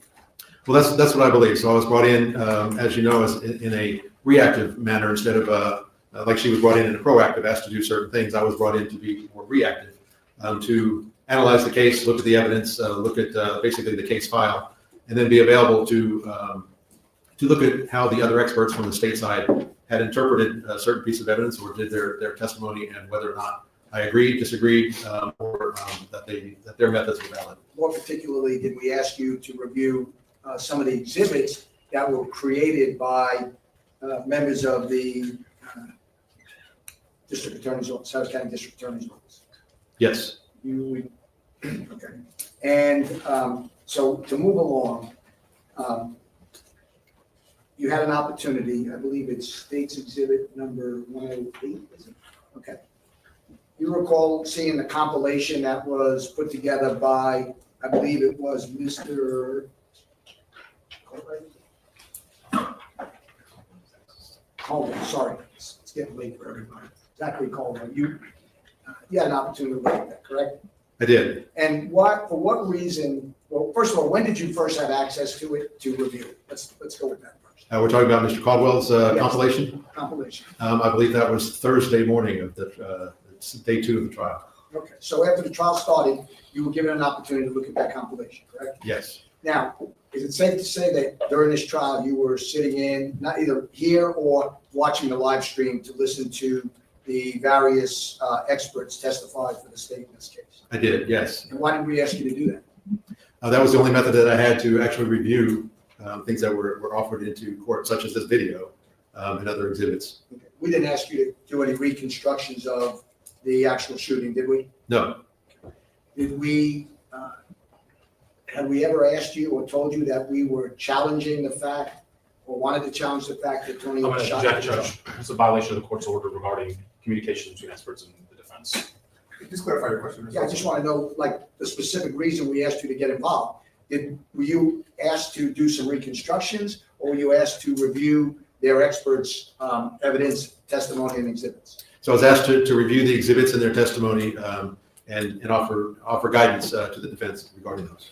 And as the state's 108, the compilation, you said you first saw it on Thursday. Did you still have, I'm sorry, the second day of trial, did you still have an opportunity to review it? I did. Part of what he presented, I was only able to review through the live feed, was not offered the physical file to look at.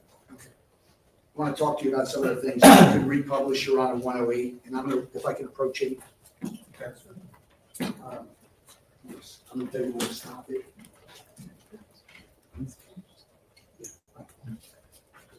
I think we're all in agreement that this whole incident started out with a robbery, correct? Correct. An individual running up to Mr. Earls and his wife while they were at the ATM. Objection, narrative leading. You're setting up a question, Austin? Okay, I was going to ask, is this the compilation with the call-outs? Okay. You're asking me for that? Well, you've seen this video? I've seen this video in many different contexts, so until it gets playing, I don't know if it's the one with call-outs or not. Would you stop it when you see the call-outs, Ms. Baker? So you can see them here on, right? Yes.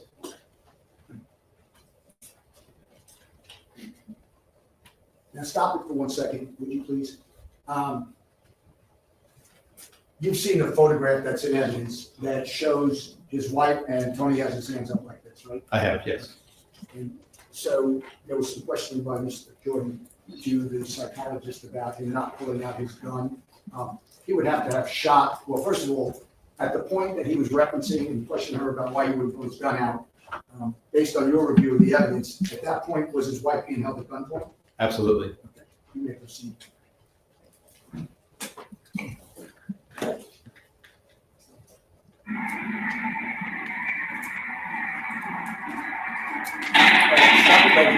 Stop it right there. How come the call-outs on the graphs? I'm sorry, it's quick again. What you're attempting to locate is further along in State's Exhibit 1. What the call-outs? The call-outs.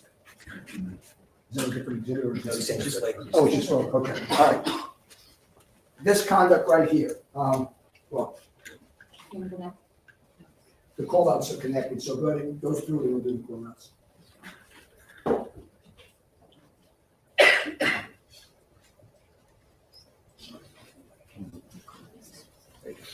This is that same video for the record that we just started to watch on the call-outs. Stop it right here. Okay. Let me ask you a question because you're familiar, are you not, with Texas law? I am. Okay. So he has a right to shoot at the robber, correct? Correct. In this call-outs, explain again to the jury what he's on.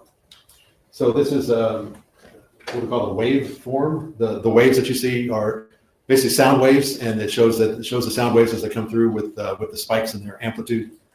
And it's the audio that was taken a couple blocks away from here, superimposed on this video. As far as how Mr. Cole did that, you didn't have a problem with that, did you? I did not. Okay. Well, go ahead and hit it and we'll go from there. You can keep going. Keep going. Oh, wait, let's talk about that. I'm sorry, stop it there. 4 is a shot that you've been watching this trial, right? I have been. And none of their experts have accounted for that shot coming from Tony Earls, have they? Objection, leading. That's overruled. Correct. You've watched everything, you listened to the testimony. I have. Did you hear of anybody being in a position from this witness stand, being able to account for shot number 5? Number 4. 4, sorry. No, I have not. Objection, Judge. That's a mischaracterization of the testimony and the evidence before this court. Let's give the jury some motions. Again, you guys heard the evidence. You guys are going to be judging who you want to believe with respect to the witnesses.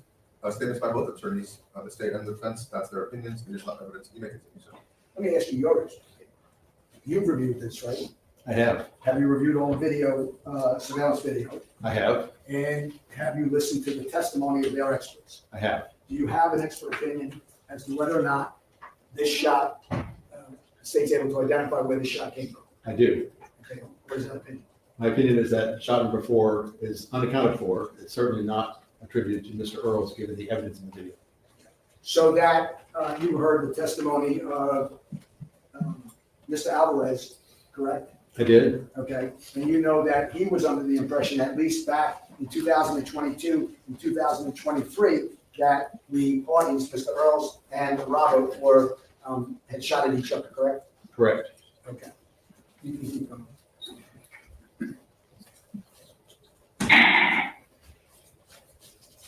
Keep going. What does that roll to you right there? So, yeah, if you go back, that is a spike in the waveform that is attributed not to a gunshot, not to, it's attributed to the squealing tires. And that's why. No, I beg to differ. You see a muzzle flash. Stop. I'm gonna rewind because I beg to differ. Right there. So, yeah, if you go back, that is a spike in the. But directly when you see that muzzle flash, get out, sir. In the waveform that is attributed not to a gunshot, Nope. not to, it's attributed to the squealing tires. And that's why I think Mr. Caldwell explained why he did not put a number on that particular spike. We know where the squealing tires came from based on your experience and training, but do you have any idea? I have an opinion on where they came from. What was that opinion? My opinion is they seem to coincide when I put all the videos together and the sound like like he did. The squeal of the tire seems to coincide about the vicinity where the left wheels of Mr. Alvarez's truck that struck the curb were squealed at that point. Would it be reasonable to believe that Mr. Earls could have heard those squealing tires? Yes. Continue.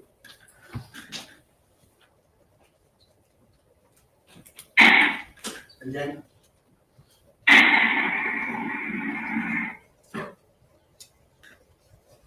Continue. Stop it, go back. Did you hear the five noises? I did. Okay, and talk about that for a moment. What was your immediate reaction when you heard that for the first time? So my immediate reaction was they were gunshots. Okay. The first time I heard that. And you've dealt with weapons extensively over your 35 years and at HPD and 8 years in the military, correct? Correct. Okay, now, let me ask you a question. When we went back together collectively and we reviewed this compilation he made, did he include spikes to reference or coordinate the spikes with what was going on and what we were hearing? No, it appeared the sound waveform that he had on the bottom had faded out just before those gunshots came in, so you did not see the spikes graphically. So for this exhibit to occur like this, then he would have to deliberately leave those off? I'm going to object, Judge, leading. Please don't leave your witness. Okay, when you make a compilation like this, okay, would it be better to include all of the gunshots? I'm going to object again, leading, Judge. This witness has not been designated as digital forensic analyst who would compile these kinds of videos or opine about how they are. Those two different objections. With respect to the leading, I'll also state it. Just open it. I'll do it this way. Open it. What was your concern when you watched this video? So when I watched the video and when I heard Caldwell testify about the video when he was playing, my concern was, one, that his boxes that he placed up there obscured part of the video at the very time that some of the gunshots were being played. And what also concerned me was that in passing, he simply attributed those 5, what I consider additional gunshots, as ambient noises. And what did you think about them being considered ambient noises by this digital photographer or video man here? Well, by definition, even given the waveform that goes along with the audio, they're not ambient noises, simply based on the spike that is shown in the wave pattern. Let me ask you, based on your experience and your expertise, presenting something like this without the 5 gunshots, because you testified that they're gunshots, being included in the audio portion, could this video be, or this exhibit be misleading to the jury? Objection, argumentative. It's overruled. So I believe it was misleading. First, I didn't say they were gunshots. I said I believe them to be gunshots. Certain noises like that, as a police officer, that perks my interest right away to take cover for something like that when we hear something very similar to what we heard there. So Was the succession? the succession, the cadence, the concussions, in my opinion, I believe them to be gunshots, and they should have been addressed in the video, more so than just passing them by as ambient noise. So it required some sort of further explanation. And what was your definition of ambient noise? So ambient noise by definition, very similar to ambient light. Ambient light are traffic lights and street lights and porch lights, and even the moon is ambient. It's anything in the background that is like standard. Ambient noise is the same. Ambient noise would be the rush of traffic or the running air conditioner or ceiling fan. Ambient noise associated with spikes would be something that is a very standard, maybe like in New York City, if you get a car honking. If it's very common, you can consider that ambient noise because it has a spike. But typically, if it's an event that's different from the common baseline of the sound signature, it wouldn't be considered ambient. Now, approach your so I'm sure it's been marked as Defendant's Exhibit 23. Ask you if you recognize this. I do. And who created that? I did. And does it accurately depict what you were attempting to show? It does. And I guess just for the benefit of the prosecutors, so they know, did you make any efforts, were there any efforts made by you to see if those 5 what you believe to be shots would register as a sound? Am I saying it correctly? Well, the test was, is it registered in the sound wave that is part of the file? So in other words, if you wanted to add the call outs for the 5, what you believe to be shots, it would appear, right, on the screen? Yes. And how did you measure this? What process did you use to create this exhibit? So I used a very similar software to what Mr. Caldwell used. He used, I think, Camtasia, which is a video film editing software. The one I used was Adobe Premiere Pro, where it enables you to layer videos and audio tracks on top of each other to play them simultaneously, which then would enable me to synchronize the sounds to a video, which is basically what was done here. Now, we didn't go to that extent, you just got that out, but did you at least measure the sound waves or the call-outs? Well, I give the call-outs that he produced are the ones Yeah, here. the ones you produced, is that what you're thinking of showing? Right, so I didn't produce them. All it did was the software made them visible on the audio track. You put the audio in, and that same, those programs tell you the piece. Right, correct. At this time, Your Honor, I'm going to tend it to State's attorneys. I'm interested. You said what number? I want to know. 23, Your Honor. Can I take this witness on board, Your Honor? Okay, Fort I. Mr. Terravella, you're not a digital forensic analyst that's certified by the Texas Forensic Science Commission, are you? I am not. You're not a digital forensic analyst in the context of video and audio overlay, are you? I am not. You've never before testified as an expert as it pertains to video and audio overlay, have you? I have not. You've never testified as an expert as it pertains to sound waves. I have not. You've never testified as an expert as it pertains to video compilations. I have not. I You've like never this. testified under oath that the audio and video overlay in a specific case for a specific piece of evidence is or isn't what the state is alleged for it to be. I don't understand that. Is this the first time that you've ever sat in a chair like that and testified under oath regarding audio and video overlay created by the state? Well, this was created by me, not by the state. But I've testified many times on surveillance video and audio tracks that go with surveillance video. Video and audio overlay specifically. Video and audio overlay, not specifically, no. Okay, and here you've identified the peaks in the gunshots. 1, 2, 3, 4, 5, 6, 7, 8, 9, 10 on the side. You have A, B, C, D, E in the middle, right? Correct. You're saying A, B, C, D, E are gunshots? 5 of them? That is my opinion that I believe them to be gunshots. And I don't know, there is certainly no way to prove they were not. They sound gunshots to me. You certainly couldn't attribute them to a specific person, could you? Well, we can't, anytime we hear gunshots, we can't attribute to. So as a policeman, we get calls for gunshots all the time. In fact, the 911 calls Mr. from this scene. I don't mean to be rude or interrupt you. I'm just trying to be respectful of everybody's time. Can you contribute 9 muzzle flashes to the defendant's firearm? Yes or no?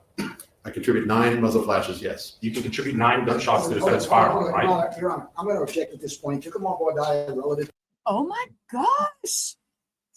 Mr. Oso, calm down. I object. Sound like a hurt seal. 9 muzzle flashes to the defendant's firearm, yes or no? I contribute 9 muzzle flashes, yes. You can contribute 9 gunshots to the defendant's firearm, right? Your Honor, I'm going to object at this point. You come on board, relative to the exhibit. Let's keep to the exhibit. And also, if I might, Your Honor, he didn't do an overlay. All he did was put the sound that they gave us into the computer and into the program they used, or a similar program, and it registered the sound callers. That's it. He didn't do any compilations. He didn't. It's okay. I'm not going to go on. Okay. Well, I'm gonna ask what he did exactly. But are you finished this? Yeah, Judge, I mean, the state's objection is that he is not a digital forensic analyst and he's not certified to render an opinion about these types of matters. What's your response to the I'm sorry? What's your response, sir? Good. Can we approach?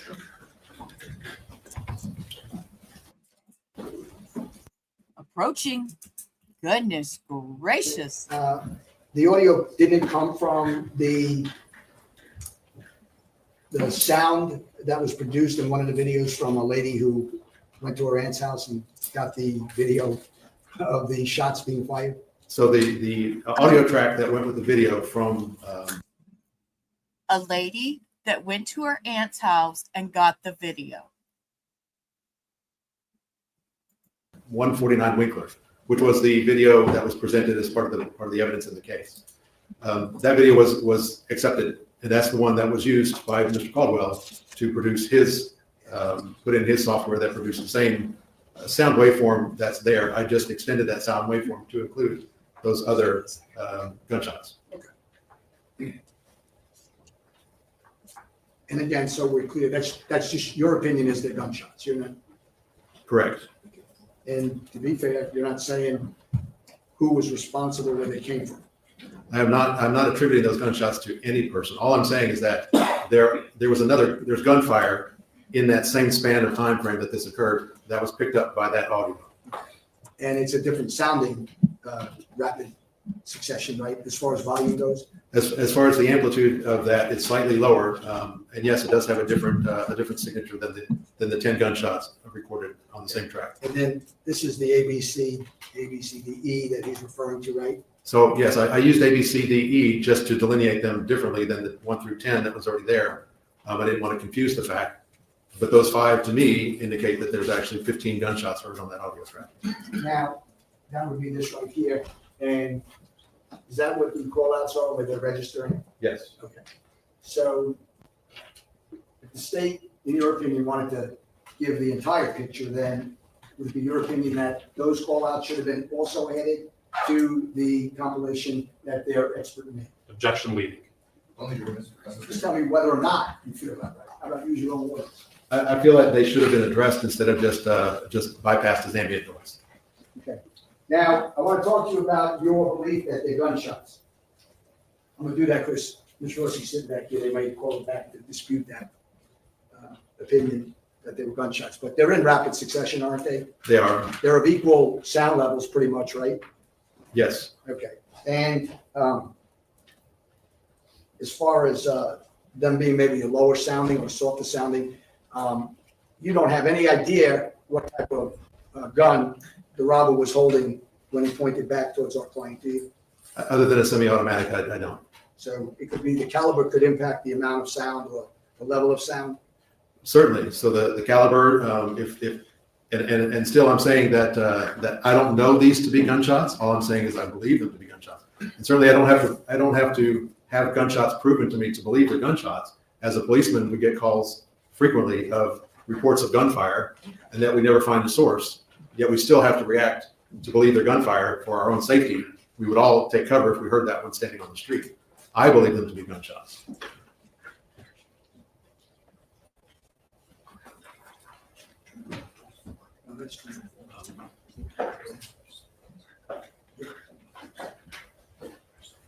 I think that Mr. Jordan had asked the psychologist about flight and fight and fight and flight. I'm sorry, you've watched. Why would he have knowledge of what they discussed with the psychologist, sir? The videos, right? I did. Okay. I think everybody agrees, he even said it in opening. He had a right to shoot at the robber when he was running away, correct? Yes. And he characterized it as, get the return of his property, okay? Yes. That's not the only reason you can shoot at a robber, is it? Someone who robs you at gunpoint at night? I don't know the exact wording of the state statute to be specific for that question. I'm sorry. If, when he was out of the curtain, if the robber was in the truck, the suspect was in the truck, and, he doesn't have to wait till they pull up on him and shoot at him, do they? If you have a reasonable belief that your life might be threatened, you have a right to respond, don't you? Judge, objection leading and asking witness to draw legal conclusion. Please don't lead your witness, but I believe both of all customers. I'll rephrase it, Judge, to make it easier. You don't have to wait to be shot on in the state of Texas to shoot back, do you? No, you do not. Okay, you certainly didn't have to be killed and then find out that the robber wasn't in the truck, right? Correct. I know that sounds like a pretty dumb question, but it's obvious, right? Yes. Okay, now I want to talk to you about, can I approach you on? Yeah. Show you what's been marked as defense exhibit.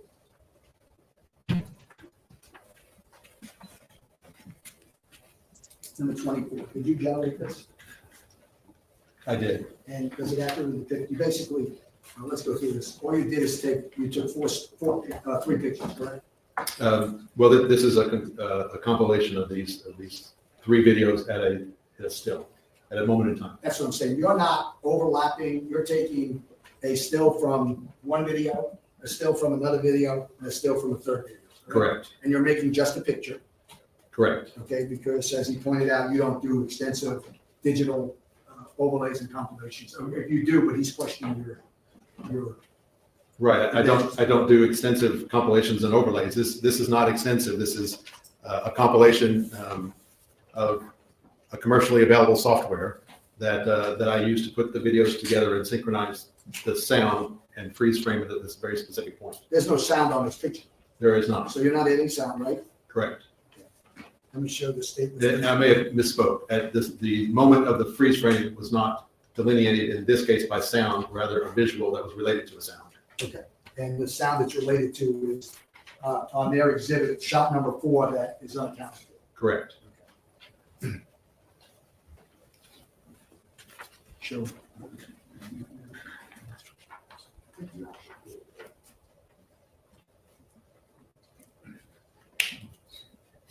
And I'm sorry, may I take this witness on board, Your Honor? So are you telling us that in state defense exhibit number 24, it is capturing the moment in time, the exact moment in time in every one of these 3 videos? I am. Okay, so every one of these 3 videos, and every one of these 3 frames, you're testifying captures shot number 4? Correct.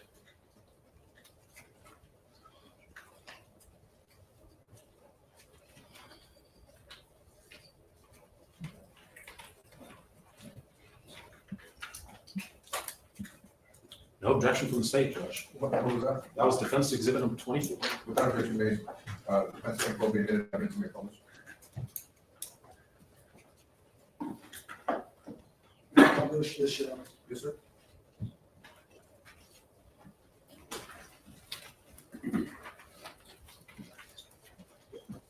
I think, let me ask you a question, I guess, so to clarify a few things.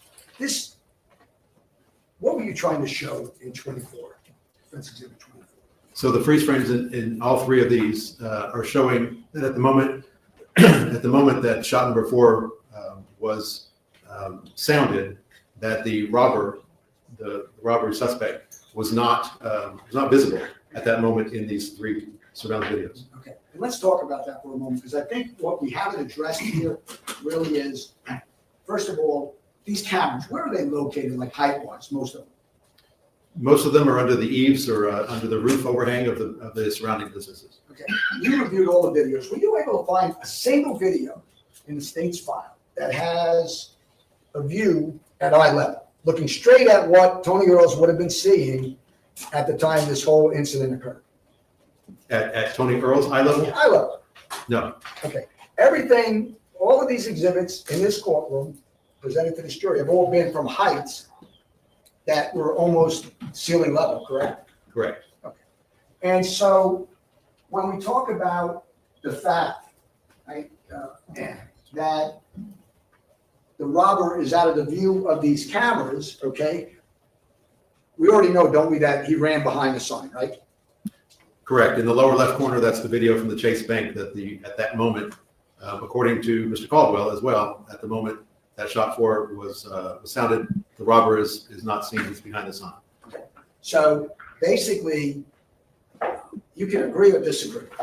If you rob me at gunpoint and you run off and you run away, and a minute later, a car comes down the street towards me, or a truck, then you'd agree it'd probably be unreasonable for me to shoot into that truck, correct? Correct. Okay, because I should have had enough time to process that it's not connected, right?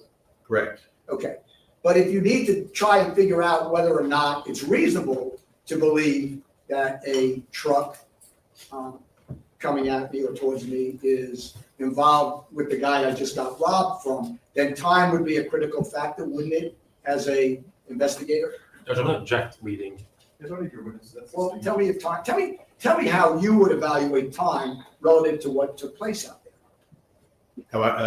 At what point? Well, There's from the point in time when the robbery suspect hits the corner of the sign to the time that the headlights of the truck emerge. So I think that's within a second, or certainly less than 2 seconds. Well, I'm talking about hitting the sign and seeing the lights, correct? Correct. Now, as an investigator, a crime scene investigator, how would the truck going from a slope leading up to the bank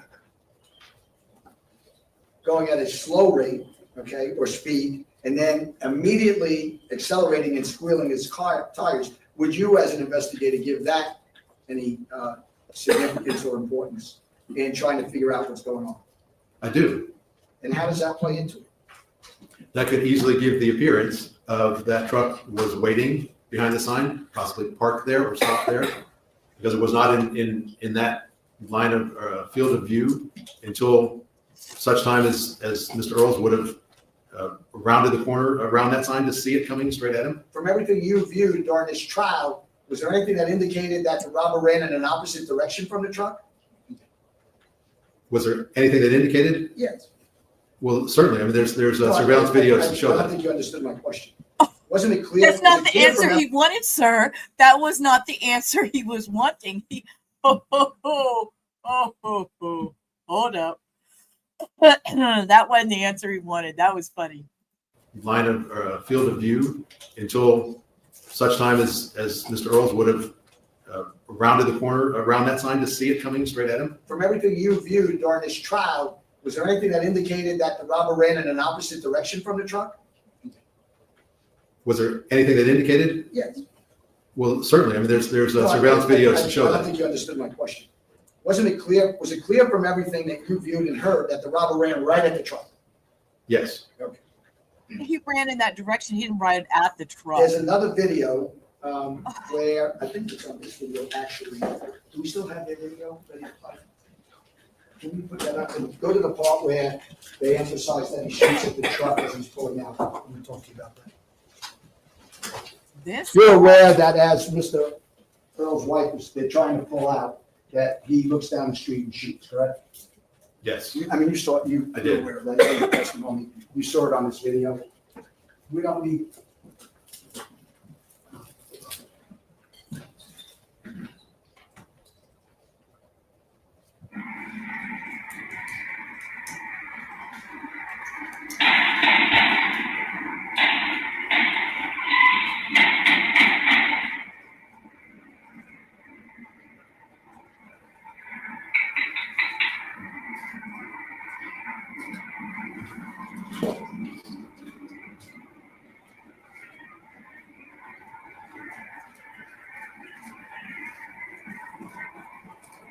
Now stop it there for a minute.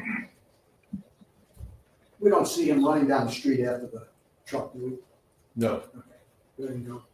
And then stop it when he's pulling out right there. Okay, and that's where you see him shoot, goes the truck. Presumably, yes, the truck is down around that corner. Okay, well, there was testimony, I don't know if you heard that part of the trial. So if you had heard that he stopped his truck and he started to back up, in your opinion, could that be construed as though the robber was in the truck and they were coming back to cause harm to Tony? You're reaching. I think that can be construed as that, yes. Okay. It's not unreasonable to think that if a guy who went by backs his truck up, right? Correct.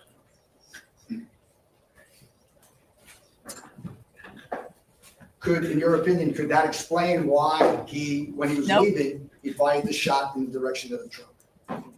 I believe that could explain that, yes.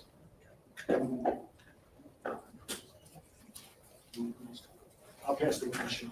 Are you guys okay? I'm gonna take a 5-minute break, you're good. Okay. If we could consult a little bit. Sure. Can we consult the expert? Well, let's take a 5-minute break. So you can talk to me. All rise for the jury. And please remember what I said about the court. You testified a second ago on direct. Thank you, Your Honor. Mr. Taravel, is it okay if I call you that, Mr. Taravel? Certainly. Okay. I want to go over some of your background and your training. You testified a second ago on direct that you testified on many occasions. Yes.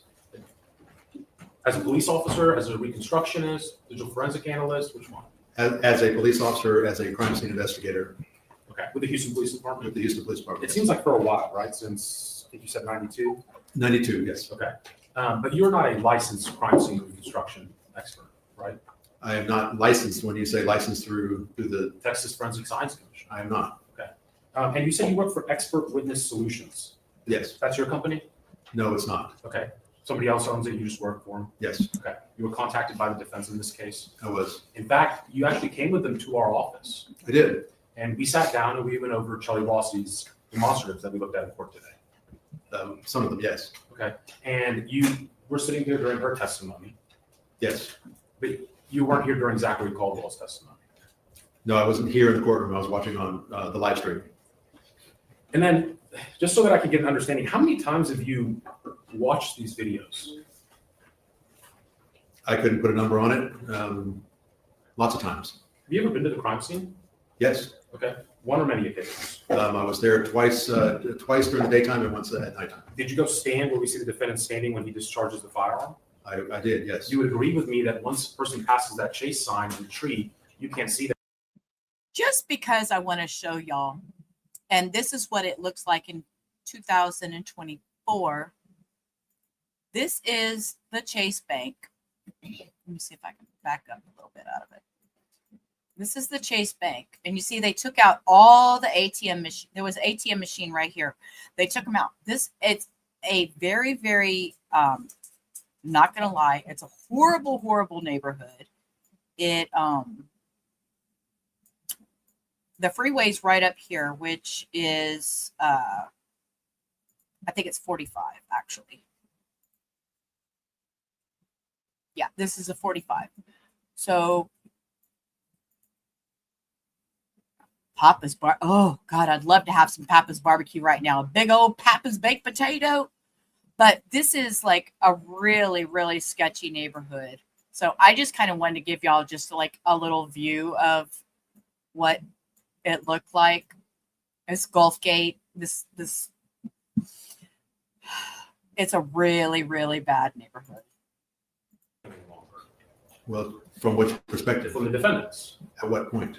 When the defendant gets out of the vehicle and he takes the first shot, you would agree with me that at that point he can't see the assailant, right? At that point, he can see the assailant, yes. After the first 3 shots, he can no longer see the assailant. I think that's fair, yes. So he can't see the robbery suspect after shot number 3. From the perspective of shot number 3, yes. From the defendant's perspective of shot number 3. Correct. You would agree with me that the tire screeching or squealing occurs after shot number 5. Correct. So that means that the defendant's already turned his attention to the vehicle and shot number 4 and shot number 5. Yes. At the vehicle. At the vehicle. Within seconds of the robbery suspect running past the sign. Within seconds of the suspect disappearing, yes.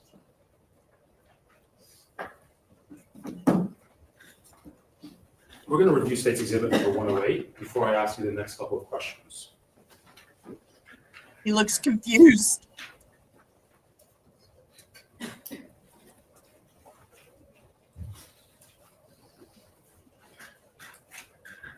And again, no specific training in digital forensic evidence. You don't have any specific training in digital forensic evidence. Digital forensic evidence in what form? Analyzing it? Analyzing video? Yeah. I've had classes in that, yes. Well, when I asked you earlier on voir dire, you said you'd never had any training on that. No, I didn't. I don't believe I said I've never had any training in that. You asked me about, have I testified and have I put these things together? I don't remember the exact. You rattled off them very quickly, like 7 or 8 in a row. Yeah, that was a big quiz, Yeah. so I apologize. I didn't mean to catch you off guard, so let's ask it again. You are not licensed in digital forensic analysis. I'm not. You are not, you've never testified as an expert in digital forensic analysis. I have not. You've never testified to overlaying audio and video as a digital forensic analyst. I have not. You have never been offered up as an expert in the subject matter. I have not. I'm going to publish State's Exhibit number 108. So now that we've all established all of that, we're going to ask you questions.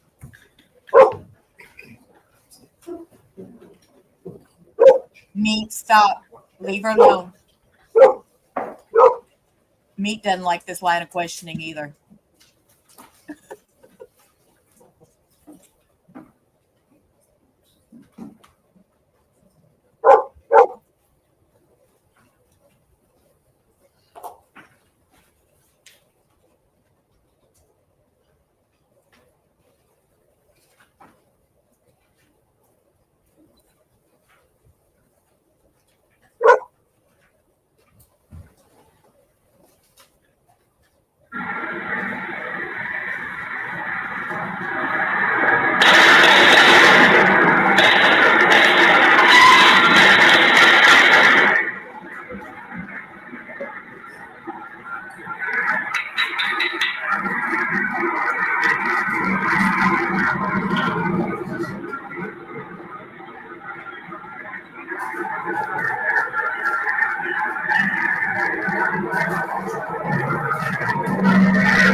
Oh my stars.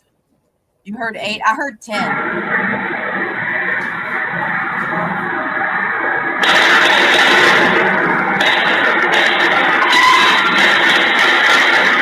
I heard 10.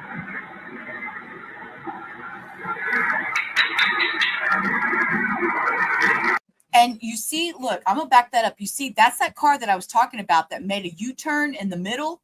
Look, watch. There was a car going by, and he made a U-turn in the middle of the road. Right here. And I think that squeal was his brakes, because it was right when you see his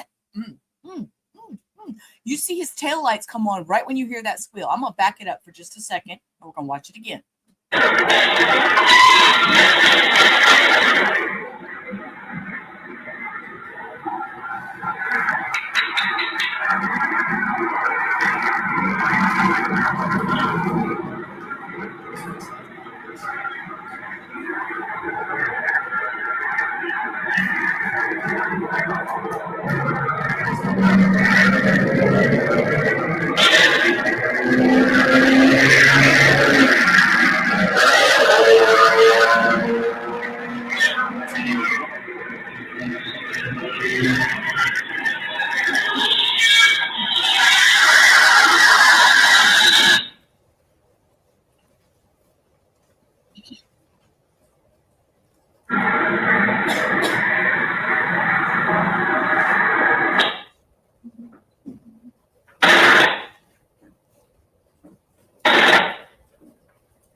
He's getting out because they dropped the keys when they were being robbed.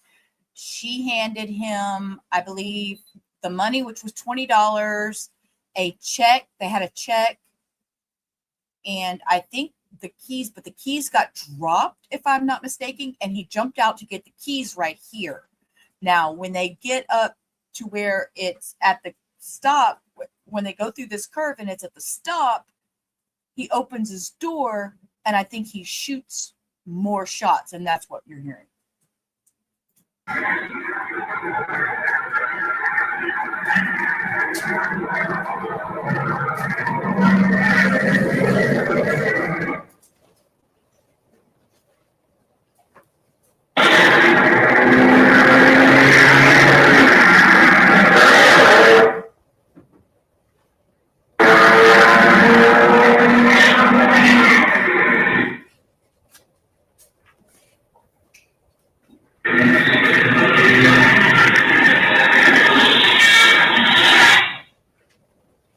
So, Mr. Trevor, I just want to make sure, because it was, you guys talked about it on direct, let's be sure not to leave a false impression to this jury, right? The law of I'm self-defense. going to object to the form of that question. I can rephrase, Judge. Absolutely. The law of self-defense does not justify you shooting somebody in the back as they're running away. Yes or no? Correct. I didn't imply that in the previous question. We were talking about the law about shooting to get property back. Okay, then let's go to the 10th shot. You would agree with me that somebody shooting down the street and then turning in the other direction is not consistent with someone trying to get their property back. Well, that one now goes back to more of self-defense, in my belief. Okay, so we're picking and choosing which one applies in those circumstances. Well, we can't, I mean, I'm not the one that Let's was. start with shot number one. Please don't interrupt each other. Let's start with shot number one. The defendant takes a shot at the robbery suspect and the robbery suspect has his back turned. Yes or no? Yes. Not self-defense. Right? Not in my opinion, no. Okay, let's talk about shot number two. The defendant takes a shot at the robbery suspect as the robbery suspect has his back to him. Right? Right. Not self-defense. Not in my opinion, no. The defendant takes a shot at the robbery suspect when the robbery suspect has his back to him for shot number three. Not self-defense. Not in my opinion. Okay. So I love then he turns his this. attention to the Alvarez's truck. And, there was a mention about a minute passing maybe, but let's just be clear. Robbery suspect disappears simultaneously as the Alvarez's vehicle approaches. Well, he's approaching before you can actually see the headlights long off From the before he defendant's- gets to the driveway. I'm sorry, I apologize. I didn't mean to interrupt you, Mr. Turbo. From the defendant's perspective, the robbery suspect disappears and simultaneously the truck is approaching. I think simultaneously the truck has approached. And then he turns his attention to the truck and he shoots 4 and 5. Fair? Wait, I'm gonna object to the form of the question. Yeah, you because just- He hasn't proved that 4 was the shot from Tony Earls yet. You can answer the question if you can. So- He's assuming facts not in evidence in his question, so that would be my question. Okay. I'm gonna sustain it for that purpose, but go ahead and ask it. Let me ask you this. You said that if you heard those 5 gun audio sounds that you identified as gunshots A, B, C, and D in the photo that you provided, it would cause you to duck and take cover. Yes, if I was out on the scene, that would cause me to take pause in what I'm doing. I would stop what I was doing, probably look around as every other officer that would on that scene would do the same thing until we found out coast is clear and we'll be starting. We're all accustomed to hearing gunshots like that from a distance. Let me ask you this. You're very precise about your words, so I don't want to mince your words. You said, I believe that those sounds are gunshots. Is it your opinion in front of this jury under oath on the stand that those 5 sounds are gunshots? Yes or no? I cannot tell you they're gunshots. I can tell you I believe they're gunshots. And I think I don't have to know they're gunshots to believe they're gunshots. As an officer, if I heard that, I'd have to react in a way, I would react in a way that they're gunshots. So are they gunshots or not? Who knows? We can't determine they're gunshots. What I'm saying is, I would believe they're gunshots if I was on that street and I heard them. And I think it's reasonable for anyone else who's on that street to certainly believe they're gunshots. Then I think we can agree that it's reasonable. If you hear gunshots, you would duck.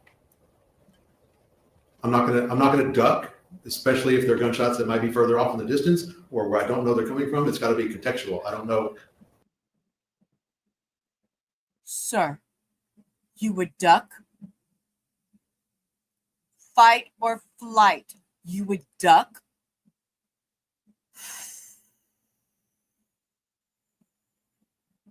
What the context was, I wasn't there. I just hear the audio track. So those 5 shots, you're not testifying in front of this jury, they're from our scene. I'm not. You're not testifying in front of this jury that they're from the robbery suspect. I'm not testifying to that. When you say this scene, since this scene includes that audio track, then yes, I'm saying they're in this scene. They're heard in the middle since the first shot, that's identified as number 1, and they're heard before the shot is number 10. So yes, they're in the scene because that audio video is in the scene. That's fair. Let me be more specific. You're not attributing those 5 gunshots to the robbery suspect. I'm not. Thank you, Cindy. You're not attributing those 5 gunshots to Armando Alvarez. I'm not. Nope. And we know that the defendant shot the gun at least, according to your opinion, 9 times. Correct. And you're just saying the 4th shot's unaccounted for? There's 5. Number 4 is when I say unaccounted for, I mean that there's no muzzle flash visible in 2 separate videos coming from Mr. Earls, and that the robbery suspect is obscured at that very moment as well. Defense exhibit number 24 is the exhibit that you created to show that the robbery suspect is obscured. The robbery suspect is obscured, yes.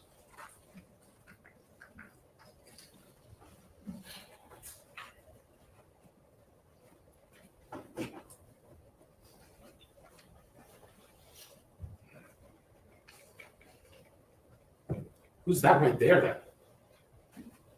That's the robbery suspect. Does he look like he has his arm turned around with his arm extended like we see in the other frames? Show us the picture, sir. What's the point of having his arm extended? You don't have to have your arm extended to, all I'm saying is he's obscured by the truck, meaning that had he fired that shot, hypothetically, if a muzzle flash was present, it would be obscured by the truck. You would agree with me that he looks like he's Thank actually ducking, like you would in this situation. That's a horrible picture. I don't believe you can tell what posture he has right there. He's running. Because we see him running before and we see him running Can't after. see nothing in So that. he's running, and tell me with which arm, turn and tell the jury, which arm is he shooting the gun with? Sir, I'm not saying he's shooting a gun. You're putting words in my mouth. All I said was he can't be ruled out as firing shot number 4 because we can't see him in any of the video at the time shot number 4 was heard. You would agree with me that the time of that at which shot number 4 is heard, the audio signature from gunshot number 4 is consistent with the audio signature of all 9 other gunshots by this defendant. I am, and according to Mr. Caldwell, any gunshot that was fired in that area is going to sound the same because it's reverberating off the building. And that's how I explained why gunshot number 10 was slightly different than 1 through 9. So to be clear, it is your testimony in front of this jury that although gunshot number 4 has the same sound signature as every other gunshot we see associated with muzzle flashing, it didn't come from this defendant? I'm not saying that. All I'm saying is we can't exclude that gunshot came from the robber. That's all I'm saying. Then why does that gunshot sound signature sound different than the 5 taps we hear on camera? Why would that sound different? Yeah. Because the 5 taps we hear on camera is somewhere else. I can't explain those 5 taps anymore. So why don't we see him shooting at any other point? You're asking me to speculate why a robber would shoot and not shoot. I can't do that. Let me ask you this. When he has his arm extended, do you hear a sound signature? Yes or no? I do not. When he has his arm extended the second time, do you hear a sound signature? Yes or no? No. When he has his arm extended a third time at the fence, do you hear a sound signature? Yes or no? No. Okay. Okay. I like that. When the Okay. defense shoots his gun the first time, you do hear a sound signature. Yes. When you hear him shoot a second time, you hear a sound signature. Yes. The third muzzle flash, sound signature. Yes. Fourth, still a sound signature even though you don't see the muzzle flash. Yes. Yes. Fifth, sound signature. Yes. Sixth, as Alvarez's truck is coming by him, sound signature. Yes. Seventh, as Alvarez's truck is coming by him, sound signature. Yes. Is this funny? No, it's not funny. Okay. Damn! As this Alvarez's truck is- Holy hell, y'all! I'm telling y'all. Wait a minute. Wait, we got to do it one more time. One more time.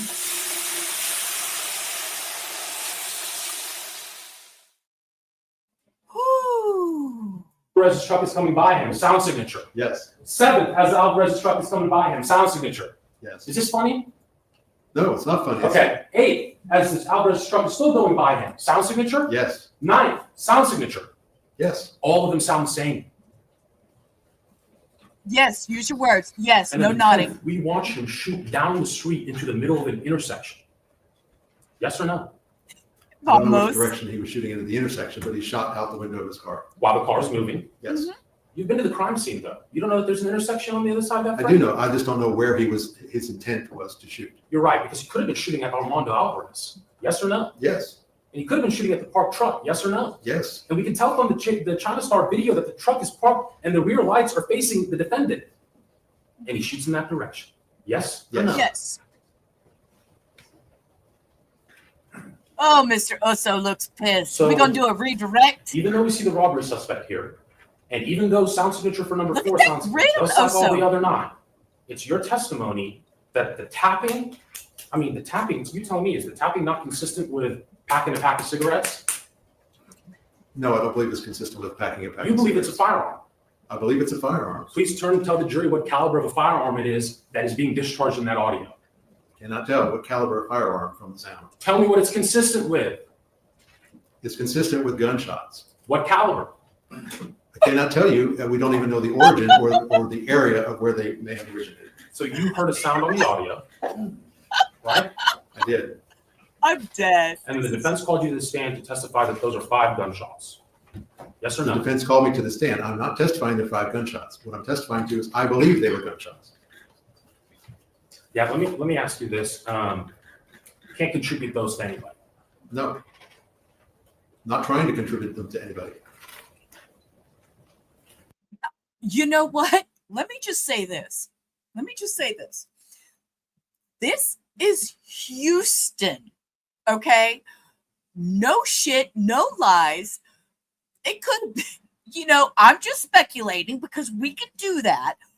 But it could have been 2 blocks the other direction and somebody shooting somebody else. Okay? This is Houston. Okay? That little tap, tap, tap that he's talking about could have been gunshots. I'm just speculating. Probably not true, but come on.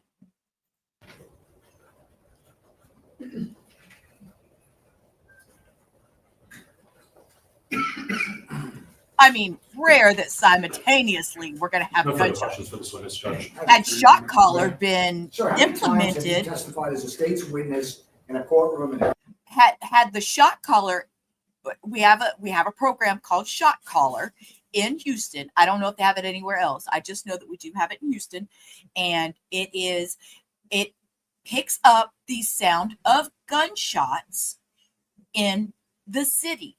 And it's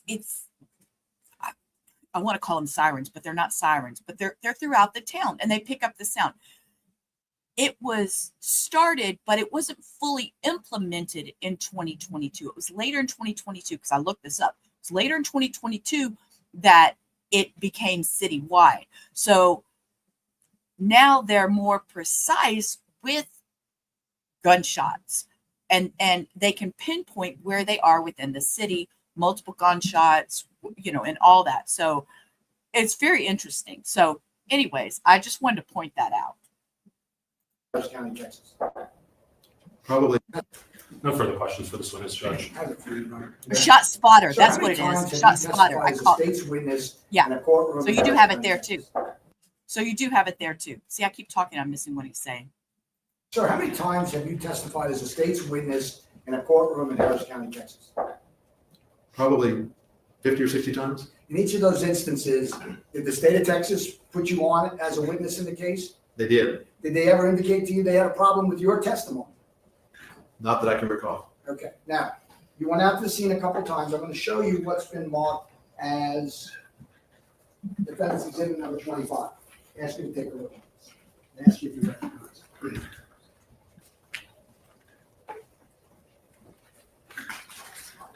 You recognize that? I do. Okay, other than the fact that it's during, you took that picture during the daytime, right? Yes. Okay, it shows the roadway and the sign in the trees, right? Yes, Okay, does that really depict what you saw when you went out there that day? it does. Okay. Now, before I, What day was that, sir? Because he'll tell you things have changed. first of all, I'm attended to opposing counsel. Meet. Stop.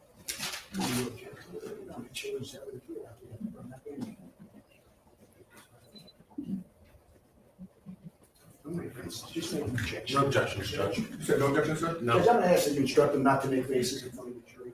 I'm not going to. Sir, what the hell? Instruct him to not make faces in front of the jury?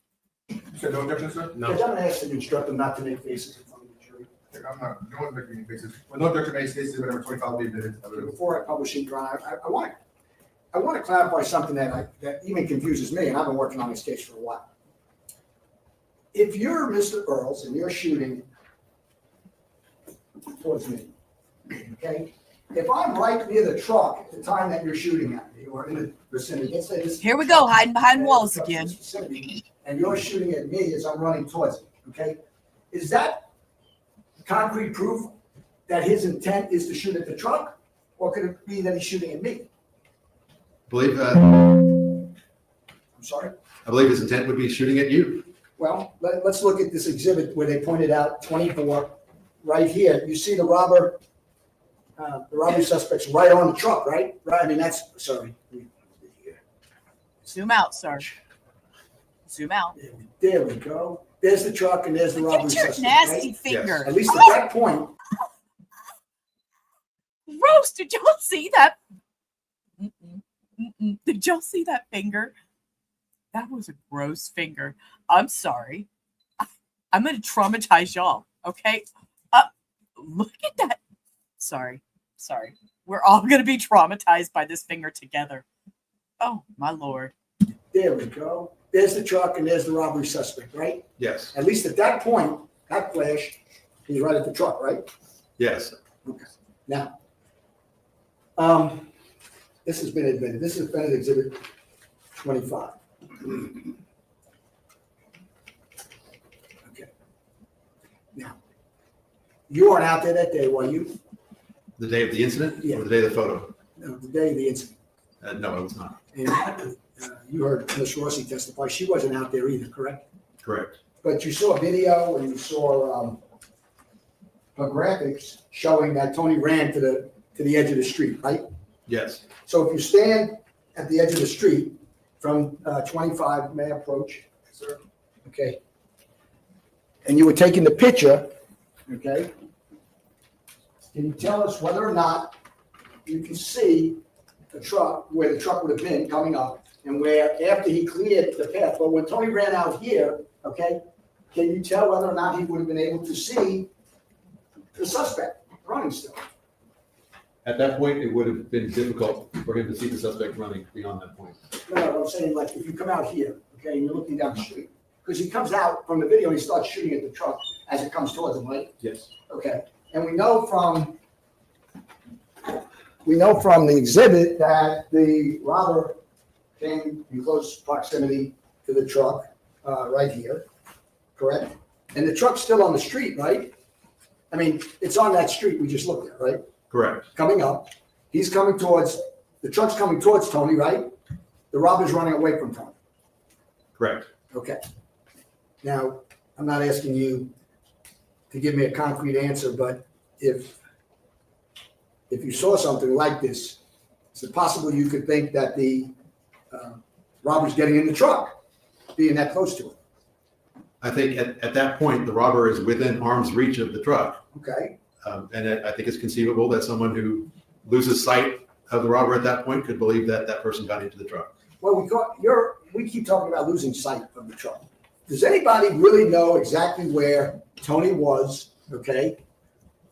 In this photograph here, we've had computer snapshots of it, but has anybody, based on the testimony you've heard, been able to pinpoint where Tony was in proximity to the edge of the road here and the sidewalk? No.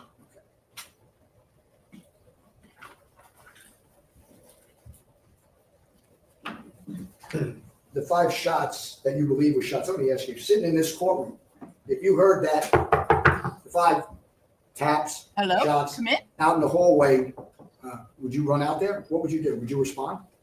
So as counsel tried to imply that they would be consistent with packing a pack of cigarettes, the amplitude, the volume of those was equal to those gunshots, even though it was a different sound signature. If I heard those gunshots out in the hallway, or those sounds out in the hallway from this courtroom, I believe I would react as the bailiffs would react. I think everyone would take pause and turn and look in the hallway, thinking there's a possible threat. Let me ask you a question. You know, we've heard a lot of testimony about drones, about lasers, about weeks of preparation to make these exhibits, to try to convince the jury about the fact that he acted in a way that they wanted to believe he would be unreasonable. You looked at everything. Did he have that much time? And did he have a drone? No, he did not have a Did he drone. have a, hold on. Judge, I'm going to object, argumentative and leading. We don't need to Okay, can you tell us whether or not, based on what you saw, he had a drone, any drones? No, Mr. Earls did not have a drone. And did he have any lasers? No. Did he have the benefit of overhead video cameras reenacting what he did? No. Okay. And I just have one last question. You'd agree with me that he had basically a split-second decision? I'm going to object, Judge. He's leading the witness. They don't need to witness. Judge, I'll rephrase it. Please. Please.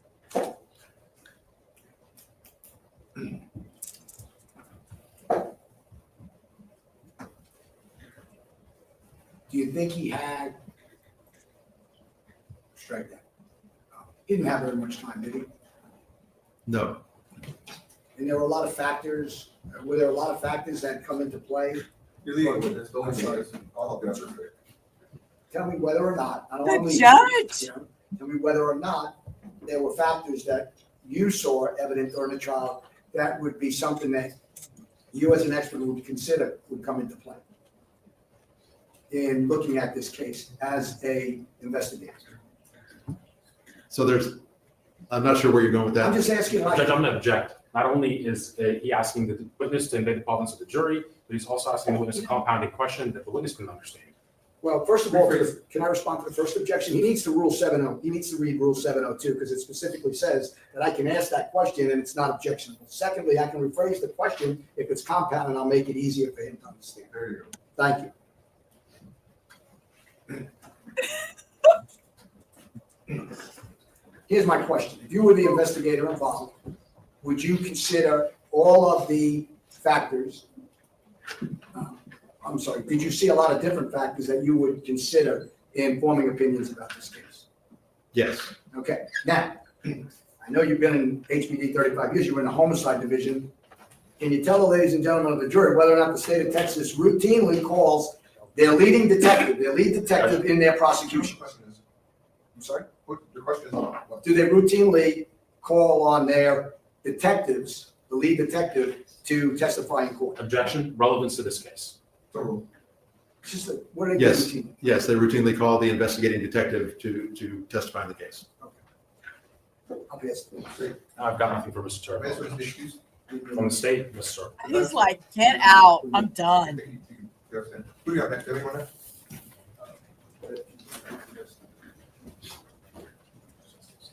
Defense resting close to Your Honor. What? What? What?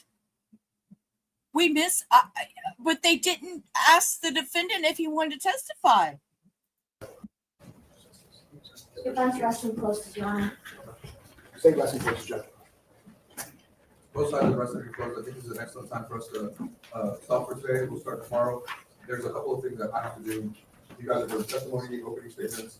You haven't heard closing statements. You haven't read the jury. Well, I haven't made the jury charges. I have to listen to everything. So I'll start with that. Instead of y'all waiting, why don't y'all come like at 11 o'clock? That would be So we great. can finish everything. I think. And then what we'll do is when y'all walk in, I'll have everything ready for y'all, and then we'll read it. I'll read the jury charge to you all. That's the law that's going to govern the case. And then we're going to go right into closing, and then we're going to go right into deliberations. Okay? I think that's more efficient than you all waiting because there's things that we have to discuss outside the presence. Again, remember my admonishments. I know you're tired of reading them, but please don't research the case, don't look at the videos, etc. All rise for the jury. I think I'm going to stick around for a few minutes. We can talk about that.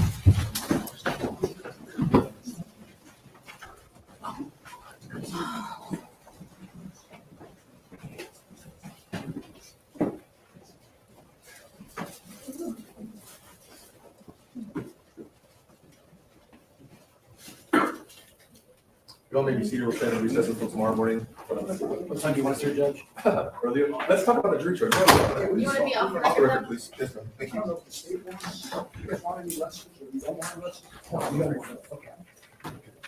He said, does the state want any lessers? What? This hadn't been decided yet? Hold up. State said no. He shook his head no. No, he don't want any lessers. Okay. Y'all want any or no? I think we do. We have to talk to our client. I think it's an all or nothing. But You tell me what about what your fix is, legal fix is asking for your own. right, I'm trying to get in there as well. I'm gonna let me get a proper. Are you taking charge of this stuff? Are you writing the charge? I have written a charge, Your Honor. What happened? Proposed charge.